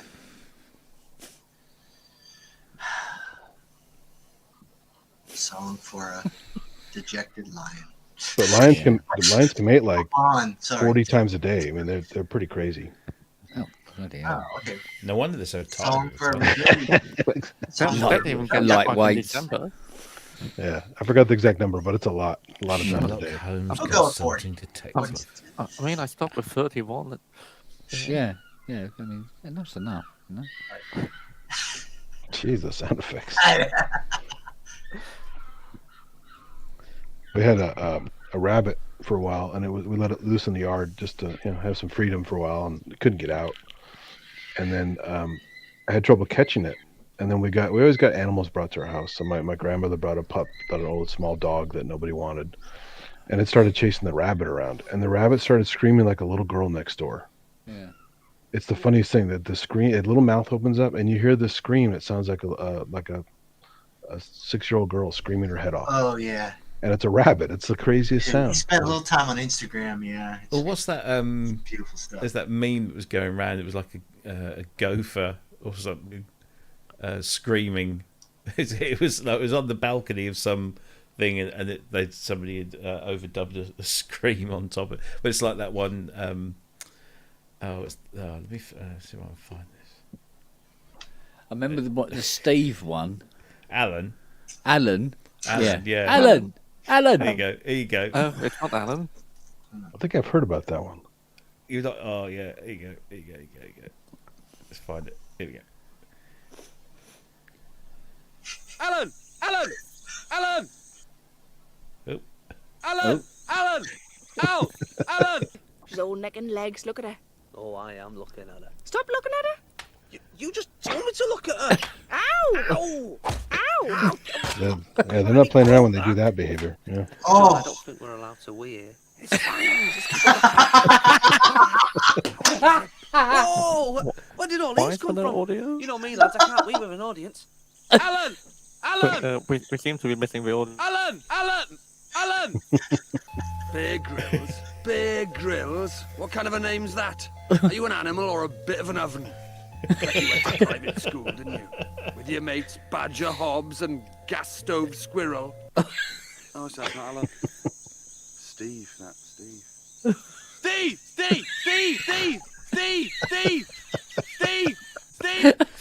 That's good. That used to be a program that was on BBC, wasn't it? It was. I forgot. It was just a whole bunch of stand-up comedians. I recognised Rob Gilbert's voice. Yeah, Rob Gilbert, Jason Manford. Yeah, Sarah Millican. That's great. They're all doing that. It was actually quite funny. Yeah, absolutely. Oh, I don't know. Oh man. But it's because that was like the Alan Partridge thing, wasn't it? Was it Dave? Wasn't it? He was calling to Dave. Yes. Or Dan. Sorry, Dan. Oh. Let's do the hosty bit. Hang on a second. Kind of remind me of that Creature Comforts thing from Aardman. Yeah. Like, I like meat. I want to eat meat. The jaguar. It's like, I want it. Why can't I get a steak? Yeah. I always liked that one that was in Family Guy with the "Damn nature, you're scary." Yeah. Look at this guy with the teeth. He can run real fast. He come after me, I'm gonna shoot him. Dan! Dan! Dan! Dan! Dan! Dan! Dan! Dan! Dan! Dan! Dan! Dan! What show is this from? Dan! Alan Partridge. Dan! No, he's not seeing me. I'll get him later. Dan! Fine. Aha! Oh yeah. Oh, hey. Can't beat a bit of partridge. Ah, man. What's ticking? It's not my life, is it? Yeah, the hours are ticking away. Can you hear that? Is it just me? Yeah. There was a ticking. Oh, I hear It's it. going to go bang. What is it? Hang There on. is a ticking. It's not coming from me. Oh, hang on. Oh, it's coming from Kimbo. It's Jimbo. Jim. Jim is ticking. Jim, you're ticking. What's ticking? Clockwork Jim. Hey, what's ticking? Takes a licking and keeps on ticking. That's the old Timex ad. it? The- Hello, Jim. How much time does he have left? Yes. No, it's... That's weird, isn't it? Has its audio interface lost connection? Oh, yeah. 'Cause we're not... Is it initiate self-destruct sequence? 00 Alpha 1. This is Alpha your 1. life. Slowly ticking away. Is that a sound effect or is that somebody? No, that's a sound effect. Obviously, you can tell. Can you? Yeah, apparently. Yeah. At the beginning, it says sound effect. No, it's when you do this, you go, "I'll be right back."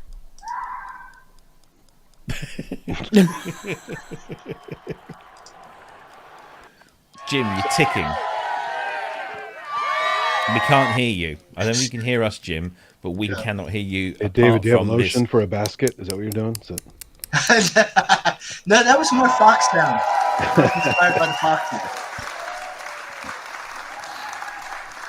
No. Thank you. We But it was can't the hear you, Jim. foxes, really. Is he They're still going to start ticking? saying it puts the lotion on its skin or it gets the hose again. So. Oh. Let me just wait till that comes through and then I'll throw it up on the screen. Oh, the ticking stopped. Oh, because he's muted himself. Until he figures out what the ticking is. I can Does he fix know that. what I think I've got a ticking sound somewhere. We can't hear you, Jim. Nice. But you're ticking. But you're, yeah, could you say, but you're ticking? We have alerted the bomb squad. Yeah. Right, can you hear me now? Left side only on only. the left. Yeah, you're Left way only. over- You're over Scramble, there. scramble right. Very far away. No, this way. And crackly. Okay. You're that way, actually. Yeah. What the hell's happened that's, in the last hour? Did you get the Andrew Brooks You have a autovirus? you have a Is it the- scrambled sample rate somewhere. Yeah, you gotta. Something's wrong with your scramble app later. Sounds like a sample rate mismatch. You need to Your fix the flux tickle-later is capacitor. all messed up. Excuse me.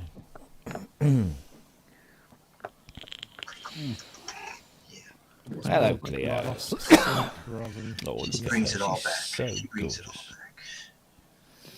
I know. I love what she talks to. Can you do that? Can you do that? So, fuck that. I'm not a monkey. I do not perform on command. Yeah. Opposable thumbs. Yeah. Oh, she's gone. Come on, monkey, perform. Yeah. Fuck you, meatbag. Yeah. My dumps. Let's put a full screen. There she is. Oh, look at that. She's a big chunky cat, isn't she? She's not chunky. Don't call me chunky. Chunky is not the adjective. Oh, you can't beat a chunky. I've got a chunky cat. I had affectionate Thank cats. Christ you Never said one that wanted that cat. much attention. What's that, Andy? That cat wants a lot of attention. I never had one that was that affectionate. Usually they're like one Oh, third God, that, yeah. if you're lucky. So Yeah, well, my, How old is she? She's 16. Oh, wow. There you go. That's Yeah, why. she's good. But my wife got her when she was really tiny too, really tiny. So she's very bummed. But yeah, this is her time. This is Cleo time. No, my two are mostly standoffish. Yeah, you have to let them choose the time for them to be affectionate. You can't just like go up to them and they just look at you like, what the fuck? It's sleep time. Piss off. But then you're lying in bed, like one of them, like the small one, the miniature one, she jumps up on the bed when I'm sort of just like getting up, and she demands she headbutting you, and she's purring, and then when she's had enough, she just jumps off. And if you go and get her, like pick her up to give her some more cuddles, she's like, "Fuck off! You've had your chance. This is me time now. I'm off. Yeah. Fuck you." Yeah, that's that thing where they just bolt out of a room sometimes for no reason. They just... I know. It is really funny. And it's the same with the big one as well. Like he could be asleep on my daughter's bed, and you go in there, and he looks at you, and he knows you're coming. So then he rolls on his back, and he puts his legs out, so he just exposes his belly, and he just loves having that. And he's like that, and he'll grab hold of your hands, and then sometimes he'll do the bunny kick with the back legs, but it's all no claws or anything. He just does all that, and a little gentle nibble, and then just like that, it's like, that's enough, Dad. Fuck off. Yeah, that's it. All over. So, yeah. We used to have a cat that loved bags and boxes, and you get this certain bakery bag that was opaque, and it would just sit in the back of it and hide. I could go up to it and just grab the bag, kind of spin it and slide it down the wood thing, and it would just kind of peek outside and go back in the bag. Bless them. I get in trouble because I pick them up by their scruffs a lot. I scruff Well, that's nature. That's not, that's okay. Yeah, well, that's what I try to explain it. Yeah, it looks bad, but it's Yeah, it's like when they, I do that. My kids hate it. My kids absolutely hate it when I do that. But if they're in an awkward place and you need to get them, you squid them right by that scruff. So that's what their mum would do. Yeah, but you shouldn't pick your kids up like that. No. Oh, yeah. There is that. Yeah. But it's a fun joke to do because I'll be down here and I'll go, "Hey, watch this." We'll have the cat. Hello. That's what gets me in trouble. That's the joke that gets me in trouble. I don't do that with Clee. But that's what the top hat's for. She's a queen. Where's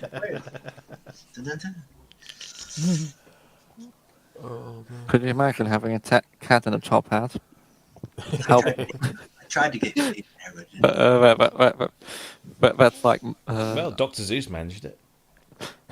Yeah, your hat will be bleeding passively. Yeah. You'll be bleeding, that's for sure. I've still got a scar, just there, where I got my big boy. He was like this, and he was all cuddly up and lovely. And then, no, you're not, and we can hear you. Yeah, it's working. No, I'm the one who's ticking. But he's up here, and he's like all lovely, and he's relaxed and everything. But ever since he got hit by a car, he's been very jumpy. And I was just walking out of the bedroom, and I just wanted to pull the door to, but of course I got my hands full. So I just reached my leg over and just like yanked the door to, and it brushes the carpet, and it freaked him out. And he was like, rip. Oh, yeah, when they freak. And that was months ago, and I still have the scar. Yeah. Yeah, you'll get it. So, needless to say, the bobcats we had were declawed. Otherwise, I'd be dead. So, yeah. Because their paws are big as my fist. Yeah. Oh, I was gonna say they're claws. So, and they're as fast as a house cat. So. Yeah. Oh dear, baby. And when they jump, it's like Air Jordan, amazing floaty jumps. Yeah, my little one does that. She jumps up on the bed and she just kind of like jumps up vertically, and it's just like the air carries her just enough forward to land on the bed. It's stunning. And mountain lions can jump like easily 10, 15 feet in one bound. Oh, it's pretty funny if you see a cat get startled and when they just jump straight up. It's like, whoa, when they just jump. It's like, those videos, okay. the people putting cucumbers behind their cat. Those are funny, actually. Actually, I saw this thing where they said if you put a circle or put a cat in a circle, even if it's just like a piece of string, it will sit there and it won't move because it thinks it can't because it's surrounded by a circle on all sides. And I tried it with one of my cats, and no, she just sat there. I just got the belt from a dressing gown, and I just wrapped it into a circle, and I picked the cat up and put her in the middle, and she's sort of like, okay, I'm just going to sit here. And she didn't move until we either moved the rope or moved her. Yeah. It's from all those pentagrams on the floor, you know. Yeah. Yeah. They know. Yeah, Whitney used to be like that. Literally, with Whitney, you could literally put a postage stamp on the floor in the kitchen, and he'd go over it and go and sit on it. Yeah. Stupid animal. I can get into the and they love small. Like I've got my wife's got a little wicker basket thing that sits on the windowsill, and sometimes the lid's open, and the cats just get in, and she's like squeezing. They're liquid, and they just go in. Yeah, there's a great shot, a meme somewhere where the cat's inside of a square glass vase. Yeah. And it's completely form-fitting to the vase. They are liquid. Yeah. It's like there's people that take pictures of their cat sitting on a glass table from under the table, and you see where all the legs go and everything. It's just like, whoa, that's engineering. Oh, yeah. Really What's that thing about full loaf? Oh, yeah. That's another one, isn't it? When Yeah. your cat's full loaf. Yeah. My cat used to sit like a puffball and look like a Roomba. Yeah. I like how Cleo's shunning us all now. Yeah, Cleo's We're really not giving- speaking right now. Yeah. There's a little bit of a problem, so we're just Back to everyone. Yeah. Yeah. Fuck you. I'm a cat. I'm superior. Yeah, Secret Life of Cats. That was good. And Yeah. Did you see that Cats v Dogs as well? Yeah. Which was like, No, that was baby really good. puppy. It is you who is very much mistaken. Yeah. Oh, dear. Oh, I suppose I better go to bed. Yeah. Yeah, I better check out, guys. I gotta. For the PlayStation, you guys mostly doing driving games or any other good games out lately for it? I'll see you guys later. Bye, Dave. Cheers, David. Bye, Cleo. See you later, mate. Good Bye day. there. Cleo, you turn around. I don't Will know, you there say might goodbye be. to everyone? Will you say goodbye? Okay. All right. No. Fair enough. That was good enough. See you, Dave. Yeah, it's got his back to us. And she's got... Isn't there like a decent Lord of the Rings game out now, or is that only on PC? Elden Ring. No, there's another one that's some kind Elden of Ring's supposed to be hack good. and slash game. I keep Held looking his into ring. that. Held his ring, yeah. Now, Elden Ring's supposed to be really, really good, but I've not got into that yet. What was I playing? I've played at the moment. I'm just playing all the staples, like Gran Turismo, FIFA,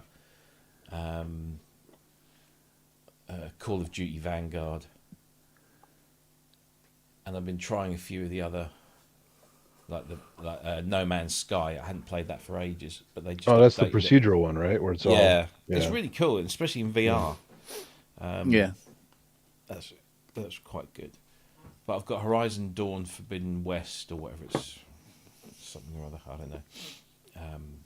That's the one I swapped with Ty because Ty got Horizon, and when I got my PS5, I got an extra copy of GT7, so we swapped. Yeah. So I need to play that.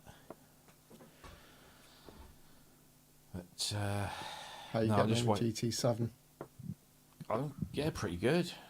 Pretty good. Just sort of, I've done all my licenses, done all the cafe challenges, and got about 3.5 mil in the bank. Nice little roster of cars. Just been entering It's a bit a few like being races. like Ty then. Yeah. That's what the T4 stands for in GT7. It's Oh, we got another car today. Garage de Ty. There you go. You got another one? Yeah, he got another. He's moved on to another license, and he's. Oh, I thought you meant an actual car. Oh no! Oh, Gran because he got that little sheet. Like another Porsche. Yeah, he's got something a little bigger now. Yeah, a little bit bigger, a little bit better. He's got a long way to go before he can get to a Viper GTR. But why are Vipers? Oh, you like my well, you couldn't catch me, could you? No, but that's with your big Porsche. GTR 3. Bye bye, Robbie. Bye. That's right. I've modded. I had it widened the other day. I wish I'd make a new game like Interstate 76. That was one of my favorites. I don't Yeah. that one. Have you tried It's widening basically the car? Dukes of Hazzard meets Death Race 2000. Oh right. Meets Road Warrior, kind of Mad Max. There's an interesting game they do now on with Grand Theft Auto 5, where you go online and there'll be like maybe, I don't know, 300 people all connected, and then one person is chosen to be. You play hide and seek basically.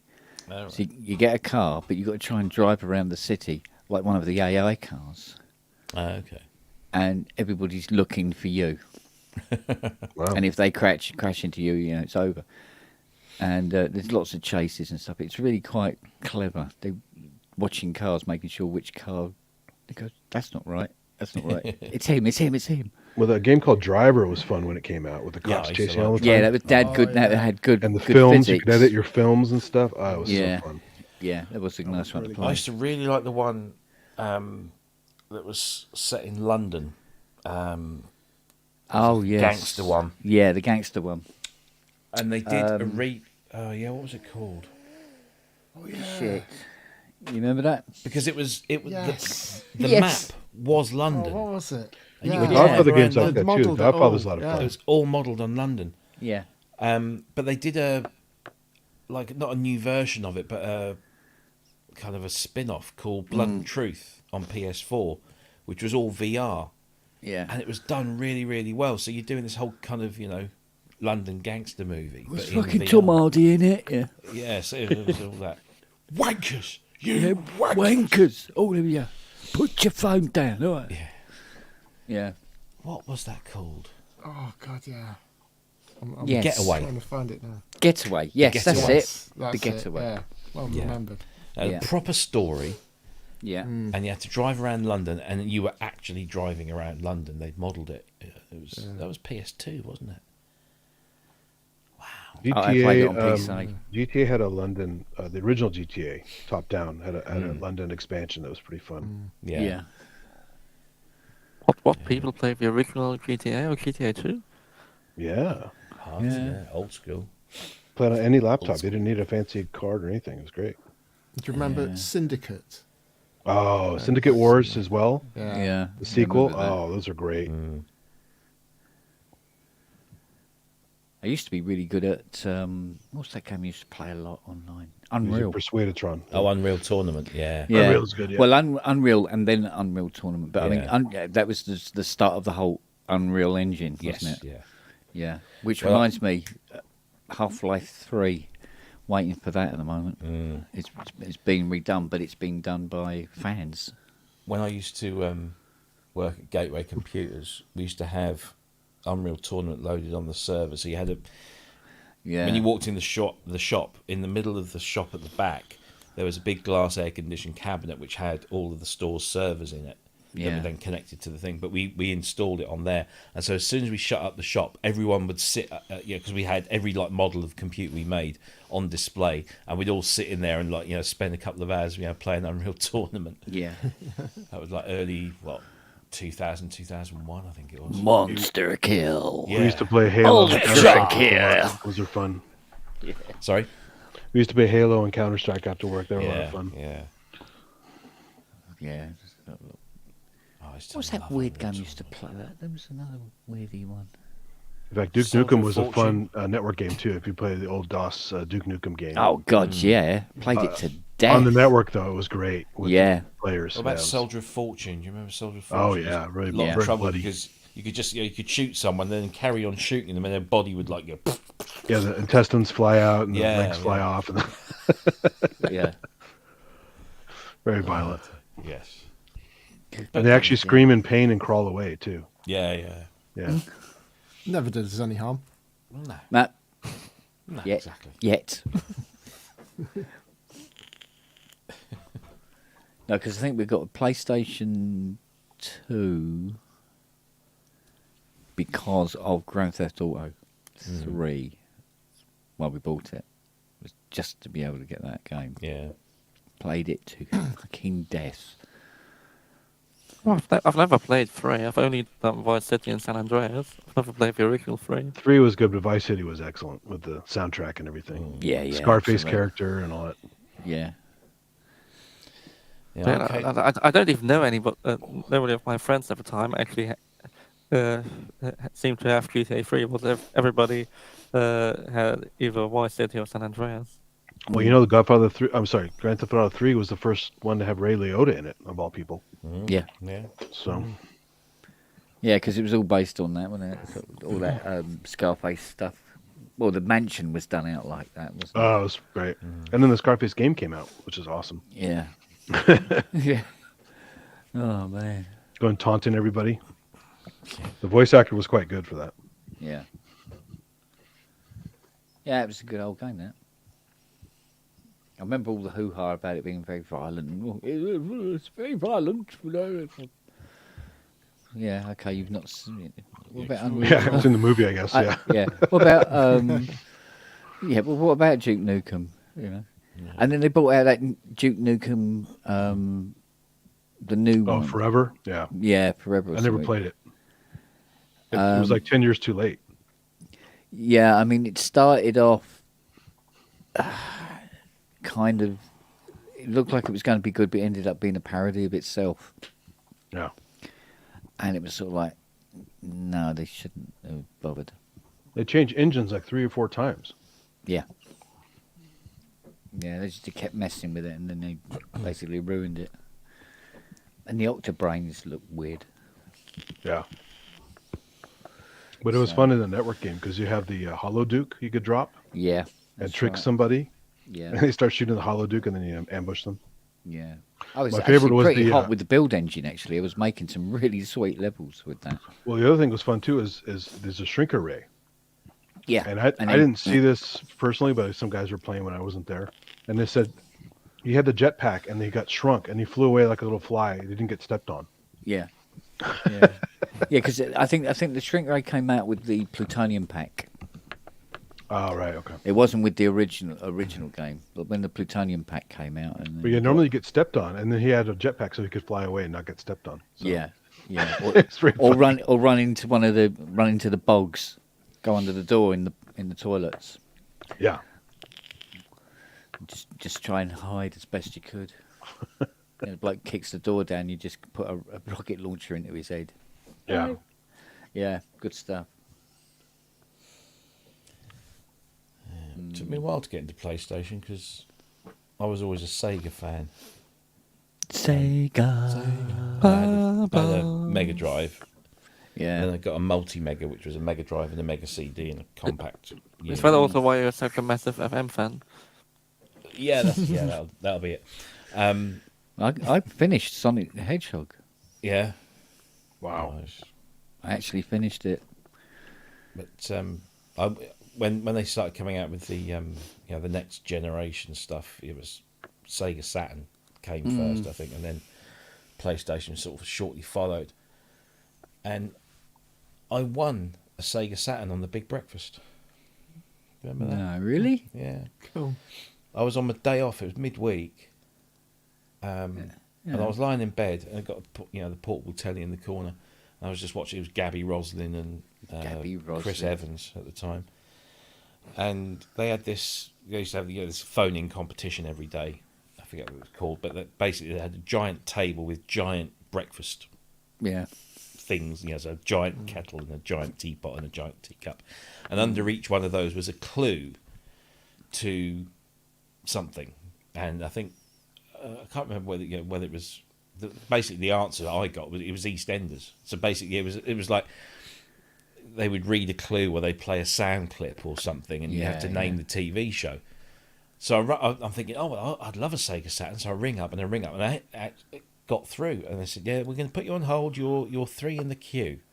So basically, if anybody, if number 1 or number 2 won it, I was shit out of luck.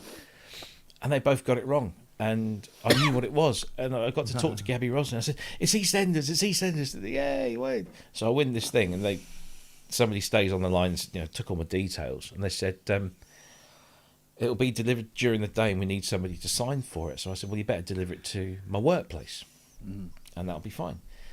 And I was working at Argos at the time, so the store was on the ground floor, and then on the first floor there was the warehouse, and then next to that there was a couple of flats above the actual shop. But which were generally occupied by people of a less than favourable persuasion most of the time. Anyway, this was again before the days of the internet and tracking and stuff. So about 4 weeks passed, and I still hadn't had anything. So I phoned them up, and they said, "Oh no, according to our records, it was delivered and signed for." And it turns out the postman had delivered it to one of these flats. So I went and knocked on the door, and I said, "Did you have a games console delivered here to my name?" Yeah. And they all looked very, very shifty. It turned out they did, and they flogged it for drug money because it was like 400 quid or something at the time. Yeah. So I phoned up the Channel 4 again, and they said, "Oh right, okay, we'll have to investigate that through Royal Mail." And about 6 weeks later, I get my Sega Saturn. Yeah. And then by which time the Sega Saturn is like tanking because it's not handling 3D graphics as well as the PlayStation. The PlayStation's pissing all over it. Didn't they also not do a Sonic game for the Saturn? Not for a while. They eventually brought out Sonic CD, I think, or something. They did something Sonic. Or was it Sonic Fighters or something stupid? Yeah, it was so poorly launched. I mean, you're playing Daytona, and you're driving around a corner, and you've got the racetrack, and you've got blue sky, and then all of a sudden there's a fucking cliff face because the 3D hasn't rendered in time with the speed of the game. It was terrible. Well, that's the fog of war. Yeah. The only game that I think worked on, there was a game called Knights, which was actually built by Sonic Team, the team that was behind the Sonic the Hedgehog, which was kind of like a 3-dimensional platformer, and that was really quite good. Tomb Raider was good on the Saturn. Sega Rally was quite good. And Virtua Fighter was very good. But by the time by the time developers started getting a hold of how to get the best out of the Saturn's graphics, it had just lost all momentum and it just like tanked. So in the end, This wasn't as bad as the Jaguar. Yeah, no, I say even the Atari Jaguar had that problem with the drawing of shapes. I mean, you almost hit the cliff all the time. That dumb lady shows up, Cybermorph, going, "You don't know how to fly, do you?" Well, I mean, the Jaguar is mainly because of the hardware design faults. But it was basically impossible it's nearly impossible to make it run properly, as it could have been, because they had too many hardware design issues. Yeah. I still got my Saturn, and I still every now and again when I want a little bit of nostalgia. But the thing is, Sega actually transported a lot of the games to like the PS3, and you can still play like Fighting Vipers was a cracking game, and Fighters Megamix, which took the characters from Fighting Vipers and Virtua Fighter and just put them all together. That was quite cool. And there was a really brilliant game that never got like a massive release over here called Virtual On, which is this whole Japanese gang. Oh, it's a big arcade game here. Yeah, and you can even buy a double joystick lever thing for it. That was a superb game. What else? Athlete Kings was quite good. But yeah, it tanked. So then I sort of like, I might as well get a PlayStation. Yeah. There you go. Right, I'm gonna have to call it a night. I've got lots. Yes, yeah. I said I was going to do that ages ago.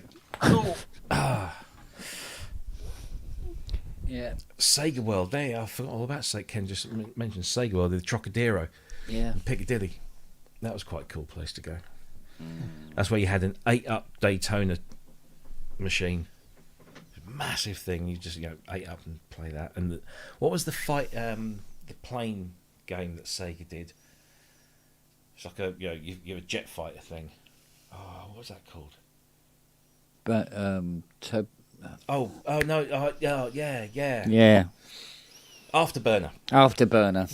I knew it was a part of it. Yeah. And the arcade version, they had an arcade version that was in like a gyroscope. So you'd sit in there and the whole thing would just go, and you'd go with awesome stuff. I'll say Sega made some of the best games as far as I was concerned. I was just thinking, I've still got Unreal Tournament on CD down there. Yeah, so I've got it at just the other side there. All my PC games. Yeah, I should fire that up again. Actually, that'd be a bit of a giggle. The fun stuff is the games that never make it out of Japan unless you have a special collector. There's a local kind of a yearly event. I think I missed it this year, where these guys from all over have this big kind of Lollapalooza of games, and it's a whole convention center full of arcade games. And these guys have some of the rarest, weirdest stuff you've ever seen. And a bunch of these Japanese, like they have the typical Japanese ones where you play the taiko drums and the all kinds of like dance kind of stuff and all that. But there's this one with a table flip. I don't know if you've seen that one, where there's a little fake plastic table, and you have to time it just right, and you flip the table and you pick the scene like Bridezilla, where she destroys the wedding and the cake goes flying, and everyone flies around in slow motion, and it's one of the funniest games.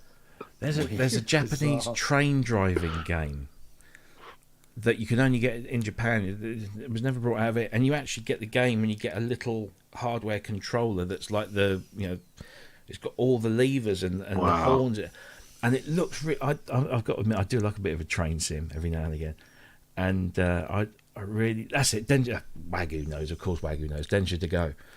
That's really cool. I'd love to get one of them. A little bit of Casey Jones in everybody. Indeed. They even have Type Into the Dead. It was the House of the Dead with a keyboard. Yep. Yeah. I had Virtua Cop on the Saturn as well. That was quite a good game. With the gun, and the gun was bright blue because over here you're not allowed to have guns that are right. black or grey. Yeah. Yes. Anyway. Crazy. Yes. Lovely evening, gentlemen. Indeed. Have fun. Enjoy your weekends, whatever you're doing. And I will see you all anon. Cool. Yes.